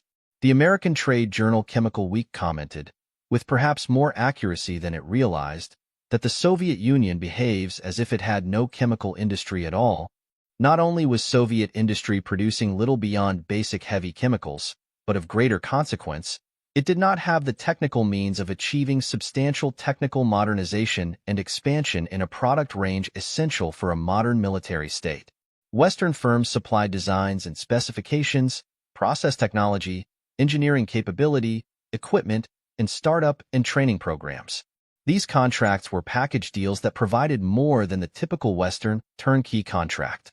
Such contracts are unusual in the West, except perhaps in underdeveloped areas lacking elementary skills and facilities, but were very attractive and highly profitable to Western firms. Many of the chemical plants built in the 1960 and 1970s programs had direct military applications. In 1964, a British company, Power Gas Corporation, Limited, built a $14 million plant for the manufacture of acetic acid in the USSR. In 1973, Lermis Engineering built another vast acetic acid plant with Monsanto technology and U.S. Export-Import Bank loans. Hygrotherm Engineering, Limited of London contracted to supply an automatic heating and cooling plant with heat generators, circulating pumps, and control equipment, and other equipment for use in the manufacture of synthetic resin. A plant was supplied for the production of synthetic glycerin, which is used in explosives manufacture. Other plants were for the production of ethyl urea, synthetic fatty acids, sodium tripolyphosphate, carbon black, and germanium. All these products have military end uses. Sulfuric acid, the most important of inorganic acids and industrial chemicals, is required in large quantities for explosives manufacture. Production of sulfuric acid in Russia increased from 121,000 tons in 1913 to just under 3 million tons in 1953, 4,804,000 tons in 1958, and 8,518,000 tons in 1965. The Soviets have always utilized basic Western processes for the manufacture of their supply of sulfuric acid and have reverse-engineered the equipment in their own machine-building plants. A recent Russian paper on sulfuric acid manufacture indicates that in the mid-1960s, 63% of sulfuric acid production was carried out according to a standardized version of one Western process. The remainder was produced by a Soviet process utilizing fluidized bed roaster, electric precipitator, towers, and contact apparatus, similar to the contact processes in use in the West. In 1965, Nordak Limited of the United Kingdom sold a sulfuric acid concentration plant with a capacity of 24 tons per day of 78% sulfuric acid to update Soviet sulfuric acid technology. Up to 1960, Russian output of fertilizers was mostly in the form of low-quality straight fertilizers. There was no production of the concentrated and mixed fertilizers that are used in the West. Fertilizer plants are easily converted to explosives plants. Part of the fertilizer expansion program of the 1960s was the purchase from the Joy Manufacturing Company of Pittsburgh of $10 million worth of equipment for potash mining. Congressman Lipscomb protested the issue of a license for this sale. Congressional Record, August 28, 1963. While Lipscomb pointed out that potash can be used for manufacture of explosives, Forrest D. Hockersmith, of the Office of Export Control in the Department of Commerce, replied, "Our decision to license was heavily weighed by the fact that potassium fertilizer can best be characterized as peaceful goods." August 21, 1963. Hockersmith did not, of course, deny that potash had an explosives end use. A cluster of 10 gigantic fertilizer plants for the Soviets was arranged by the Occidental Petroleum Corporation, Armand Hammer's company, and built by Woodall Duckham Construction Company, Limited, and Newton Chambers and Company, Limited, of the United Kingdom. Other fertilizer plants were built by Mitsui of Japan and Montecatini of Italy. Ammonium nitrate, an ingredient in fertilizer manufacture, also has an alternate use in explosives manufacture. It is used, for example, in 60/40ths amytal in the explosive warheads of the T-7A rockets. Armand Hammer of Occidental Petroleum is, of course, Moscow's favored deaf-mute capitalist, possibly vying with David Rockefeller for the honor. However, Armand has a personal relationship with the Soviets that could never be achieved by anyone with David's Ivy League background. One fact never reported in U.S. newspaper biographies of Armand Hammer is that his father, Julius Hammer, was FO Chapter 11. Chevron Gulf keeps Marxist Angola afloat now, in spite of the increasingly advantageous position of UNITA and the imminent collapse of the illegitimate, pro-Soviet government. Elements within the State Department are doing their best to salvage the communist MPLA and to prevent the forces for democratic government from winning in Angola. Senator Steve Sims, May 14, 1985. In distant, obscure Angola, on the southwest coast of Africa, the alliance between capitalists and communists has matured into its most open, blatant form. Possibly the reported export of ball-bearing machines to Russia to produce bearings for Soviet missiles may leave some readers with an uneasy feeling, but also with a vague need to come to grips more concretely with the alliance. In Angola, the most skeptical reader can see the alliance working on a daily basis. Angola, a one-time Portuguese colony, was liberated 10 years ago by the MPLA, Popular Movement for the Liberation of Angola, a Marxist organization in alliance with Angolian nationalist groups. The MPLA was not elected and has never held elections. MPLA seized power and has been kept in power by 36,000 Cubans and about 1,200 Soviet military personnel. The Cubans and the Soviets are in Angola for the same reason Angolan Marxists will not allow free elections, because Marxism does not represent the people of Angola. The United States has been inhibited from encouraging democratic, freely elected forces by groups within the U.S. State Department and the so-called Clark Amendment, repealed in 1985, sponsored by former Senator Clark, which forbade the U.S. from assisting any group that might challenge the Angolan Marxists. Yet the Soviets in Angola are challenged as they have never been challenged before. For the first time in 60 years, a Marxist regime is in danger of overthrow by internal democratic forces. Angolan guerrillas, known as UNITA, National Union for the Total Liberation of Angola, have taken over one-third of Angola, about 250,000 square miles, and control most of the countryside, particularly in the south. UNITA is an unusual organization. It is not American-backed. In fact, it is American corporations and the U.S. State Department that have stopped the UNITA victory. UNITA is unusual also in that it believes in free enterprise, free and secret elections, private property, and decentralization of political power. UNITA is led by Jonas Savimbi, aged 51, a ferocious-looking gentleman reminiscent of television's Mr. T. Savimbi is a European-educated black intellectual who believes in individual freedom. Against Savimbi and UNITA we find the Soviet Union, Cuban forces, the U.S. State Department, American multinationals, and until recently the U.S. Congress. Some years ago, the Senate passed the Clark Amendment, sponsored by Senator Clark, which in effect prevented U.S. aid to this torch of freedom in southern Africa. The muddled, confused thinking of the United States is well illustrated by a statement made by former U.S. Ambassador to United Nations Donald McHenry, to the effect that the U.S. should not be surprised that the Soviets are aiding Angolan Marxists, that the Soviets are present to assist the Angolans and to assist the Namibians, is no different from the presence of the United States in El Salvador and U.S. assistance to E1 Salvador. The point, of course, that McHenry avoids is that the Soviet objective, more than clearly demonstrated in the past 60 years, is a totalitarian-controlled society without individual freedom. The Soviets have indeed assisted Marxist Angola.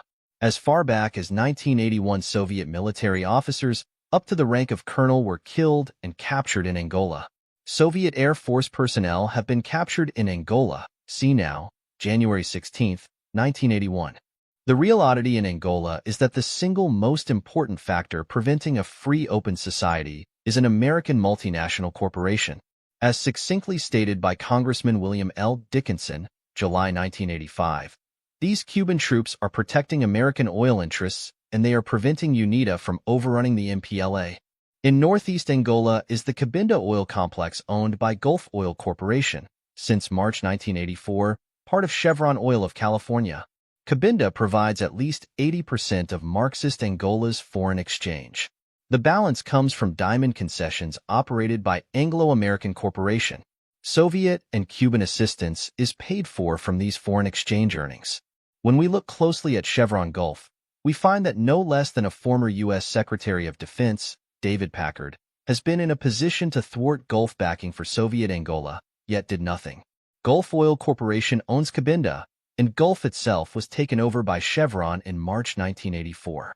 Thus, we have two sets of directors to look at, the original Gulf Oil directors who for a decade allowed the Gulf Cabinda operation to finance Marxist Angola, and the Chevron directors who had the opportunity to change corporate policy towards subsidy of Marxist warfare. The directors of the former Gulf Oil Corporation were. Of these, the most vocal in support of Marxism was James E. Lee, former chairman, and Jerry McAfee. Robert Dickey, 3 H. Hammer, Julian Goodman, R. H. Dean, Sister Jane Scully, J. H. Higgins, Edwin Singer, J. P. Gordon, E. B. Walker, 3 J. Lee J.M. Walton, E. I. Kolodny, Chief Executive Officer of Gulf, and now a director of Chevron. Lee was strong in support of Marxist Angola, even claiming to the Wall Street Journal that the Neto regime was stable and easy to work with. See cartoon opposite title page. In March 1984, Gulf was taken over by Chevron in the largest corporate merger in U.S. history. A few Gulf directors joined the Chevron board, and Chevron Gulf continued to operate. Gulf Cabinda, protected by Cuban and Soviet troops, continued to provide most of Angola's foreign exchange, and with the Angolan government, planned new joint ventures to expand corporate usefulness to the unelected Marxist government. That Chevron Gulf should be protected by Cuban troops with Soviet air cover and a Soviet air defense network doesn't seem to embarrass these Chevron directors at all, even though some are directors of major U.S. defense contractors. Samuel H. Armacost, 45, President, Dr. and Chief Exec. Off. Of Bank of America N.T. and S.A. Donald L. Bauer, 61. Vice CHMN of BD of Company. Dr. Crocker National Corporation, Crocker National Bank. R. Haldane, 68. Dr. Ralston Purina Company, Gulf Corporation, Mercantile Trust Company, Mercantile Bank Corporation, General American Life Insurance Company, LaBarge Incorporated. Kenneth T. Durr, 48. Vice Press of Company, President and Chief Exec. Off. Chevron USA, Incorporated. Lawrence W. Funkhauser, 63. Vice Press, Explore, and Prod of Company. John R. Gray, 62. President of Company, Dr. Bank of America N.T. and S.A. and Bank America Corporation. Kenneth E. Hill, 69.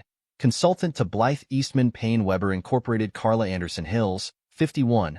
Partner, Law Firm of Latham, Watkins and Hills, Dr.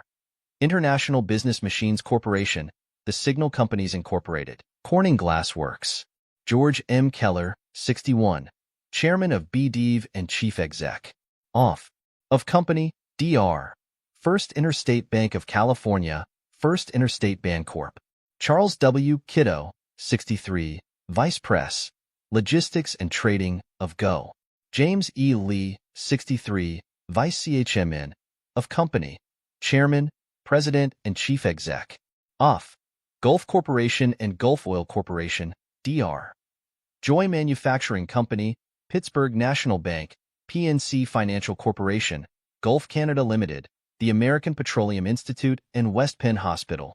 W. Jones McQuinn, 61. Vice Press, Foreign, of Company. Charles M. Piggott, 55. President, Dr. and Chief Exec. Off. PACCAR Incorporated, Dir. The Boeing Company. Charles B. Renfrew, 56. Vice Press, Legal Affairs of Company. George H. Weyerhaeuser, 58. President and Dr. Weyerhaeuser Company, Dr. The Boeing Company, Safeco Corporation. John A. Young, 52. President, Dr. and Chief Exec. Off. Hewlett-Packard Company, Dr. Wells Fargo Bank and SRI International. At the same annual meeting that approved the Chevron takeover of Gulf and so lent Chevron support to Marxist Angola, a Chevron director resigned. This was David Packard, chairman of Hewlett-Packard and a former Secretary of Defense. There is no record that Packard protested either Gulf's support of Marxism or objected that Chevron should not join the band of American corporations who have aided world revolution. We doubt that Packard resigned on grounds of principle, because Packard was an overseer of the Hoover Institution and chairman of its financial committee back in the early 1970s when Hoover Institution director W. Glenn Campbell attempted to put pressure on this author to stop publication of the earlier version of this book, National Suicide. Military aid to the Soviet Union. Another interesting facet to this story of Soviet multinational cooperation is in the amount of federal taxes paid by these giant firms. In 1976, Gulf had a federal tax rate of 2%. In 1984, Gulf claimed a tax refund, even while showing a profit of $313 million. Gulf 1984 tax rate was minus 8.3%, with a refund of $26 million. So in the same year that Gulf contributed most of Marxist Angola's foreign exchange and paid Angolan taxes, it demanded $26 million refund from U.S. taxpayers. If payment of taxes is a measure of patriotism, then Gulf Oil allegiance is more than clear. Identification of the deaf-mute-blind men. The severity of our charges in the Chevron Gulf case suggests that we be doubly careful in identification of the deaf-mute-blind men. Not all directors of multinational corporations fit the description. Some, in fact, decidedly do. In Chapter 12 Tanks, in the building of bridges toward peaceful engagement, nothing, of course, should be done which would threaten our national security. William Blackie, Chairman, Caterpillar Tractor Company. Production facilities for tanks and armored cars combine features required in automobile and truck production with those required for locomotive and tractor production. Consequently, agricultural tractor, locomotive, and automotive plants can be, and are, used to produce tanks, although mass production of tanks requires equipment changes and new machine installations. Such civilian to military plant conversions for tank and armored car production have been successfully undertaken in automobile and locomotive plants in many countries. In the United States, the Ford Motor Company, Cadillac, and Chrysler have mass-produced tanks. In Italy, the Fiat Company, and in France, the Renault Company, Citroën, and other automobile manufacturers have produced tanks. In England, the Vauxhall Motor Company was a tank producer in World War II. Among locomotive manufacturers, both Baldwin Locomotive and American Locomotive in the United States produced tanks in World War II. Tractor plants have been successfully converted to tank production, for example, Massey Harris in the United States and all Caterpillar tractor plants in the Soviet Union. A tractor plant is well suited to tank and self-propelled gun production. The tractor plants at Stalingrad, Kharkov, and Chelyabinsk, erected with almost complete American assistance and equipment, and the Kirov plant in Leningrad, reconstructed by Ford, were used from the start to produce Soviet tanks, armored cars, and self-propelled guns. The enthusiasm with which this tank and armored vehicle program was pursued, and the diversion of the best Russian engineers and material priorities to military purposes, have been responsible for at least part of the current Soviet problem of lagging tractor production and periodic famines. Since 1931, up to a half of the productive capacity of these tractor plants has been used for tank and armored car production. 34 In both the State Department and the German Oberkommando files, there are reports confirming the planned adaptability of Soviet general equipment plants for war use. That is, the plants were originally planned for war use. For example, the heavy industry plants are fitted with special attachments and equipment held in reserve which in a few hours will convert the plants into munitions factories. 35 Tank assembly, like the production of automobiles, trucks, and tractors, is normally straight line with components fed into the main assembly operation from subassembly lines. The components required for tanks are usually peculiar to such weapons. Tank power plants and tank power trains are not normally used in commercial-type vehicles in the West. However, in the Soviet Union, commercial engines have been used in tank installations by combining two power plants in one tank. For example, the Su-76 self-propelled gun with two standard Dodge automobile engines, or by adapting aircraft engines. 36 Machinery and machine tools for tank production are similar to those used in the production of heavy equipment, with additional special-purpose tools. Transfer machines required for automotive-type engines, large boring mills, large planers, radial drills, and heavy welding equipment are also utilized. Consequently, any automobile, truck, locomotive, or tractor production plant with straight-line assembly operations can be converted to the mass production of tanks by the addition of certain specialized equipment and by utilizing components and subassemblies made elsewhere for the specific tank vehicle to be assembled. Soviet tractor plants were established in the early I-930s with major U.S. technical and equipment assistance. The Stalingrad tractor plant was completely built in the United States, shipped to Stalingrad, and then installed in prefabricated steel buildings also purchased in the United States. This unit, together with the Kharkov and Chelyabinsk plants and the rebuilt Kirov plant in Leningrad, comprised the Soviet tractor industry at that time, and a considerable part of the Soviet tank industry as well. During the war, equipment from Kharkov was evacuated and installed behind the Urals to form the Altai tractor plant, which opened in 1943. 3 post-war tractor plants were in operation by 1950. The Valdemir plant opened in 1944, the Lipetsk plant in 1947, the Minsk plant, and the Kharkov assembly plant in I-950. This was the basic structure of the Soviet tractor industry in the 1960s and 1970s. These plants produced tractors with a heavy emphasis on crawler, Caterpillar tread models rather than the rubber-tired tractors more commonly used in the United States. The 1959 USDA technical delegation estimated that 50% of the current output was in crawler models, as contrasted to only 4% in the United States. The military implications of this product mix is obvious from Table 12.1. Table 12.1 Soviet tank models produced in tractor plants. Tank model number tractor tank plant.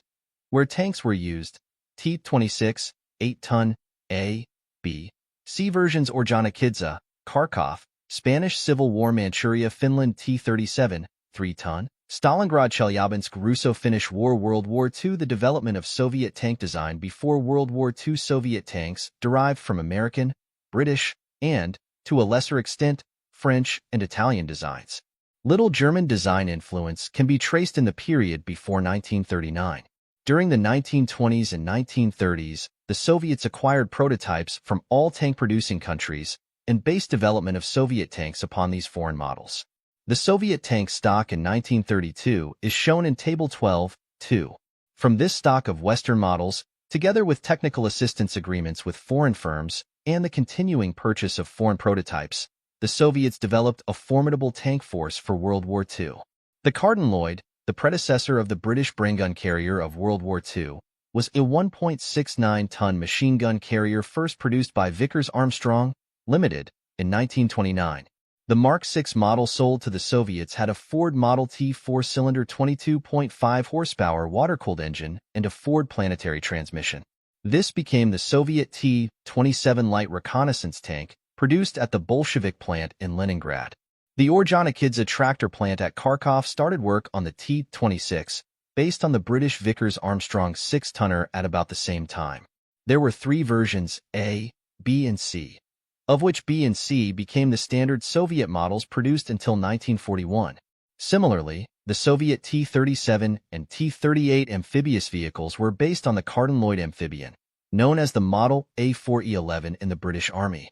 T-32, 34-ton, Kirov Works, Leningrad, Russo-Finnish War World War II BT, 12-ton. Chelyabinsk Spanish Civil War Russo-Finnish War BT, 28, 16-ton. Chelyabinsk Tusso-Finnish War PT, 76 Volgograd, Stalingrad, Indo-Pakistan War Vietnam Table 12, 2 Soviet tank stock in 1932 20 Carden Lloyd Mark VI Vickers Armstrong Limited, UK, 1 Fist Type, 3000 Fiat, Italy, 20 Renault, France, 16 Russian Renaults made in France, modified in USSR 70 light tanks Vickers 6-ton, alternate A, UK, 40 Vickers Mark XI. Vickers Armstrong Limited, UK, Walter Christie, a well-known American inventor with numerous automotive and tank inventions to his credit, developed the Christie tank, the basis of World War II American tanks. Numerous Soviet versions of Christie tanks and armored vehicles were produced in the late 1920s and 1930s. 2 chassis of the Christie M1931 model medium tank, MB, were purchased by the Soviet Union in 1932 from the U.S. Wheel Track Layer Corporation. After further development work, this became not only the Soviet T-32, the basic Soviet tank of World War II, but also several other development models in the USSR. First the BT, 12 tons, followed by the BT-5 and the BT-28 produced at Chelyabinsk. The Soviet T-34 and the American M3, both based on the Christie, had the same 12-cylinder aero engine, a V-type Liberty of 338 horsepower. Ogorkiewicz comments on the Christie model series as follows. The power-weight ratio was actually higher than could be efficiently used, but the Russians copied it all and confined their development largely to armament, which increased from a 37mm gun on the original models of 1931 to 45mm guns on BT-5 of 1935, and eventually to short 76.2mm guns on some of the final models of the series. Both the Soviet T-28 medium 29-ton tank and the T-35 45-ton heavy tank resembled British models, the A6 medium tank and the A1 Vickers Independent, respectively. Imported French Renault designs also contributed to Russian tank knowledge. During the 1933 entente between France and the Soviet Union, the Renault company delivered $11 million worth of small fast tanks and artillery tractors to the Soviet Union and supplied experts from the Schneider Works and Panhard-Levasseur, skilled in the armored car and tank field. The famous T-34 medium tank, the Soviet T-34, and the modified T-34-85 were first introduced in World War II and used extensively against Americans in the Korean War. The model was later used in the Hungarian Revolt and in Wars of Liberation to the present day. The T-34 is an excellent design and a formidable weapon. It emphasizes the ability of the Soviets to design weapons while still dependent on the West for production facilities and basic technical advances. In 1931, the Russians bought 2 Christie tanks from the U.S. Wheel Track Layer 2 Christie M, 1931 U.S. Wheel Track Layer Corporation, USA, 8 medium Mark A Vickers Armstrong Limited, UK sources. R.E. Jones et al., The Fighting Tank Since 1916, Washington, D.C. National Service Publishing Company, 1933, page 173. R.M. Ogorkiewicz, Soviet Tanks, in B.H. Liddell Hart, edition, The Red Army, New York. Harcourt, Brace and Company, 1956. Corporation in the United States. The Russians copied these, built Christie tanks, and then incorporated the Christie suspension system into the T-34. The first Russian Christies had the same engines as the U.S. Christie, a Liberty 12-cylinder V-type of 338 horsepower with forced water cooling. In the 1920s, the Chase National Bank of New York, now Chase Manhattan, attempted to arrange a legal export of large quantities of these Liberty engines to the Soviet Union at the price of $2,000 each. In any event, the T-34 incorporated the Christie suspension from the United States, but generally used a 500-horsepower V-type diesel developed from the German BMW diesel engine. The T-34-85 was the T-34 with significantly increased firepower. Ball bearings on the T-34 and T-34-85 were manufactured on Swedish equipment. The welding work on the T-34 was at first immensely crude, but as the welding engineer, December 1952, pointed out, the T-34 was designed with one idea in mind, to provide firepower. Any humanitarian considerations, like protection of the crew, are purely secondary. The original T-34s were built from several million tons of armor plate imported from the United States. In July 1934, Henry Diston & Sons Incorporated requested War Department permission to accede to a Soviet request, in training their technicians to make tank armor plate of the same quality as they now make for this government, Russia 400.114, War Office. The T-34 was followed by the improved T-44 and then by the T-54, with the basic T-44 chassis and using Christie system torsion bar suspension. This was the standard Soviet tank until recently. It was used in the Hungarian Revolt in 1956, in South Vietnam in 1972, and still in use in most Warsaw Pact countries. The Red Army has always used diesel engines in its medium and heavy tanks. This tank engine series is the V2 and V12 water-cooled, rated to 550 brake horsepower, bhp, at 2,150 revolutions per minute, RPM. According to Ogorkiewicz, the original Russian water-cooled V12 engine was a successful diesel adaptation of contemporary aero engine designs. Used on all Soviet medium and heavy tanks up to World War II, it was a large 2,860 cubic inch engine based on a German BMW aircraft design and developed about 500 brake horsepower. Soviet emphasis on diesels has continued since World War II, while other Soviet armored vehicles have used automobile gasoline engines. The T-70 light tank uses two GAZ 202 70-horsepower engines from the Ford Gorky plant.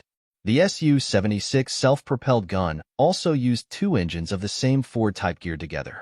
Chapter 13: Why the DMBs Aid Soviet Ambitions. One of the reasons that Americans are often confused about the Soviet Union is that Soviet manipulation of diplomats, who senselessly limit their contacts, and Sovietologists, who depend on the Soviet authorities for their visas, has given rise to a conventional wisdom about the reasonableness of the Soviet Union that bears no relationship to reality.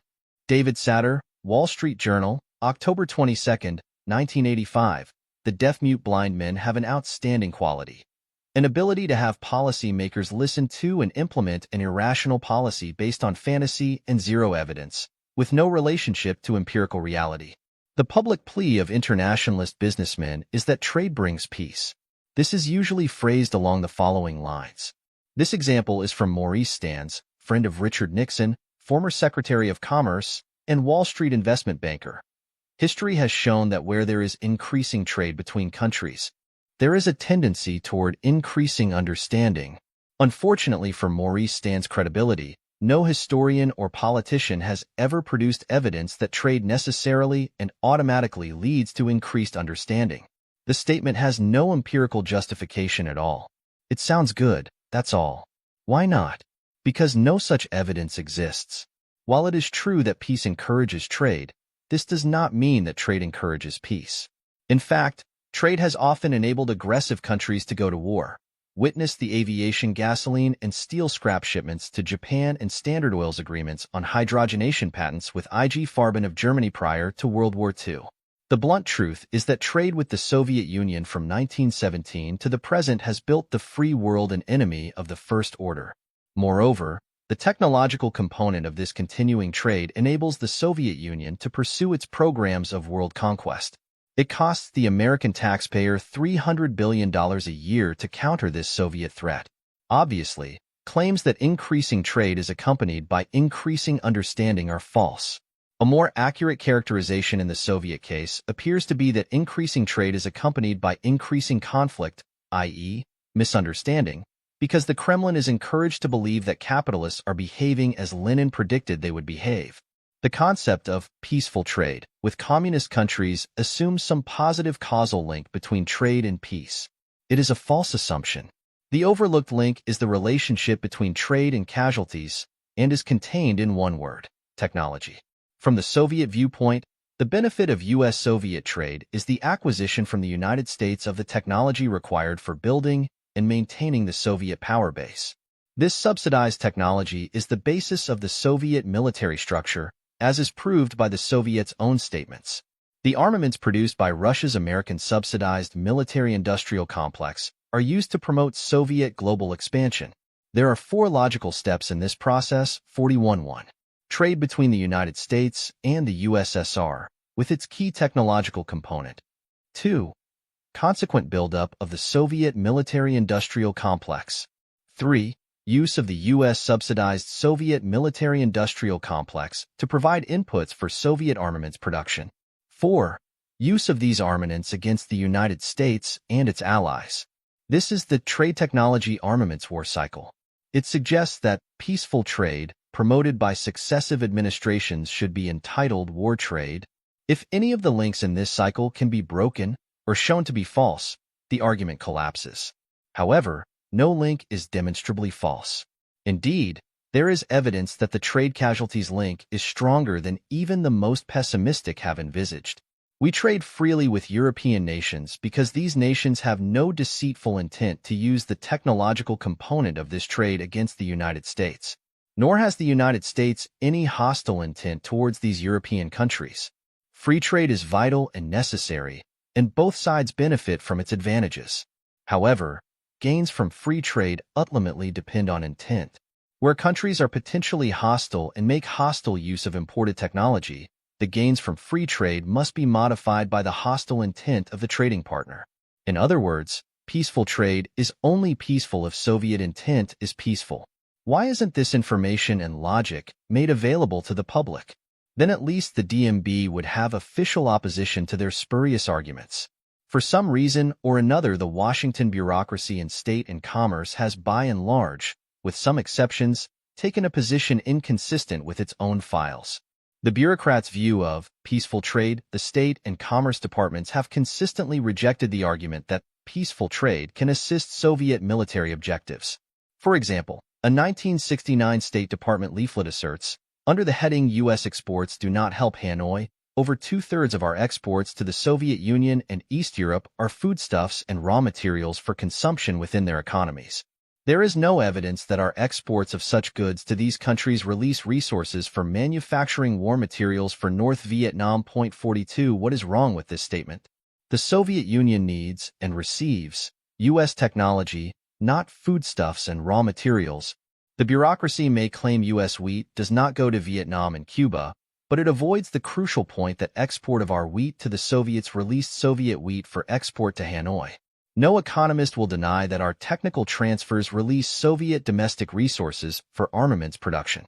The State Department assertion is therefore a compound of distortion and ignorance. These unsubstantiated distortions are given to Congress as verifiable truth.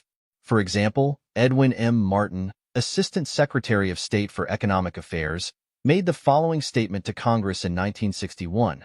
I don't think there is convincing evidence that the net advantage to the Soviet Union of the continuation of trade is a major factor, or a particularly significant factor in the rate of their overall economic development in the long term. 43. This is an untrue statement.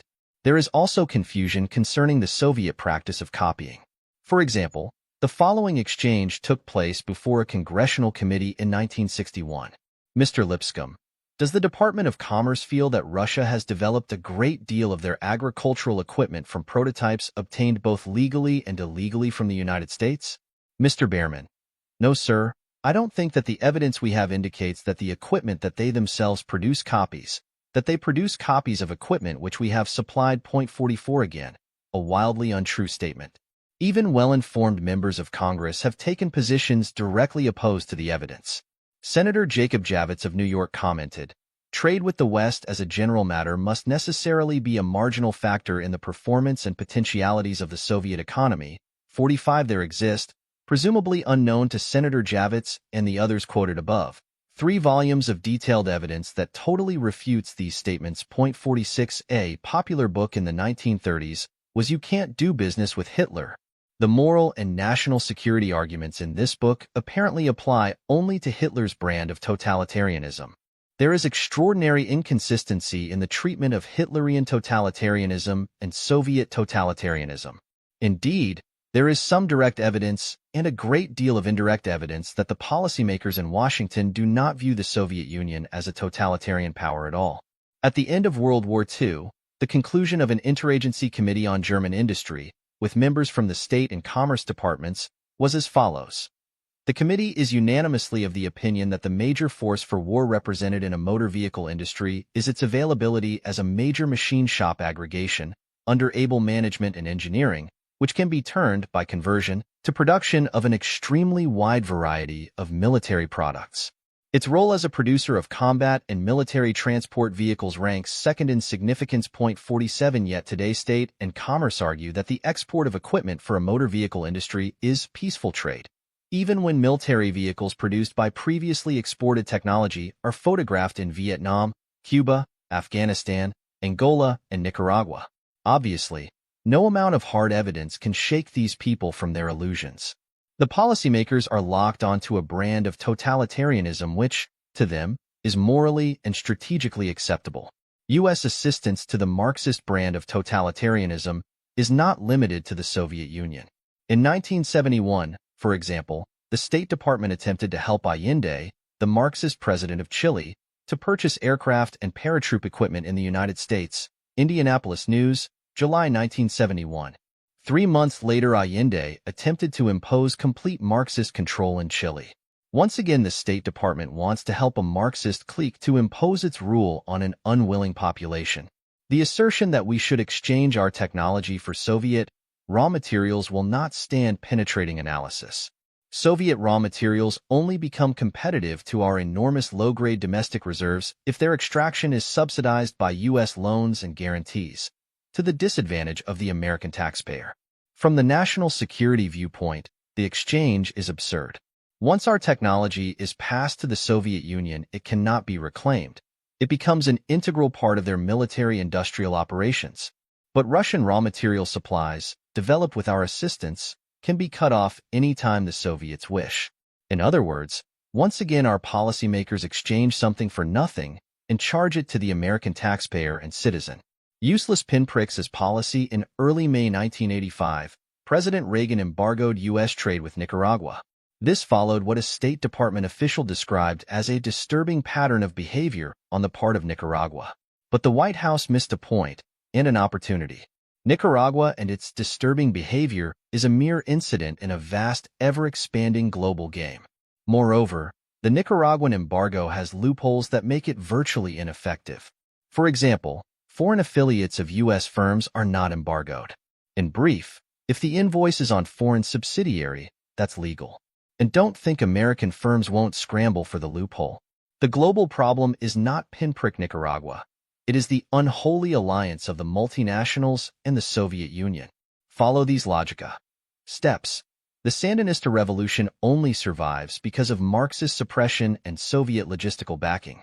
The Soviets survive and have become militarily awesome because the West has a 60-year-old policy of technical, economic, financial, and even political subsidy of the Soviet Union. The multinationals are the mainspring for technical and economic subsidy, from Kama River to the latest CDC computers. And they are more than willing to bend the truth to make a buck.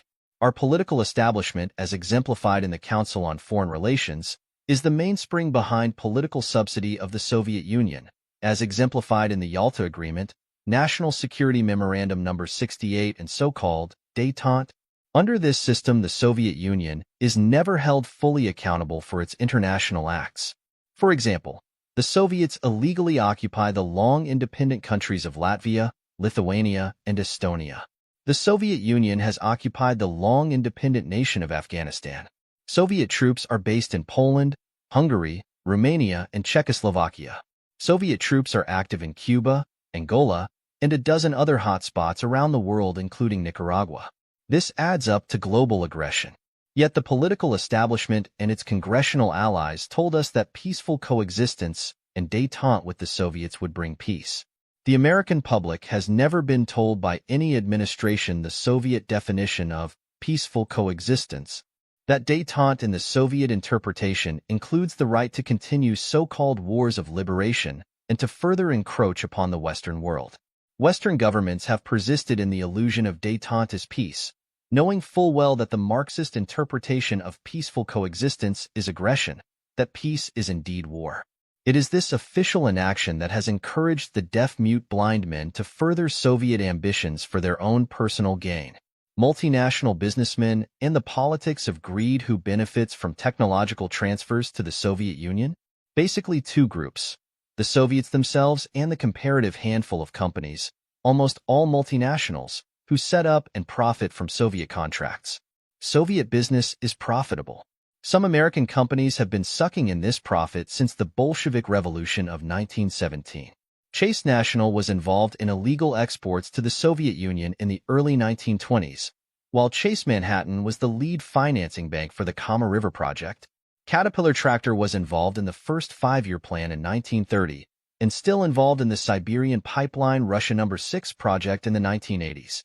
The hundreds of examples cited here are not accidents. Many individual congressmen and persons outside government have attempted to stop the export of military goods to the Soviet Union in the face of business pressures. Samuel Gompers tried in the 1920s. U.S. Navy of Ricers risked court-martial in the 1930s in their effort to stop President Franklin D. Roosevelt from approving the sale of military equipment to the Soviets.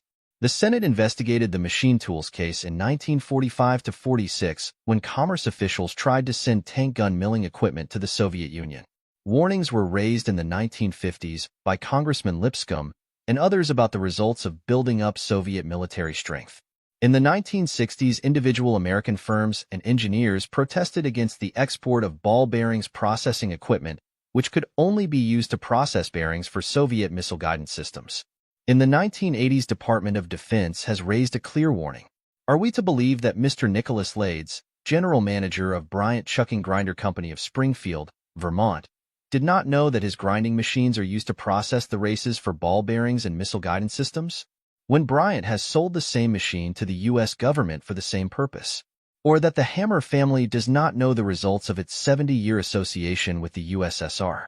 In 1919, Dr. Julius Hammer was a member of the Executive Committee of the Communist Party of the United States, and in 1985, Armand Hammer, his son and early business partner, is described as America's #1 capitalist.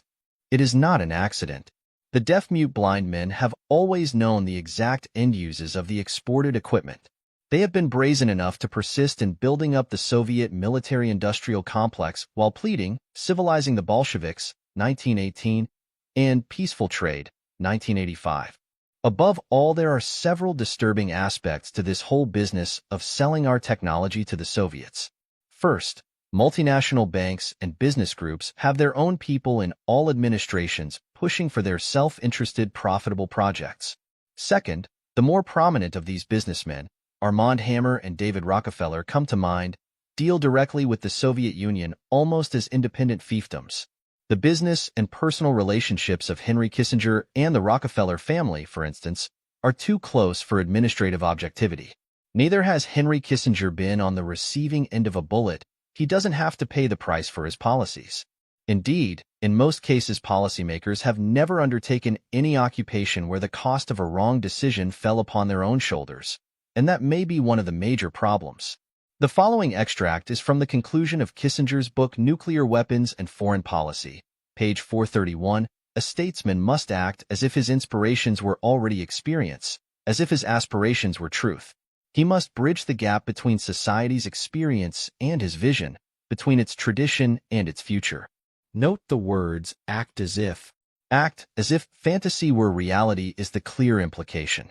Act as if objectives, whatever they may be, are always moral. In other words, anything is real if you wish it to be, and anything is moral if you want it to be. Is it then accidental that Kissinger's devastating détente policy was only beneficial to his protégés? For example, the Rockefeller-controlled Chase Manhattan Bank. Then the amoral two-facedness of many DMBs has been commented on by several observers. At times it seemed that the business world preferred to ignore the policymakers in Washington. One prominent member of the council, the U.S. USSR Trade and Economic Council, remembers meeting after Nixon's resignation with 4 other industrialists, several admirals, and a member of the Joint Chiefs of Staff late in 1974. One admiral bewailed the military disadvantages U.S. forces suffered because of certain technology transfers. The next day, the same industrialist attended a private dinner in New York given by a major investment banking house. The guest of honor was Derman Gvishiani, the Soviet official whose specialty was buying high technology in the West. One after another, the 30 other businessmen at the dinner rose to boast about the last big transaction they had made with Gvishiani. The dichotomy between the luncheon in Washington and the dinner in New York was just astounding, the businessman recalled. These guys were bragging as if they had just sold a ton of Frankfurters. 48 This atmosphere of bragging as if they had just sold a ton of Frankfurters has been officially encouraged because until very recently, no official in any administration has stood up in public and castigated the deaf-mute-blind men. In recent years, Secretary of Defense Caspar Weinberger and Assistant Secretary of Defense Richard Pearl have to some extent changed the nature of the public debate, but state and commerce still drag their feet. Motivated by the lure of profit and in the absence of official chastisement, the deaf-mute-blind men have run the show where trade with the Soviets is concerned. Through the Export-Import Bank they have received official, less-than-market loaves, subsidized by the taxpayer, for projects with military potential. Exim provided $153 million for Kama River, $180 million for Occidental string of chemical plants, at half the prime rate. When this latter venture was approved, William J. Casey was chairman of Export-Import Bank, even while publicly today Casey disclaims knowledge of our buildup of the USSR. Other businessmen have appeared before Congress and made statements inconsistent with the bulk of the evidence. For example, we know that the Soviets have successfully reverse-engineered thousands of U.S. processes. Yet one businessman appeared before Congress and denied the usefulness of the process. Senator Nunn. You say reversing engineering is very difficult and time-consuming even if they have the equipment itself and all the plans and specifications? Mr. Bell, to put it in production, that is true. You can get a lot of valuable information off of it. But to put that equipment into production, even if you had what I said, they do not have the components. That is the key to the whole thing. The best system engineer in the world, that is what we do in system engineering, is only as good as the elements he has to work with. They do not have the components in the Soviet Union. 49 Again, Charles Lecht, former president of Advanced Computer Techniques Corporation, tried to advance the line that the only Soviet interest was curiosity rather than technological need. Primarily, I have come to the conclusion that the concept that the Soviets want U.S. technology because they can't make it themselves or they can't buy it themselves is a fallacious one. I have concluded that the Soviet technology establishment, in the country which produces more scientific literature than any other country in the world, is capable of producing what it wants. I have thus concluded that the Soviets have been looking for U.S. technology primarily because they want to find out how our military material work, our missiles, our aircraft, our radar, our sonar, and the like. 50 In brief, the bottom line is greed, and the greed has been allowed to reign supreme because official Washington has openly encouraged technological transfers. Footnotes: 41 Steps 1 and 2 have been fully demonstrated in the author's 3-volume study, Western Technology and Soviet Economic Development. See Bibliography. 42 U.S. Department of State, Public Information Series p. 310-369. Washington, D.C., 1969. 43 Edwin M. Martin, Assistant Secretary of State for Economic Affairs, before the House Select Committee on Export Control, December 8, 1961. 44 U.S. House of Representatives, Select Committee on Export Control. Investigation and Study of the Administration, Operation and Enforcement of the Export Control Act of 1949, and related acts, H.R. 403, 87th Cong, 1st Sess. October 25, 26, and 30, and December 5, 6, 7, and 8, 1961, page 403. 45 Congressional Record, Senate, Volume 122, pt. 9, 89th Congress, 2nd Session, May 24, 1966, p. 11233. 46 Antony C. Sutton, Western Technology and Soviet Economic Development, see Bibliography. 47 Foreign Economic Administration, Study by Interagency Committee on the Treatment of the German Automotive Industry from the Standpoint O.F. International Security, Washington, D.C., 1945. 48 Joseph Finder, Op. Cit. 49 United States Senate, Transfer of United States High Technology to the Soviet Union and Soviet bloc nations, Hearings before the Permanent Subcommittee on Investigations, 97th Congress, 2nd Session, May 1982, Washington, D.C., page 49. 501 bid. Page 230. Back conclusions. Treason. Technology cannot be kept from the Soviets by endless paperwork requirements. Americans who ship crucial weapons and documents to them are criminals. Criminals are glad to sign papers. George Gilder, New York Times. Are these businessmen, the deaf-mute-blind men internationalists, also guilty of treason?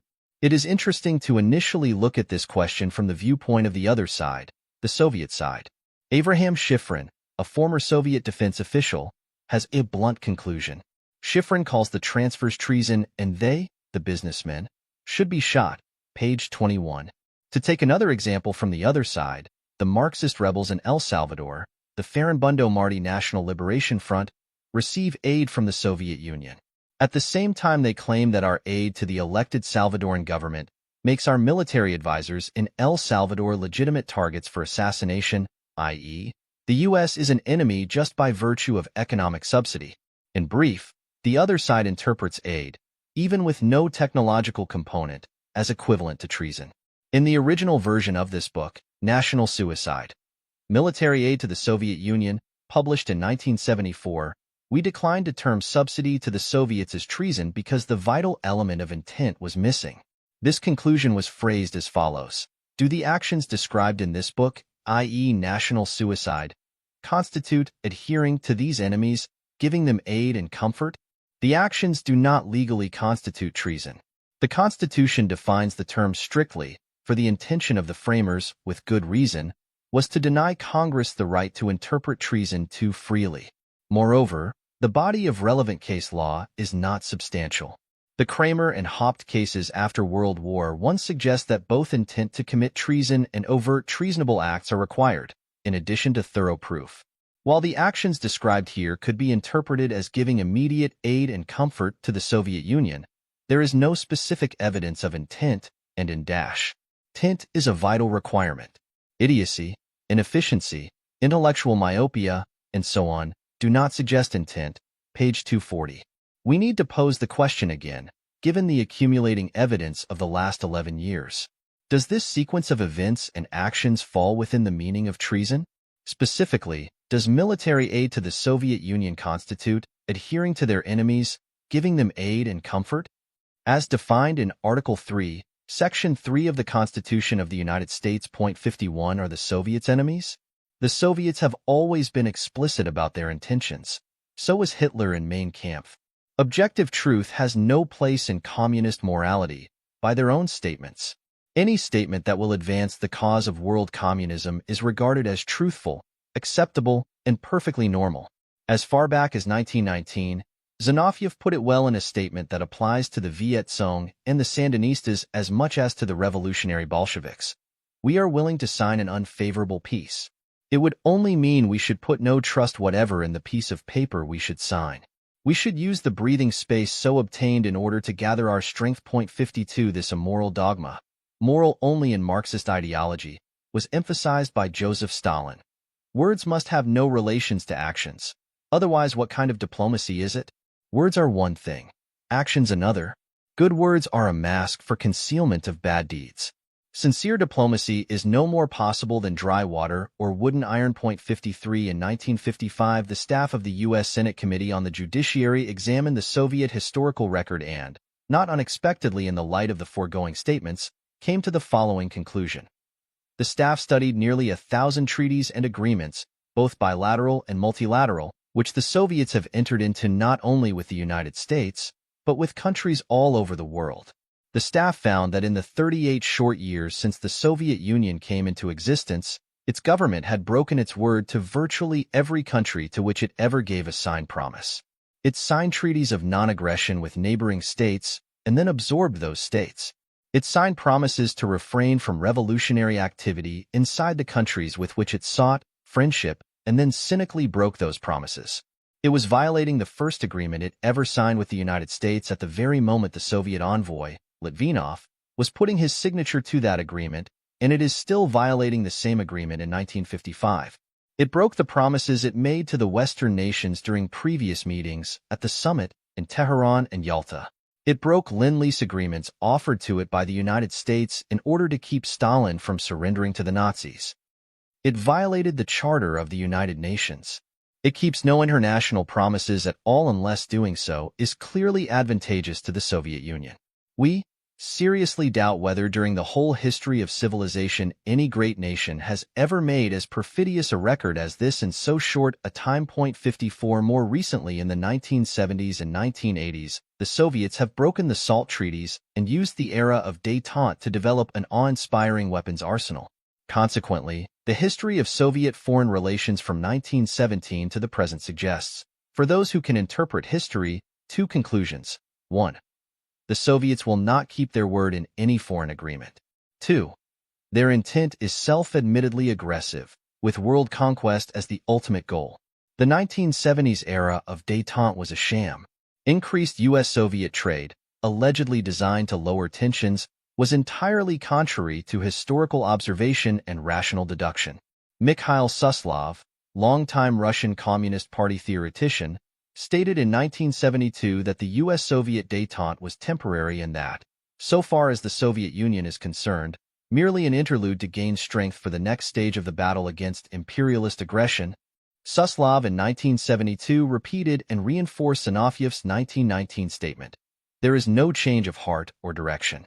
The Soviet record of aggression. A review of the human cost of Soviet double-dealing emphasizes not only the risk we run by attempts to mellow Soviet statism, but the extreme seriousness of the actions of the deaf-mute-blind men.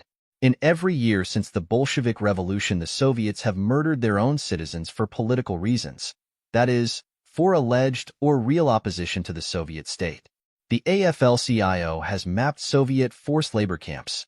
Moreover, in every year since 1917, the Soviets have attacked other countries or interfered massively in their internal affairs. 55 The human cost of the Bolshevik Revolution and the ensuing civil war in Russia has been estimated at 7 million Russians.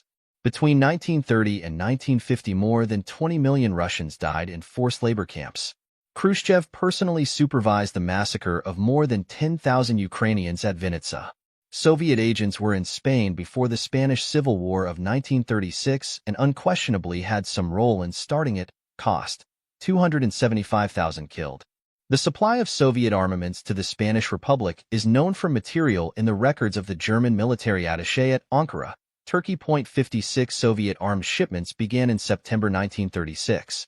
Soviet intelligence agents, operating in Spain before the war broke out, were under General Yelansky, who was also responsible for logistics.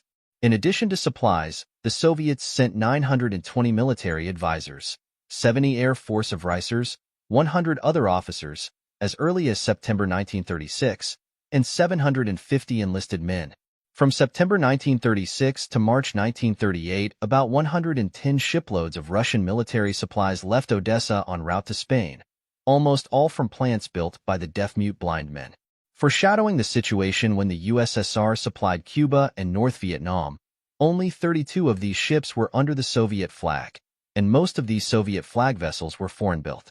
These 110 vessels carried the following armaments to Spain from the new Western-built Soviet plants: tanks and armored cars, 731 planes, mostly fighter aircraft, 242 guns, 707 anti-aircraft guns, 27 trucks, 1,386. What was the U.S. technical component of these arms? The tanks sent to Spain in 1936 were based on British Vickers or U.S. Christie designs. Soviet aviation technology was mainly American, except for French Potez and Italian seaplane designs. The guns were Krupp, but the trucks were Ford, Hercules, and Brandt, all from plants built by American firms just 5 years previously.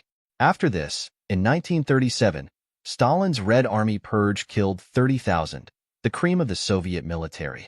2 years later, in 1939, Russia attacked Finland. Cost: 273,000 Finns and Russians killed.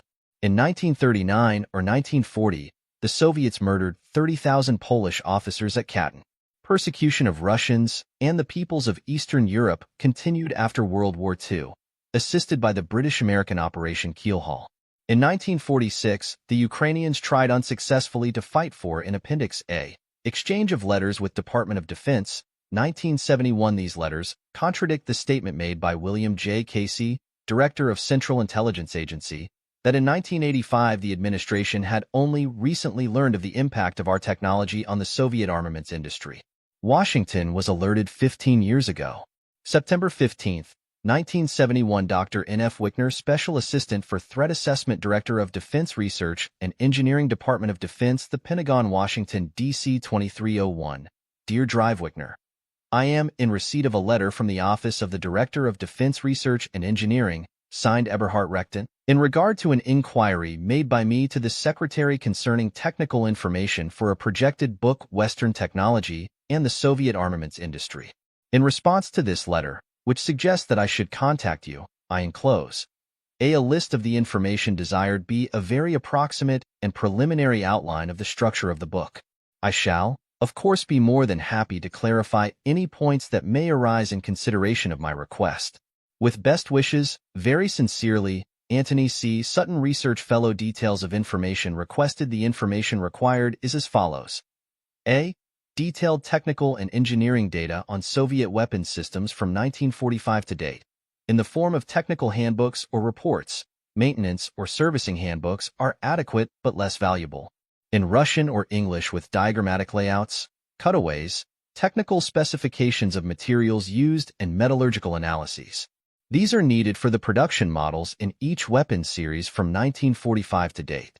For example, medium tanks, data is needed on the T-34, T-54, and T-62, but data is not needed on development models, such as T-44, or variants of main production models such as T-34/76B, a turret variant of the main production model T-34. The weapon spectrum for which this range of data is required are the production models of tanks, heavy, medium, and light, armored cars, self-propelled guns, trucks and tractors, guns of all types, from tank guns down to handguns, ammunition, planes, naval craft, rocket launchers, missiles. In other words, the standard models in the broad weapon spectrum. I am not interested in the more esoteric weapons under development, such as lasers, or weapons developed and abandoned, but only those systems which constitute, or have historically constituted, the main threat to the free world. B. A detailed listing of the inputs required to manufacture each of the above Soviet weapons, including, if possible, the chemical or physical specifications of material inputs, quantities of inputs per weapon, and model numbers and types of equipment. Categories A and B are required in order to determine how Soviet weapons are manufactured and what material inputs are used. C. Reports or raw data on the use by the Soviets of Western technology in weapon systems and general military production equipment. Rosters of Soviet armament plants, i.e. their machinery inventories. These will identify use of Western machines. D. Reports or raw data on Soviet manufacture of propellants, explosives, military clothing and instrumentation, and computers, the process used, outputs, names of plants. For example, I would like to know the types of explosives produced by the Soviets and either the chemical analysis or sufficient information to determine an approximate analysis. I am not interested in the military aspects, i.e. the explosive force or characteristics of the explosion, only what is being produced and how it is being produced. E. Material on the conversion of a civilian industrial base to a military base, the U.S. experience in World War II and Korea, the problems of conversion, time required, adaptability of a civilian plant to military output. F. Details of the important export control cases, both under the Export Control Act and COCOM in Paris, where DoD has argued against export of technology or equipment items to the Soviet Union or to other countries where there was a possibility of transfer to the USSR. These would include, for example, the Transformatic case of 1961 and the ball bearings case of about the same date. from the mid-1950s down to the present time. G. Equipment lists, by model number, not necessarily quantities, of North Viet and Viet Cong forces. In general, I am not interested in the quantitative aspects, i.e. how many they have of a particular weapon, nor in military characteristics, i.e. ballistic properties, operating characteristics, etc. On the other hand, I am interested in qualitative aspects, particularly knowing how weapons are produced and the material and equipment inputs used to produce these weapons. Whether the weapons and materials produced are militarily or economically efficient is of little concern for this study. February 18, 1972, Dr. N.F. Wickner, Special Assistant for Threat Assessment, Director of Defense Research and Engineering, Washington, D.C. 2301. Dear Drive Wickner. This refers to my letter of September 15, 1971, concerning my request for technical information on the transfer of technology to the Soviet Union. My understanding is that the department has a suitable database and that according to Mr. Eberhard Rechten's letter of September 9, there is a systematic and continuous effort to declassify all pertinent information. Accordingly, I submitted with my letter a detailed statement of the information desired. In the absence of any reply or acknowledgement from the department in the elapsed 5 months, would it now be accurate for me to assume that there is no desire to pursue the question further? Sincerely, Antony C. Sutton. Back Appendix B. Testimony of the author before Subcommittee 7 of the Platform Committee of the Republican Party at Miami Beach, Florida, August 15, 1972, at 2:30 p.m. This appendix contains the testimony presented by the author before the Republican Party National Security Subcommittee at the 1972 Miami Beach Convention. The author's appearance was made under the auspices of the American Conservative Union. The chairman of the subcommittee was Senator John Tower of Texas. Edith Kermit Roosevelt subsequently used this testimony for her syndicated column in such newspapers as the Union Leader, Manchester, New Hampshire. Both major wire services received copies from the American Conservative Union. They were not distributed. Congressman John G. Schmitz then arranged for duplicate copies to be hand-delivered to both UPI and AP. The wire services would not carry the testimony, although the author is an internationally known academic researcher with 3 books published at Stanford University and a forthcoming book from the U.S. Naval Institute. The testimony was later reprinted in full in Human Events, under the title of The Soviet Military-Industrial Complex, and Review of the News, under the title of Suppressed Testimony of Antony C. Sutton. It was also reprinted and extensively distributed throughout the United States by both the American Party and the Libertarian Party during the 1972 election campaign. The following is the text of this testimony as it was originally presented in Miami Beach and made available to UPI and AP. The Soviet military-industrial complex. The information that I am going to present to you this afternoon is known to the administration. The information is probably not known to the senator from South Dakota or his advisors. And in this instance, ignorance may be a blessing in disguise. I am not a politician. I am not going to tell you what you want to hear. My job is to give you facts. Whether you like or dislike what I say doesn't concern me. I am here because I believe, and Congressman Ashbrook believes, that the American public should have these facts. I have spent 10 years in research on Soviet technology, what it is, what it can do, and particularly where it came from. I have published 3 books and several articles summarizing the work. It was privately financed, but the results have been available to the government. On the other hand, I have had major difficulties with U.S. government censorship. I have 15 minutes to tell you about this work. In a few words, there is no such thing as Soviet technology. Almost all, perhaps 90 to 95%, came directly or indirectly from the United States and its allies. In effect, the United States and the NATO countries have built the Soviet Union, its industrial and its military capabilities. This massive construction job has taken 50 years. Since the revolution in 1917, it has been carried out through trade and the sale of plants, equipment, and technical assistance. Listening to administration spokesmen or some newspaper pundits, you get the impression that trade with the Soviet Union is some new miracle cure for the world's problems. That's not quite accurate. The idea that trade with the Soviets might bring peace goes back to 1917. The earliest proposal is dated December 1917, just a few weeks after the start of the Bolshevik Revolution.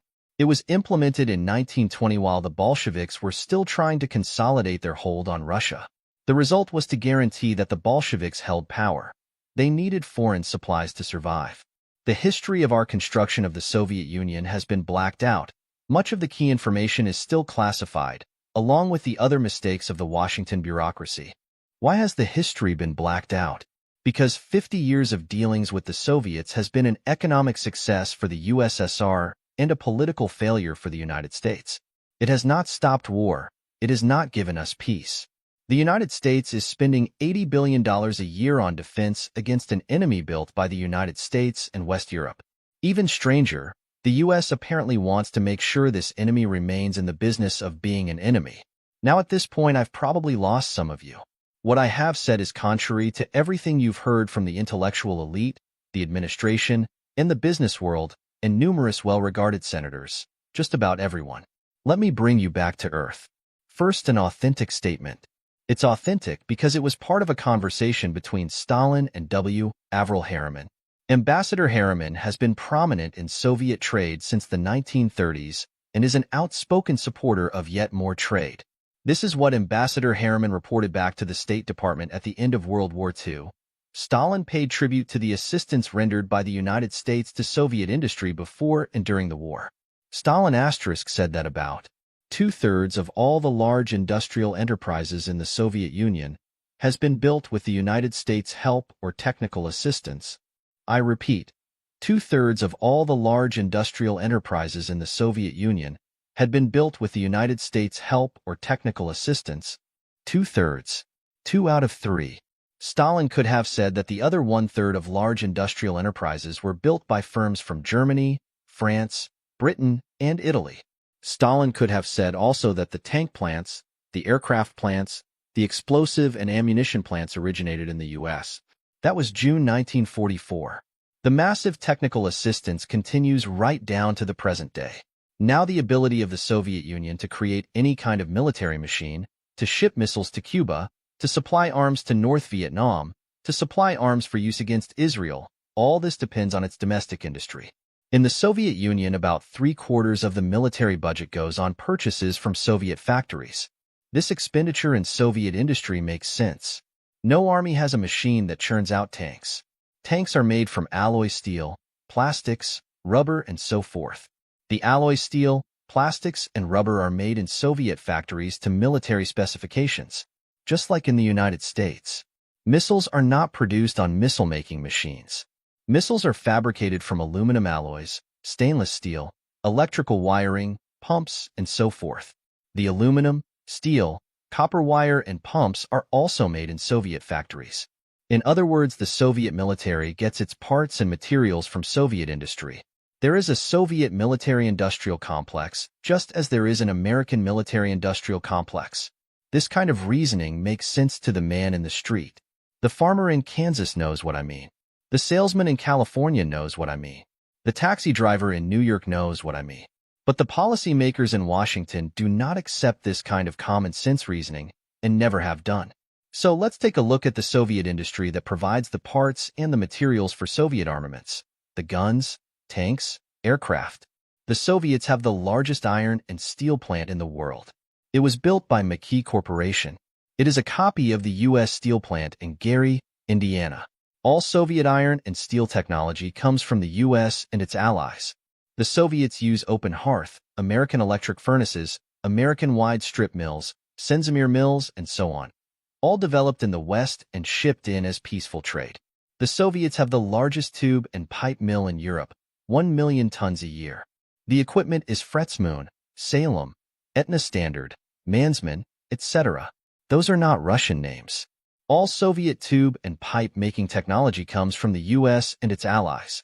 If you know anyone in the space business, ask them how many miles of tubes and pipes go into a missile. The Soviets have the largest merchant marine in the world, about 6,000 ships.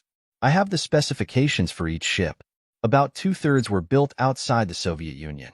About 4/5 of the engines for these ships were also built outside the Soviet Union. There are no ship engines of Soviet design. Those built inside the USSR are built with foreign technical assistance.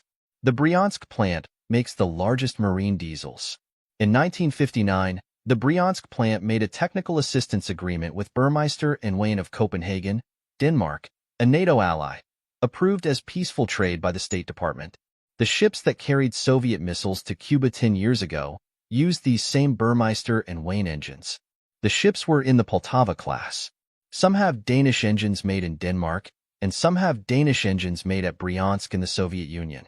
About 100 Soviet ships are used on the Haiphong run to carry Soviet weapons and supplies for Hanoi's annual aggression. I was able to identify 84 of these ships. None of the main engines in these ships was designed and manufactured inside the USSR. All the larger and faster vessels on the Haiphong run were built outside the USSR. All shipbuilding technology in the USSR comes directly or indirectly from the US or its NATO allies. Let's take one industry in more detail: motor vehicles. All Soviet automobile, truck, and engine technology comes from the West, chiefly the United States. In my books, I have listed each Soviet plant, its equipment, and who supplied the equipment. The Soviet military has over 300,000 trucks, all from these US-built plants. Up to 1968, the largest motor vehicle plant in the USSR was at Gorky. Gorky produces many of the trucks American pilots see on the Ho Chi Minh Trail. Gorky produces the chassis for the GAZ-69 rocket launcher used against Israel. Gorky produces the Soviet Jeep and half a dozen other military vehicles. And Gorky was built by the Ford Motor Company and the Austin Company as peaceful trade. In 1968, while Gorky was building vehicles to be used in Vietnam and Israel, further equipment for Gorky was ordered and shipped from the U.S. Also in 1968, we had the so-called Fiat deal to build a plant at Volgograd 3 times bigger than Gorky. Dean Rusk and Waite Rostow told Congress and the American public this was peaceful trade. The Fiat plant could not produce military vehicles. Don't let's kid ourselves. Any automobile manufacturing plant can produce military vehicles. I can show anyone who is interested the technical specification of a proven military vehicle with cross-country capability using the same capacity engine as the Russian Fiat plant produces. The term Fiat deal is misleading. Fiat in Italy doesn't make automobile manufacturing equipment. Fiat plants in Italy have U.S. equipment. Fiat did send 1,000 men to Russia for erection of the plant, but over half, perhaps well over half, of the equipment came from the United States, from Gleason, TRW of Cleveland, and New Britain Machine Company. So in the middle of a war that has killed 46,000 Americans so far, and countless Vietnamese with Soviet weapons and supplies, the Johnson administration doubled Soviet auto output and supplied false information to Congress and the American public. Finally, we get to 1972 under President Nixon. The Soviets are receiving now, today, equipment and technology for the largest heavy truck plant in the world, known as the Kama plant. It will produce 100,000 heavy 10-ton trucks per year. That's more than all U.S. manufacturers put together. This will also be the largest plant in the world, period. It will occupy 36 square miles. Will the Kama truck plant have military potential? The Soviets themselves have answered this one. The Kama truck will be 50% more productive than the ZIL-130 truck. Well, that's nice, because the ZIL series trucks are standard Soviet Army trucks used in Vietnam and the Middle East. Who built the ZIL plant? It was built by the Arthur J. Brandt Company of Detroit, Michigan. Who's building the Kama truck plant? That's classified secret by the Washington policymakers. I don't have to tell you why. Appendix C. Letter from William C. Norris, Chairman of Control Data Corporation, to Congressman Richard T. Hanna, 1973. Control Data Corporation, Minneapolis, Minnesota, December 19, 1973. Honorable Richard T. Hanna, Rayburn House Office Building, Washington, D.C. My dear Congressman Hanna, on Wednesday, December 5, 1973, testimony was given before the Subcommittee on International Cooperation in Science and Space of the House Science and Astronautics Committee by Mr. Benjamin Schemmer, editor, Armed Forces Journal International. This testimony included the statement that Control Data Corporation had advanced the status of Soviet computer technology by 15 years with the sale of a Control Data 6200 computer. Such a statement regarding transfer of technology to the USSR is simply not factual, and we are prepared to correct that misstatement as well as other incorrect and misleading references to Control Data's activities with the USSR at the pleasure of your committee. Meanwhile, we respectfully request the consideration of the following. We have offered to the socialist countries only standard commercial computers, and these offerings have been in full compliance with the export control and administrative directives of the Department of Commerce. The statement regarding a proposed sale of the cyber computer is thoroughly confused. Cyber is a generic name denoting a line of computers. The least powerful model is the Control Data 6200, which is installed at the Dubna Nuclear Research Facility near Moscow. Another is the Cyber 76, which is the most powerful and appears to be the model Mr. Schemmer is referencing. At the appropriate time, we will seek advisory opinions and submit to the government export license requests for approval for applications in such areas as weather forecasting, simulation in the Worldwide Weather Watch program, in econometric modeling, and in education. Competition from West Europe and Japan will be expected to address these applications with the same kind of technologies that we offer. Many persons, including some of the witnesses before your committee, mistake the offering for sale of old or even current state-of-the-art hardware for transfer of advanced technology. This is not unusual because in many cases it is difficult for those who are not technically well-informed to distinguish advanced computer technology.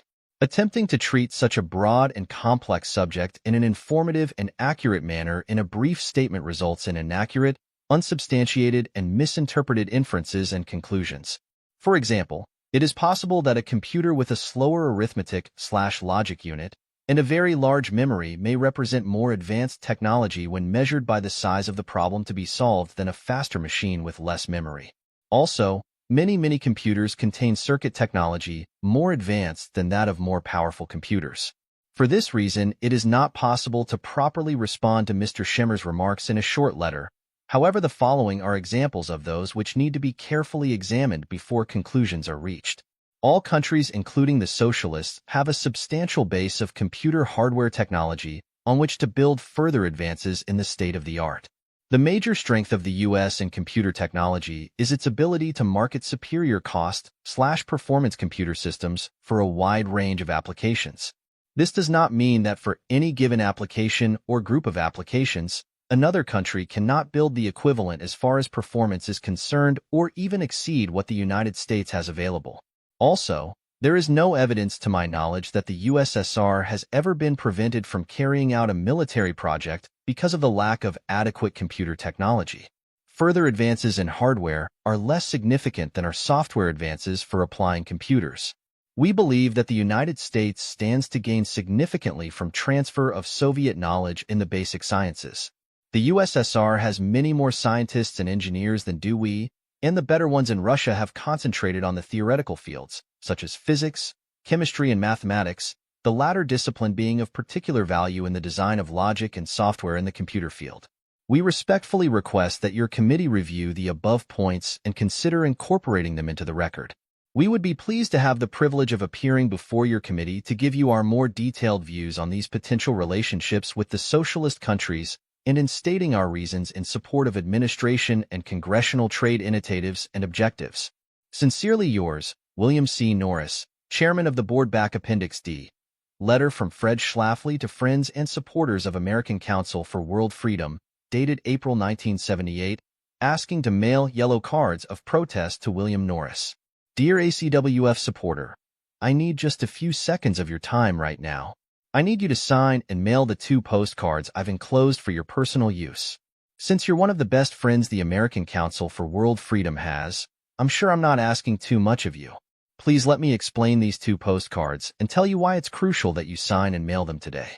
The yellow postcard is addressed to Mr. William Norris, Chairman of the Control Data Corporation, one of the world's biggest and most advanced computer companies. That yellow postcard calls on Mr. Norris and Control Data to stop selling computer technology to Communist Russia and its satellites.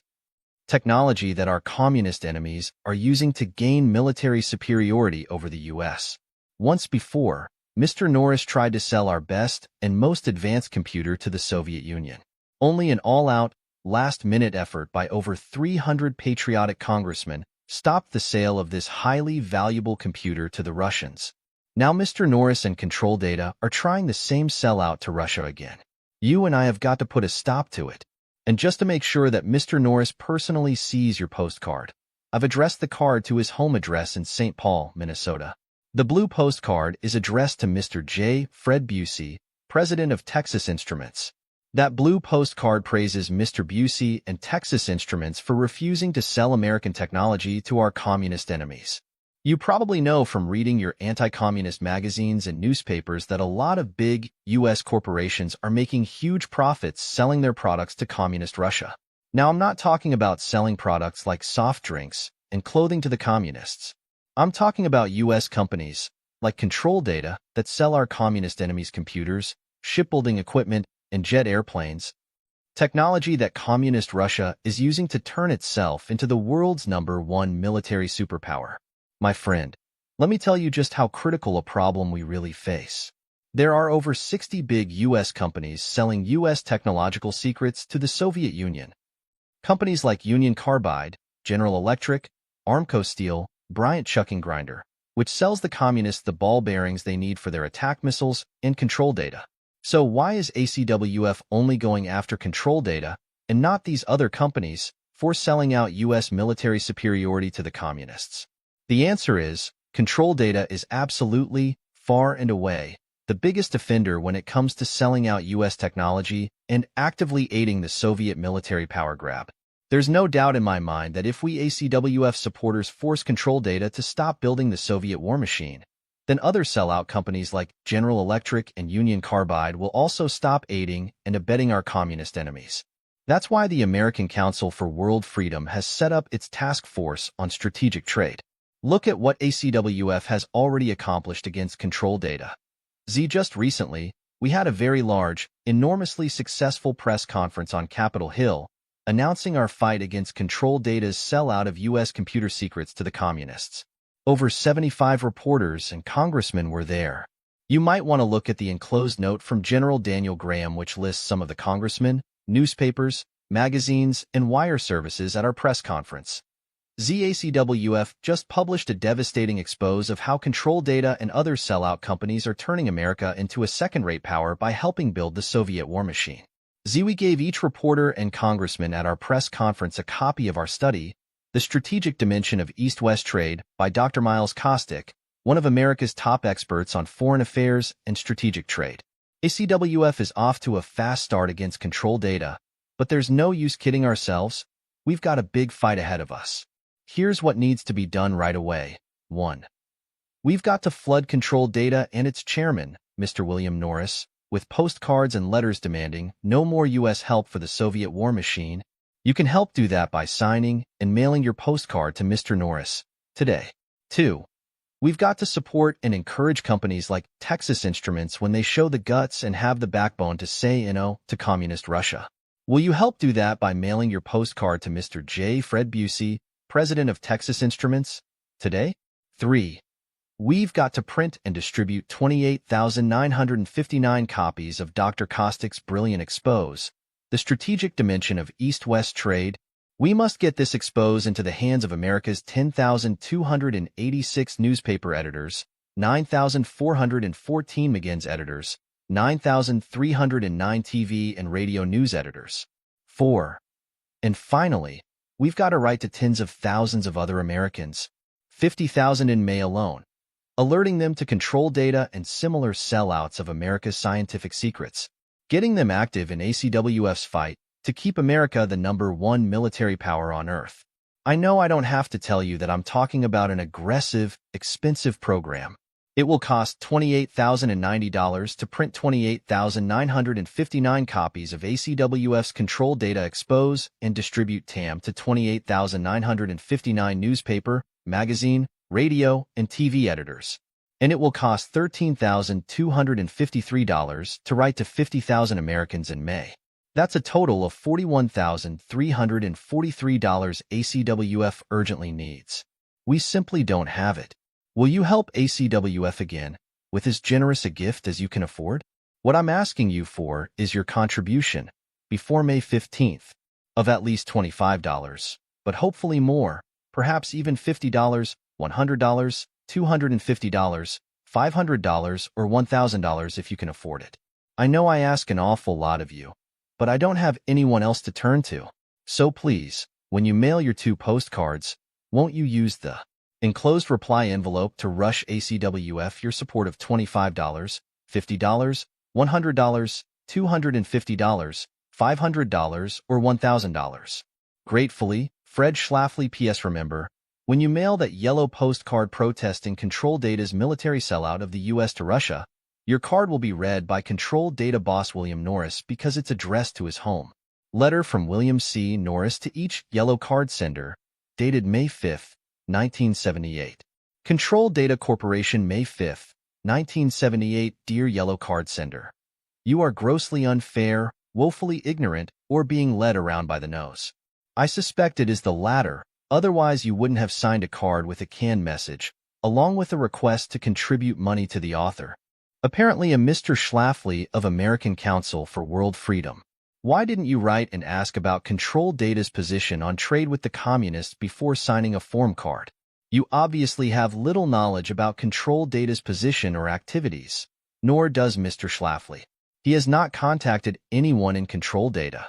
I would have furnished him information, or I would have been glad to respond to a letter from you asking for information. Then if you still disagreed strongly, so be it. At least you would have acted sensibly and fairly by first getting adequate information. Then you probably wouldn't have resorted to the use of such words as disgrace and outrage, because that is akin to the communist procedure of not fairly weighing the evidence. You obviously are deeply concerned about the Soviet military threat, and I certainly understand that, because I share that concern. I think about the subject a great deal and several points are clear, including that, 1. The U.S. should maintain a very strong military capability. Control Data's products and services contribute significantly to our nation's defense system. 2. The U.S. can gain much more by doing business with the Soviet Union than by trying to withhold many things. This latter procedure hasn't been effective where it has been tried. 3. Most important to maintaining a strong international position is that we maintain a strong domestic economy with an adequate number of jobs, especially for young, disadvantaged persons. If you have studied worldwide communism, you are aware that it preys upon countries where the domestic economy is sick, weak, or corrupt. Further, Mr. Schlafly's letter to you was based on a highly inaccurate booklet by Miles Kostick. We are familiar with Mr. Kostick's work and have met with him to document inaccuracies in it. Apparently, he has chosen to ignore this evidence because, while we did sign an agreement for technological cooperation with the Soviet Union, we have not transferred any computer technology to them. No Control Data computer is being used for any military purpose whatsoever by the Soviet Union. Further evidence of error was the blue card that you were asked to mail to Texas Instruments praising them for refusing to sell to the Soviets. I am sure that their chairman, Mr. Busey, would admit that many Texas Instruments high-technology products are used in Soviet-built equipment. My position is further explained in the enclosed article, High-Technology Trade with the Communists, which appeared in Datamation magazine last January. I have also enclosed a clipping from a recent issue of Time magazine that describes some of Control Data's activities in helping to provide more jobs for the disadvantaged. If you have questions after reading the material, write me. Sincerely, S/S William C. Norris Enkels. Letter, Protocol, of Intent dated October 19, 1973, English version, between State Committee of the USSR Council of Ministers for Science and Technology and the Control Data Corporation. Letter, Protocol, of Intent I. The State Committee for Science and Technology of the USSR Council of Ministers and Control Data Corporation, CDC. In the interest of developing extensive long-term technological relationships between Soviet organizations and enterprises and Control Data Corporation, have on October 19, 1973 concluded any agreement on scientific and technical cooperation. The State Committee for Science and Technology and Control Data Corporation, together with the USSR Ministry of Foreign Trade, hereafter referred to as the parties, having in mind furthering the development of the desired cooperation, wish to conclude this letter of intent to identify joint projects which need detailed study, and to commit the parties to initiate these studies. 2. The objective of the projects called for in paragraph 3 of this letter, protocol, of intent shall be to A. Establish the coordinating group and working groups called for in Article 4 of the Agreement on Scientific and Technical Cooperation. B. Specify the scope and mechanism by which the scientific anti-technical information exchanges to be engaged in under the terms of Article 2 of the Agreement on Scientific and Technical Cooperation shall be carried out. C. Implement detailed examination of those projects given first order of priority. D. Define mutually satisfactory commercial and trade relationships. 3. The following preliminary list of tentative joint projects has been agreed to, and a detailed examination of them will be our first priority. A. Finance and trade. To conduct studies and discussions in order to develop mutually satisfactory bases for payment for the activities to be undertaken within the scope of the agreement on scientific and technical cooperation. This shall include terms of credit, repayment, considerations, and cooperative activities whose purpose is to generate Western currencies to facilitate repayment of credit. B. Software and applications development. Development by the USSR of automated programming methods for improving programmer productivity, as well as the generation of systems within certain applications areas of mutual interest. These would include, but not be limited to, the medical/healthcare field, the transportation industry, and the education environment. Objectives of transportation study might include both the increase of efficiency of passenger transportation, as well as enhance the timely delivery of freight, both by surface and by air. The medical healthcare study would include the creation of systems dealing with patient care, healthcare management, as well as healthcare planning. Work in the education field will be centered on the disciplines of computer-based education and training, including networks, special terminals, author language, curriculum, and courseware. See new computer subsystems R&D. The USSR will contribute research and technical development of computer elements based on new technical concepts. This research and development will be undertaken based on cooperative planning between Controlled Data Corporation and appropriate USSR organizations.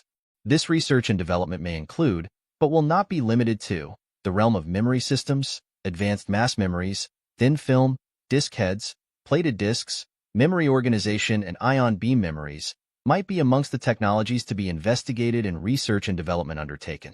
D. Research and development. Joint exploration of research and development activities in USSR enterprises and institutes, which will add to Controlled Data Corporation's research and development activities, particularly in the areas of computer systems software and application software, and will constitute in part compensation for technologies which the USSR wishes to obtain from Controlled Data Corporation. E. Advanced computer system development. To conduct a cooperative development of a computer with rearrangeable structures and a performance rate of 50 to 100 million instructions per second to be used for solving large economic and management problems. Results of software and architectural research conducted in the Soviet Union will be utilized. The functional design of the software system and the architectural concepts will be supplied by the USSR. The implementation would be conducted in 4 phases as follows.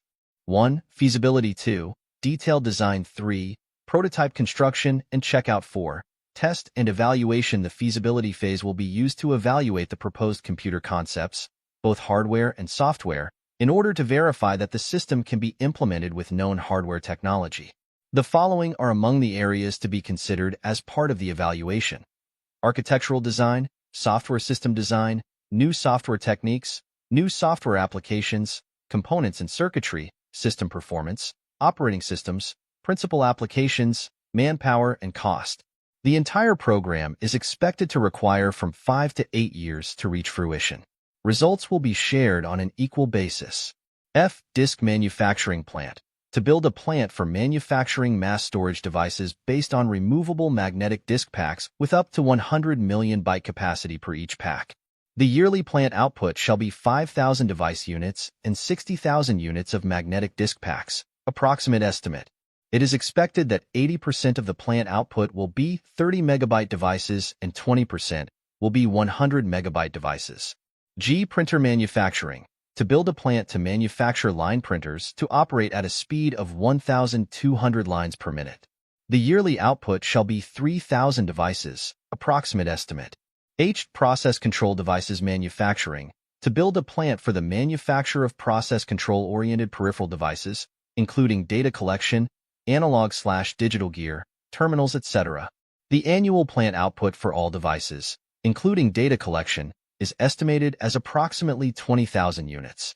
Note: with respect to items F, G, and H, The parties shall jointly develop technological documentation for manufactured products in accordance with the metric system standard and ensure that all aspects of the plant's design and construction are of the highest quality, such that the manufactured output will be fully competitive in all respects within the world marketplace. Control Data Corporation shall deliver technical documentation, complete sets of technological equipment, as well as know-how, and full assistance in order to ensure mastering of full production techniques. Printed circuit board manufacturing, delivery to the USSR of a complete set of equipment for the manufacturing of multi-layer printed circuit boards. JRYD/Control Data Corporation Information Processing Systems, joint creation of information processing systems based on the use of Soviet-manufactured computers and Control Data Corporation equipment.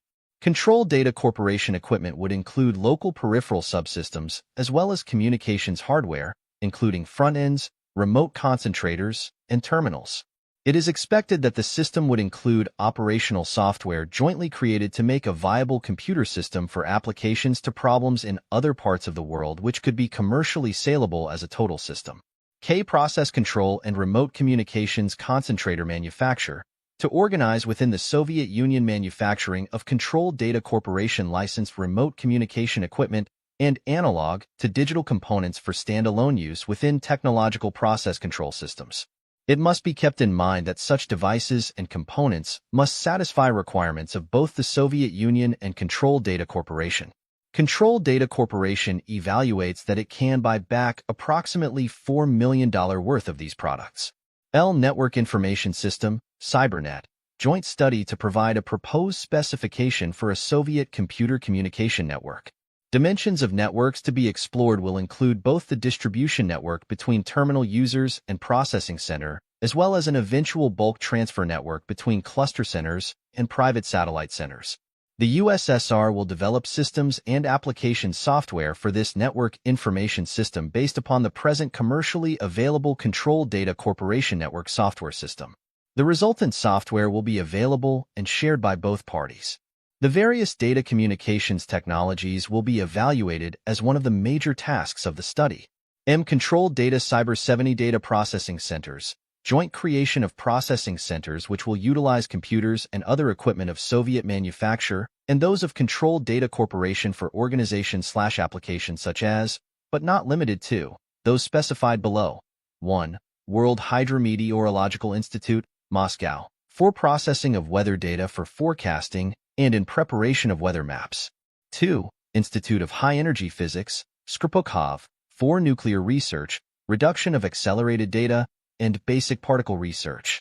3. Ministry of Geology, Moscow, for seismic data reduction. 4. USSR Academy of Sciences, Academy Gordok, Novosibirsk, for operational numerical weather forecasts, as well as for online concurrent processing of scientific data from experiments related to atmospheric, gas dynamics, weather research, and basic scientific research. 5. Ministry of Chemical Industry, Moscow, for an information processing network and plant and pipeline control. 6. Ministry of Oil Refining, Moscow, for electric distribution and plant design. 4. In order to launch the above-noted programs into viable, successful implementations, Control Data Corporation is prepared to advance long-term credit on mutually beneficial terms through Commercial Credit Company, its financial affiliate. It is expected that the total volume of credit required for financing of the full dimensions of the scientific and technological agreement may reach $500 million. It is further expected that repayment of such credit will be made in the form of Western currencies. Commercial Credit Company is prepared to assist the USSR in obtaining such currencies by working jointly with the appropriate authorities in the USSR in the worldwide marketing of Soviet products and in the development of natural resources for which sustained world demand exists. In the process of developing specific programs to generate currency for credit repayment, Control Data Corporation offered the following proposals for consideration. A. Financing. Control Data Corporation is prepared to assist the USSR in obtaining the financing needed to accomplish the above-noted objectives. Through its wholly owned subsidiary, Commercial Credit Company, Control Data Corporation can marshal substantial long-term credit to facilitate Soviet purchases of equipment and technology projected under the agreement, as well as credit for potential customers for worldwide sales of Soviet products and materials. Commercial Credit Company will take the initiative in assembling consortiums of major leaders to extend long-term credit to the USSR on mutually beneficial terms. Commercial Credit Company is also prepared to use its Luxembourg facility to make use of U.S. export/import bank financing to the extent such credit is available to finance the export of controlled data corporation equipment to the USSR. B. Joint Venture Marketing Company. A marketing company jointly owned by a competent Soviet organization and commercial credit company will be established. The company would be incorporated in Western Europe and would be a self-sufficient, profit-oriented entity. The prime purpose of the company would be to sell the service non-computer-related Soviet products in the Western world on the open market. In addition to selling the products of the USSR, the joint venture marketing company will develop, in conjunction with commercial credit company, economic and trade forecasts for the near to medium-term future in the Western world that will indicate market trends, requirements, and shortages, which can be fed back into the USSR 5-year planning activities to ensure that future USSR exports meet the requirements of future Western markets. C. Natural resource development. Soviet natural resources are the largest of any single country in the world. The key to world trade in excess natural resources, not required for domestic use, is the creation of additional facilities to obtain and profitably dispose of these resources. The financial resources and worldwide industry associations of Commercial Credit Company will be employed to create appropriate consortia having 4 major functional entities. A. Finance. B. Resource extraction and processing expertise. C. Construction and operation expertise. D. Sales outlet for processed products. Natural resources to be considered would include, but not be restricted to, timber products, non-ferrous metals, precious metals and stones, asbestos, apatite, cement, synthetic rubber, and resins, and coal. The present letter of intent is executed in 2 versions, both in Russian and English. Both versions of the text have equal validity. For the State Committee of the USSR Council of Ministers for Science and Technology for Controlled Data Corporation for the USSR Ministry of Foreign Trade English version of agreement between State Committee of the Council of Ministers of the USSR for Science and Technology and Controlled Data Corporation, signed by Robert D. Schmidt, dated October 19, 1973. On scientific and technical cooperation between the State Committee of the Council of Ministers of the USSR for Science and Technology and Controlled Data Corporation, USA. The State Committee of the Council of Ministers of the USSR for Science and Technology, GKNT, and Controlled Data Corporation, CDC, hereinafter called parties, considering that favorable conditions have been created for extensive development of a long-term scientific and industrial and economic cooperation, taking into account the mutual interest of both parties in the development of such cooperation and recognizing the mutual advantage thereof, and in accordance with paragraph 8 of the Basic Principles of Relations between the Union of Soviet Socialist Republics and the United States of America, signed on May 29, 1972, and Article 4 of Agreement between the Government of the USSR and the Government of the USA on Cooperation in the Fields of Science and Technology, concluded on May 24, 1972, have agreed as follows.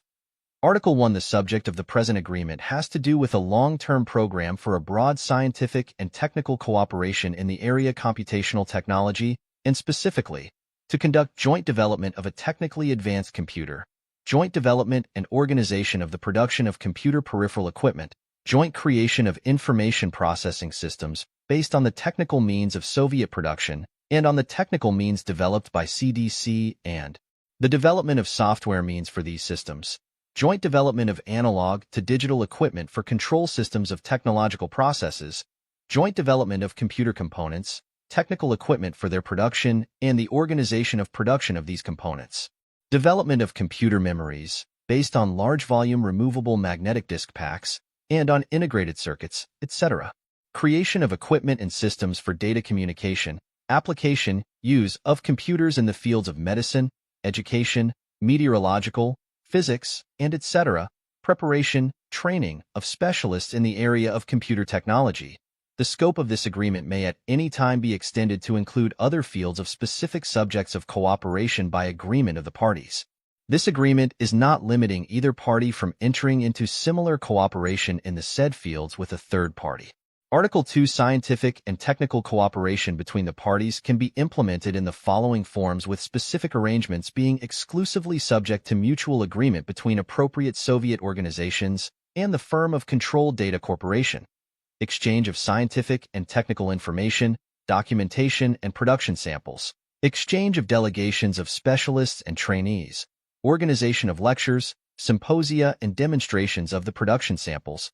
Joint research, development and testing, exchange of research results and experience.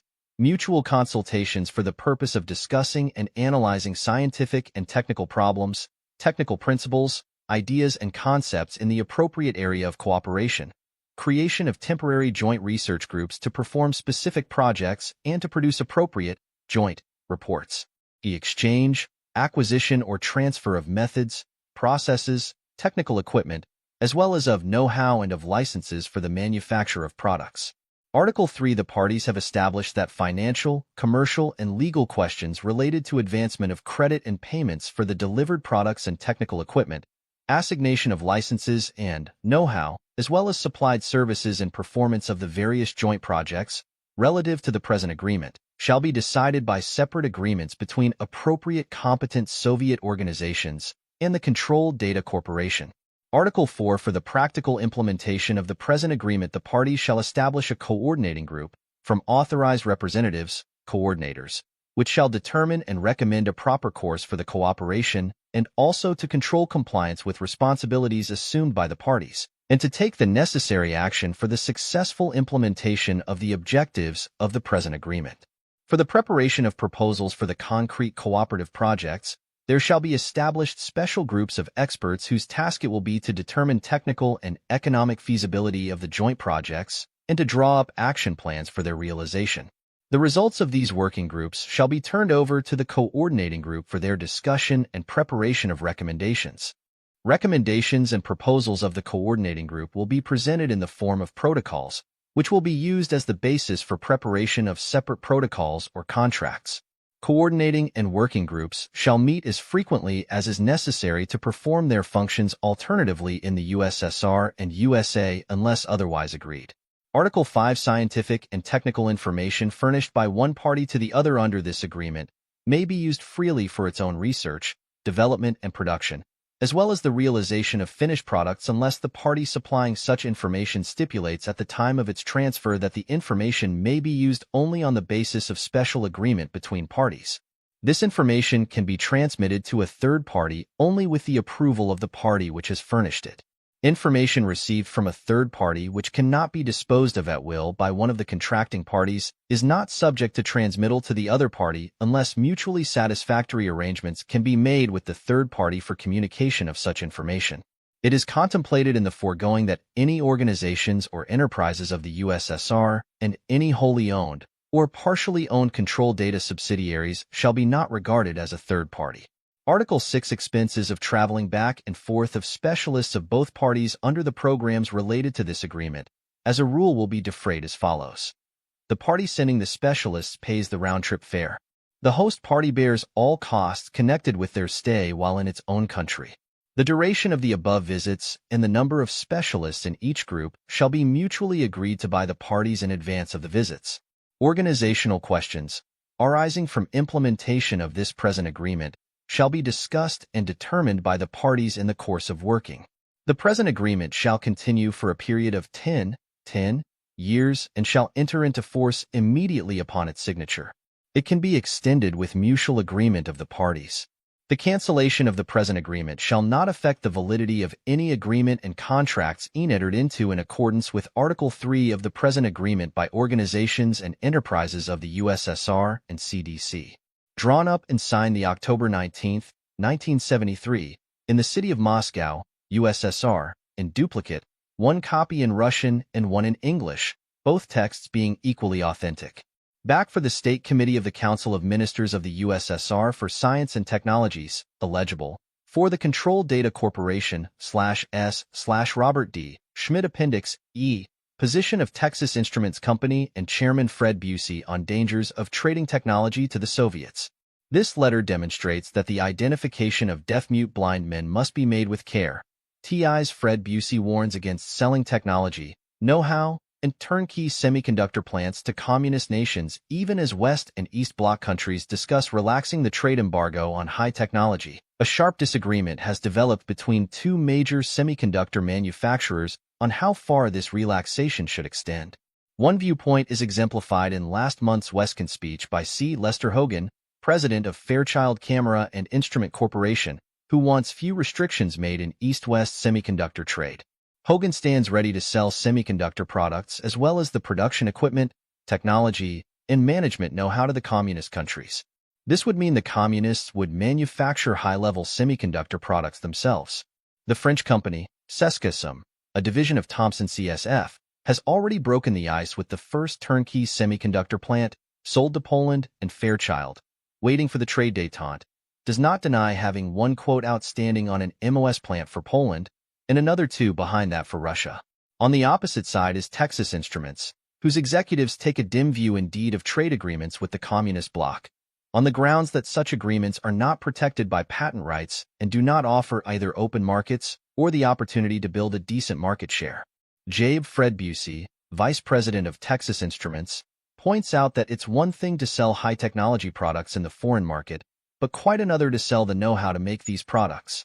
He is adamant against turnkey contracts and sees an equal risk in selling the communists such pieces of production equipment as line and exposed towers, diffusion furnaces, epitaxial reactors, and the like. It's axiomatic in high-technology industries, says Busey, that the only adequate payment for know-how is market share. No lump-sum payment or turnkey service fee can be great enough to fund the research and development necessary to enable the seller to maintain his advantage.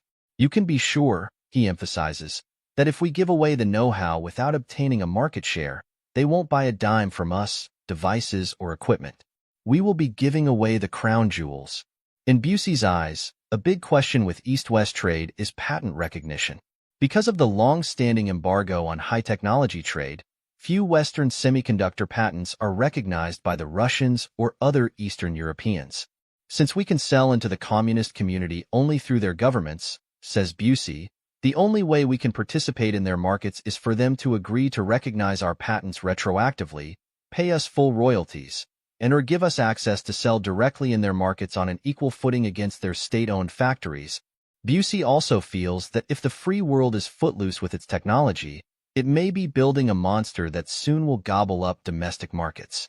The communist countries will build their semiconductor capability with Western-supplied production equipment and know-how, and/or with Western-built turnkey plants protected by high tariff barriers, he says, and when they get their costs down and their own market saturated, they will be right out there exporting into ours. This means that any semiconductor plant set up in Eastern European countries capable of anywhere near the capacity of typical Western manufacturing facilities will quickly saturate the domestic communist market and be ready to export their overcapacity to the West. The semiconductor capability of the Comecon has been greatly exaggerated as well, according to Busey. The shell game they're playing, says Busey, is taking small quantities of laboratory-developed devices, giving them to people who are visiting Russia, and saying, look at our capability, now why not sell us the equipment to manufacture this, because we can do it ourselves anyway? If they can, let them do it. The truth is, they don't have the capability of producing in large quantities at high yields. And that's what they want us for. Back Appendix F, U.S. firms trading with the Soviet Union in the 1960 to 1985 period. Data concerning firms trading with the Soviet Union and the technologies transferred is classified by the Department of Commerce, allegedly to protect business from competitors. Censorship also has the effect of preventing independent analysis and public opinion from coming to grips with Soviet trade. The following list was compiled from official files for the early and mid-1970s, supplemented by corporate news reports for the later years. It is incomplete but certainly includes all major U.S. operations in the Soviet Union, and is the only such list in existence in the public domain. Company product AEC Atomic Energy Acme Manufacturing Company. Machine Tools Alcoa Aluminum Allen Bradley Machine Tools Alliance Tool and Die Corporation Machine Tools Alliance Tool and Die Machine Tools Alice Chalmers Machine Tools All Steel Press Company. Machine Tools Alpha Press Company. Non-Ferrous Metals American Can Company. Iron and Steel American Can Company. Food Machinery American Chain, and Cable Machine Tools American Express Services American Magnesium Company. Metals Technology Applied Magnetic Corporation Electronics Era Ostomal, subsidiary of Satra Corporation. Trading Armco Steel Atlas Fabricators Incorporated Machine Tools Automatic Production Sys. DIV of Ingersoll Rand. Motor Vehicles Babcock and Wilcox Boiler Technology Bechtel Construction Belarus Equip of Canada Limited Agriculture Equip Bendix Corporation Machine Tools Besley Grinder Company. Machine Tools Bliss EWDIV of Gulf and Western Industries Motor Vehicles Boeing Machine Tools Boeing Aircraft Technology Borg Warner Machine Tools Brown and Root Incorporated Construction Brown and Sharp Manufacturing Company. Machine Tools Brunswick Corporation Machine Tools Bryant Chucking Grinder Corporation Machine Tools Burr Brown Research Corporation NAC Cast Equipment Machine Tools Carborundum Company. Motor Vehicles Carlton Machine Tool Company. Machine Tools Carpenter Technology Corporation N.A., Caterpillar Tractor Company. Agriculture Equip. Centrispray Machine Tools Century Data Electronics * Chase Manhattan Bank Finance Chemetron Corporation Machine Tools Cincinnati Millicran Incorporated Machine Tools Clark Equipment Machine Tools Cleveland Crane Anding Machine Tools Colonial Broach Machine Tools Combustion Engineering Motor Vehicles Corporation Electronics * Control Data Advanced Computers Cooper Industries Incorporated. Petroleum Equipment Chromaloy Kessler Asso. Incorporated Machine Tools Cross Company. Machine Tools DAB Industries Incorporated Prime Movers Denison DIV of Abex Corporation Machine Tools Dual Company. Machine Tools Douglas Aircraft Machine Tools Dow Chemicals Dresser Industries Oil Tool Equip Dr. Dvorkovits and Asso Non-Ferrous Metals EI DuPont de Nemours and Company. Chemicals EW Bliss DIV of Gulf Machine Tools Isco Sparkatron Machine Tools Electronic Memories and Magnetics Corporation Electronics El Paso Natural Gas Company. Gas Technology Engelhard Minerals and Chemistry Corporation Machine Tools Excello Corporation Machine Tools FMC Machine Tools Fenn Rolling Mills Company. Rolling Equip Fondue Lac Machine Tools Ford Motor Company. Non-Ferrous Metals GMC Machine Tools Gearhart Owen Petroleum General Dynamics Aeronautical Tech General Electric Petroleum Equip General Electric Machine Tools, General Tool Corporation Machine Tools Giddings, and Lewis Machine Tools Gleason Works Motor Vehicles, * Gleason Works Machine Tools Goddard Space Flight Center Machine Tools Gould Incorporated Motor Vehicles Gulf, General Atomic Energy Gulf Oil Corporation Petroleum Equip, Halcroft and Company. Machine Tools Herrig Products Incorporated Machine Tools, Hewlett-Packard Electronics Hallcroft and Company.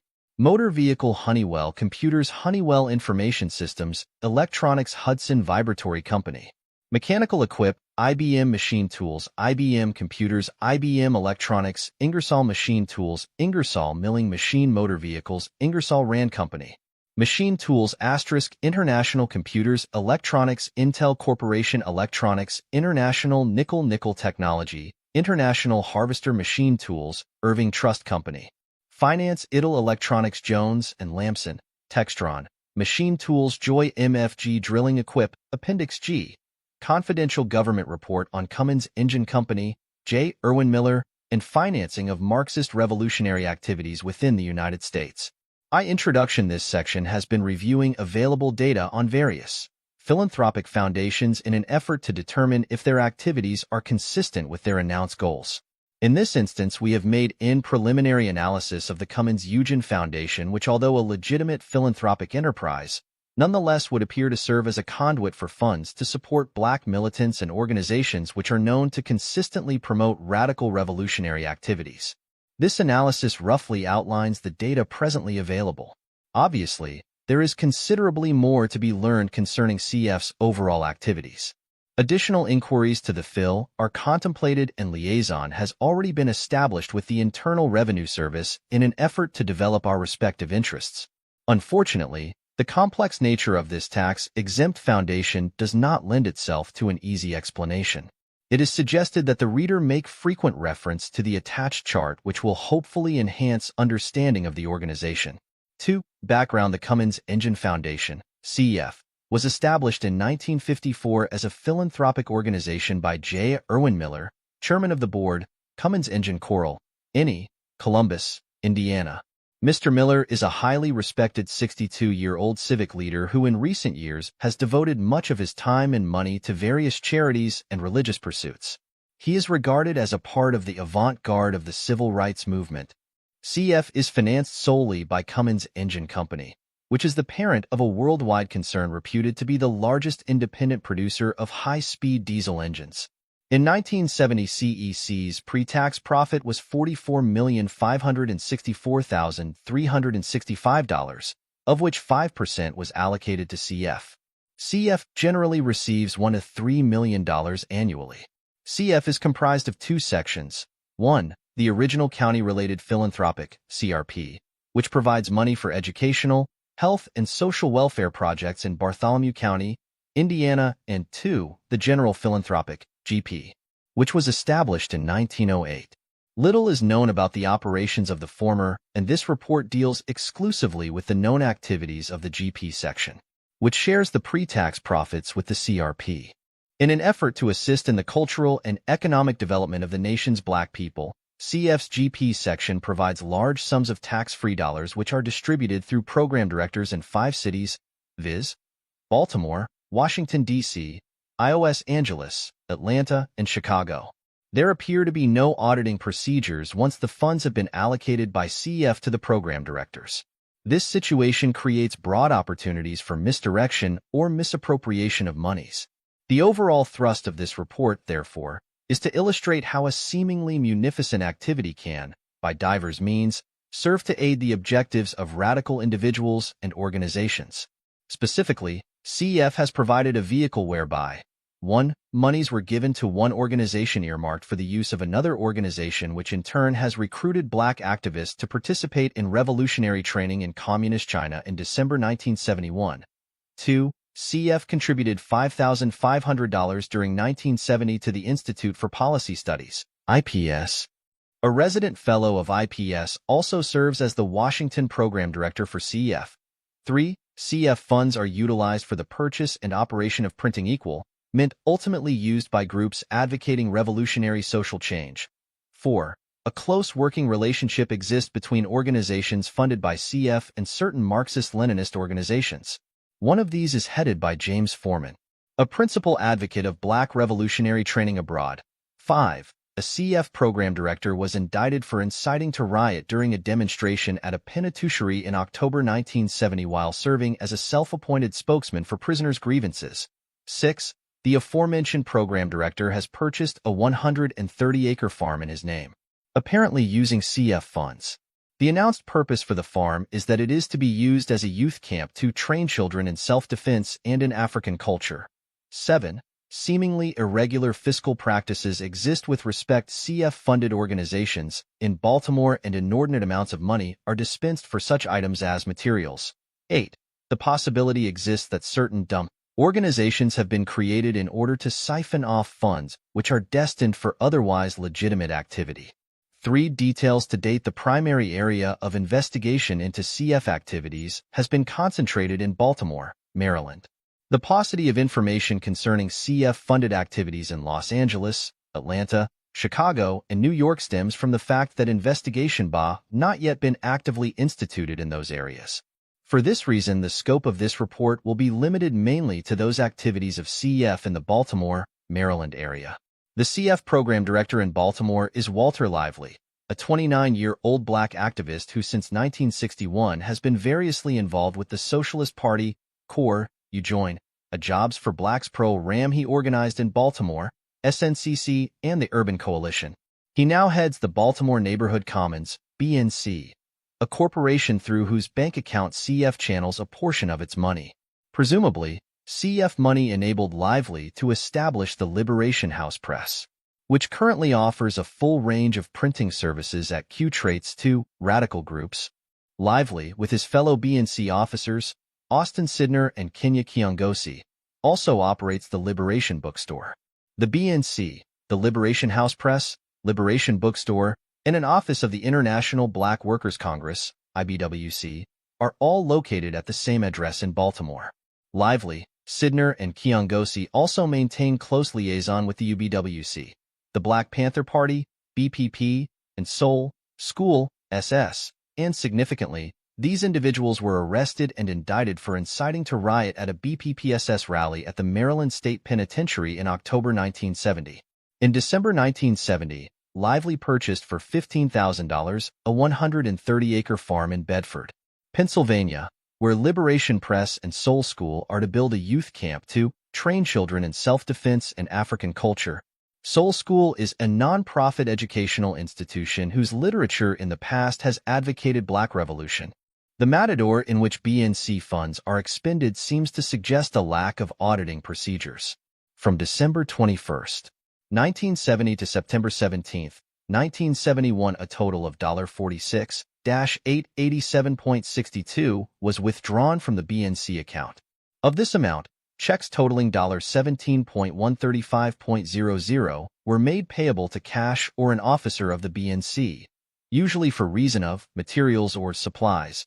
It should be noted that checks totaling $2,830.14 were made payable to companies which deal in paper and printing supplies, and $11.50s.00 was withdrawn for purchase of a printing press.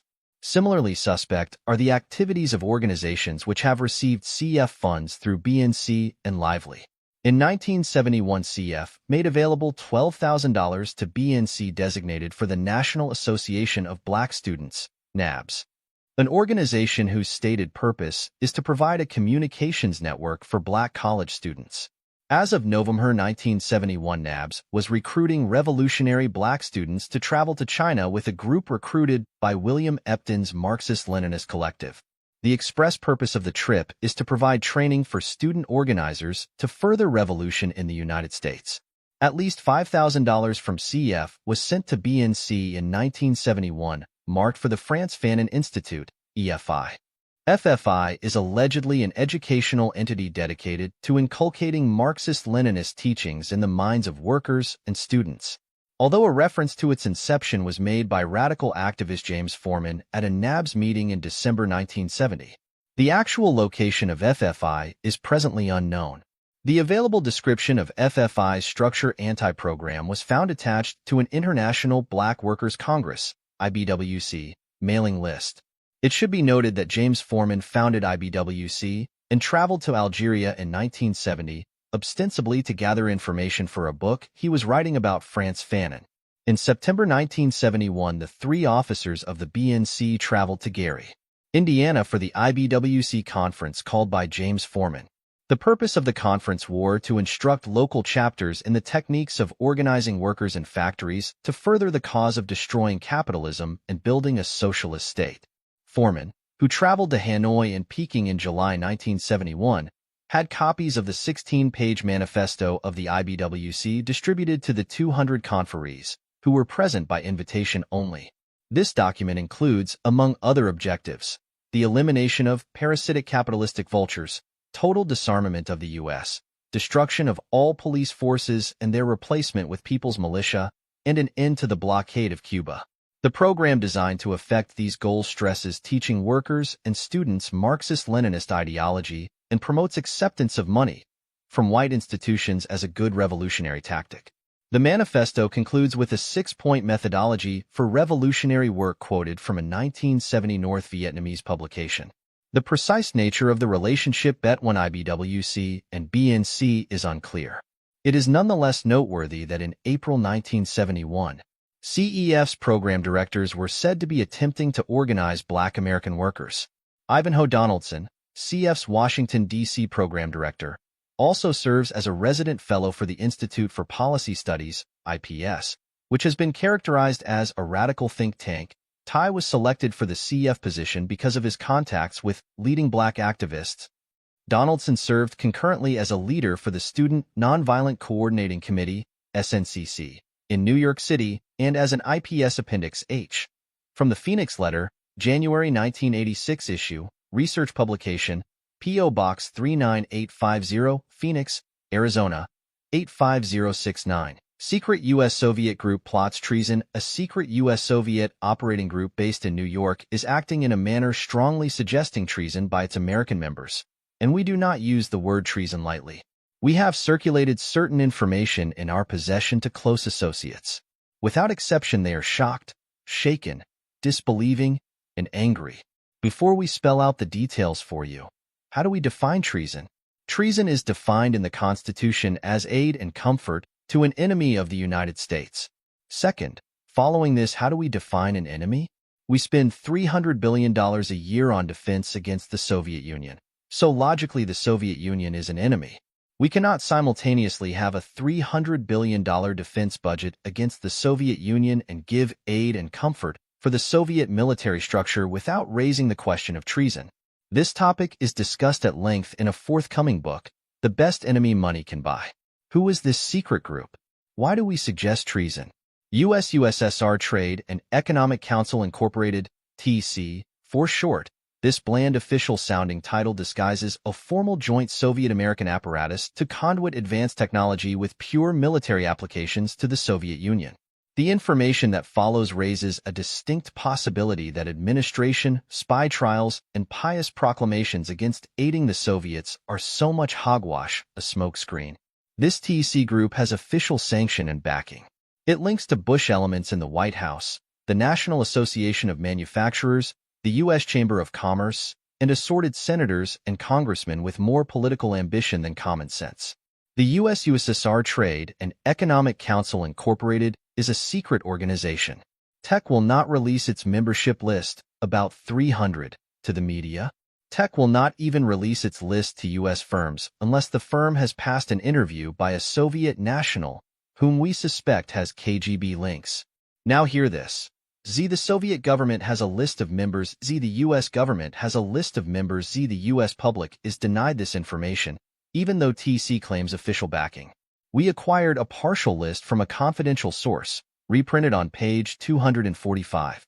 We know this partial list is accurate. We also know 500 copies of the membership list exist, so it's only a matter of time and persistence until we access the full list. TC claims backing from Vice President Bush, Skull and Bones, and Commerce Secretary Malcolm Baldrige, Jr., son of S&B member Malcolm Baldrige. This makes TC a quasi-public institution. Therefore, the public has a right to demand the membership list. Why all the secrecy? Read on. What we know about TC. ZTC is headed by Vladimir N. Sushkov, co-chairman, Soviet citizen Dwayne O. Andreus, co-chairman, U.S. citizen James H. Giffen, president, U.S. citizen Yuri V. Lajeev, vice president, Soviet citizen Z. The permanent directors of TCR. Alexander Trowbridge, president, National Association of Manufacturers. Richard Lesher, president, U.S. Chamber of Commerce. ZTC has 30 Soviet directors and 20 U.S. directors. ZTC has 8 full-time Soviet engineers living in New York to assess U.S. technology. The cost is borne by TC members.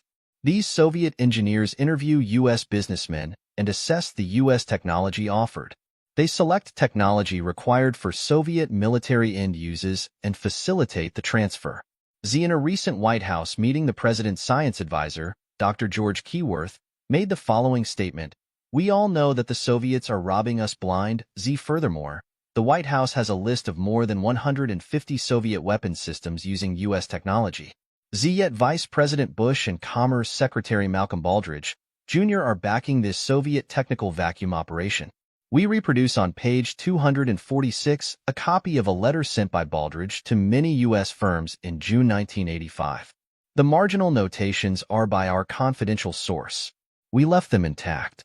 Partial list of membership U.S. U.S.R. Trade and Economic Council Incorporated, Abbott Laboratories, Garnack Grain, Allen Bradley Gleason Corporation, Alliance Tool Corporation, Hope Industries, Allied Analytical Systems, Ingersoll Rand, Alice Chalmers, International Harvester, American Cyanamid, Kodak American, Express Marine, Midland Archer Daniels, Midland Millipore Incorporated, Armco Steel, Minnesota, Mining Bunge Corporation, Monsanto, Cargill, Occidental Petroleum, Caterpillar, Owens, Illinois Chase, Manhattan Pepsi Company, Chemical Bank, Fibro-Salomon, Clark Equipment, Philip Morris, Coca-Cola, Ralston, Purina, Con Agro, Rome, and Haas, Continental Grain, Seagram, Corning Glass, Stauffer Chemical, Deere and Company, Tindler Barrett's Associates, Dow Chemical, Tenneco Incorporated, Dresser Industries, Union Carbide, I DuPont Unit Rig and Equipment Company, Alfred J. Mutter. The key U.S. operative, the key American operative in the New York office of TC is Alfred J. Murr, former chairman of the Gleason Works. a large machine tool firm in Rochester, New York with plants in Belgium and West Germany. Mur works closely day-to-day with the Soviet engineers. For our example here, we select Alexander Y. Markov, listed as a project engineer. These two men jointly screen American business companies, and if they find the offered technology interesting, attempt to draw the firm into the TC net. We can dismiss Alexander Markov briefly. Markov is a Soviet citizen, chemical engineer, suspected KGB, resident in New York for almost 3 years. Markov's job is to identify the usefulness of technology to the Soviet military complex. As Markov is a Soviet national, the question of treason does not arise. So far as we know, Markov is a patriotic Soviet citizen doing his job. His only defect that we have identified is a habit of chain-smoking Turkish-type oval cigarettes which overwhelms American visitors and used to the pungent odor in clouds of smoke. Alfred Mur deserves more attention because he is a U.S. citizen, born Rochester, New York 1923, educated MIT and University of Rochester. Before joining TC, Mur was chairman of the board of the Gleason Works, with 42 years service. The Gleason Works is a long-established precision tool maker specializing in precision machine tools for cutting and grinding straight, zero, spiral, bevel, hyphoid gears, and curvet couplings with associated tooling and equipment. It is vital to note that Gleason Works is in bad financial shape, with heavy losses during the past few years. Every last machine tool produced by Gleason Works has military applications. We know from experience that there is no purely civilian industry in the Soviet Union. All plants are first and foremost military plants. All technology is examined first and foremost for military applications. This was demonstrated 20 years ago in my 3-volume Western Technology and Soviet Economic Development, and since confirmed by dozens of defecting Soviet engineers. This thesis is accepted today by Department of Defense and Central Intelligence Agency. It is not accepted by Department of State, which operates in a fantasy world of its own making. What is the relationship between the financially troubled Gleason Works and the Soviet Union today? FMC Corporation Xerox Appendix I. U.S. weapons technology sold to Soviets from San Jose Mercury News, September 6, 1985. Spanish company pleads guilty to illegal exports. Washington. The Soviet Union illegally has obtained state-of-the-art American equipment that could help it close the gap between its weapons and highly sophisticated U.S. weaponry, and additionally highly sensitive equipment has reached Cuba, according to a Department of Commerce official and an indictment made public Thursday. Details of the case, which involves efforts by the Soviet bloc to obtain equipment crucial to the production of highly sought computer semiconductors and integrated circuits, emerged when a Spanish company that maintains offices in Illinois agreed to pay a criminal fine of $1 million for illegally exporting high-technology equipment between 1979 and 1982. U.S. Attorney Joseph E. DeGenova issued a statement saying the violation, by Pyre Semiconductors, S.A., of Barcelona, was one of the most significant in the area of United States high-technology transfer. Under an agreement between the Department of Justice and Pyre, the company pleaded guilty to 2 felony counts, waived indictment by a grand jury, and agreed to pay the fine. In addition, the company, which already has been barred for 2.5 years from exporting U.S.-made products, will remain barred for an additional 9 months. Equipment valued at $2.4 million was shipped to the Soviet Union and Cuba, and other highly sensitive items did not get through, according to Pentagon and Department of Commerce officials familiar with the case. Those officials described the lot as items at the top of the Soviets' list of material needed to help them move into the age of highly sophisticated, computer-dependent weapons. They have a major need for it in the military, said one Pentagon official, speaking on the condition he not be identified. It would probably narrow the gap considerably in weapons systems, lending a qualitative edge to their quantitative edge.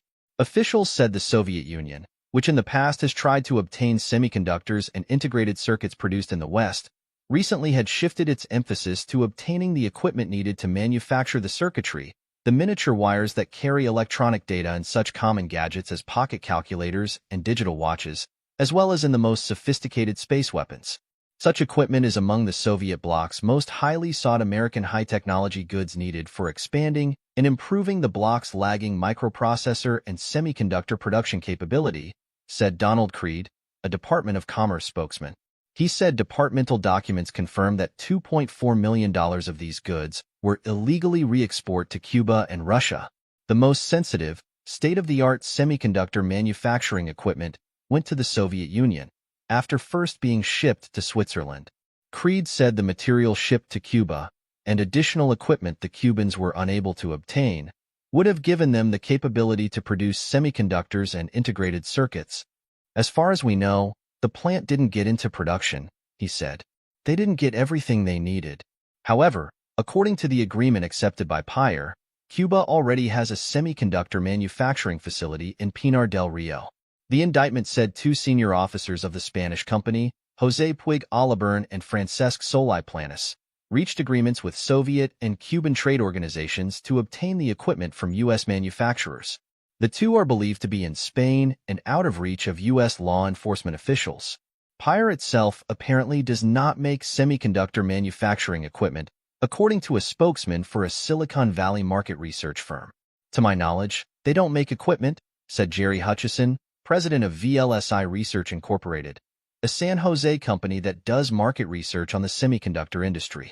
The indictment states that Puig reached an agreement with Amexin, a Cuban foreign trade organization, to provide and erect a complete integrated circuit manufacturing facility valued at $19 million. It said Puig and Sol, who eventually quit the company, negotiated with Technoproimport, a Soviet foreign trade organization, to sell the Soviets two highly sophisticated U.S.-origin integrated circuit manufacturing systems. U.S. officials and information in the indictment said U.S. officials in Spain, checking at Pier facilities to determine whether the falsely completed export license documents were being adhered to, were shown fake equipment intended to resemble that exported by Pier.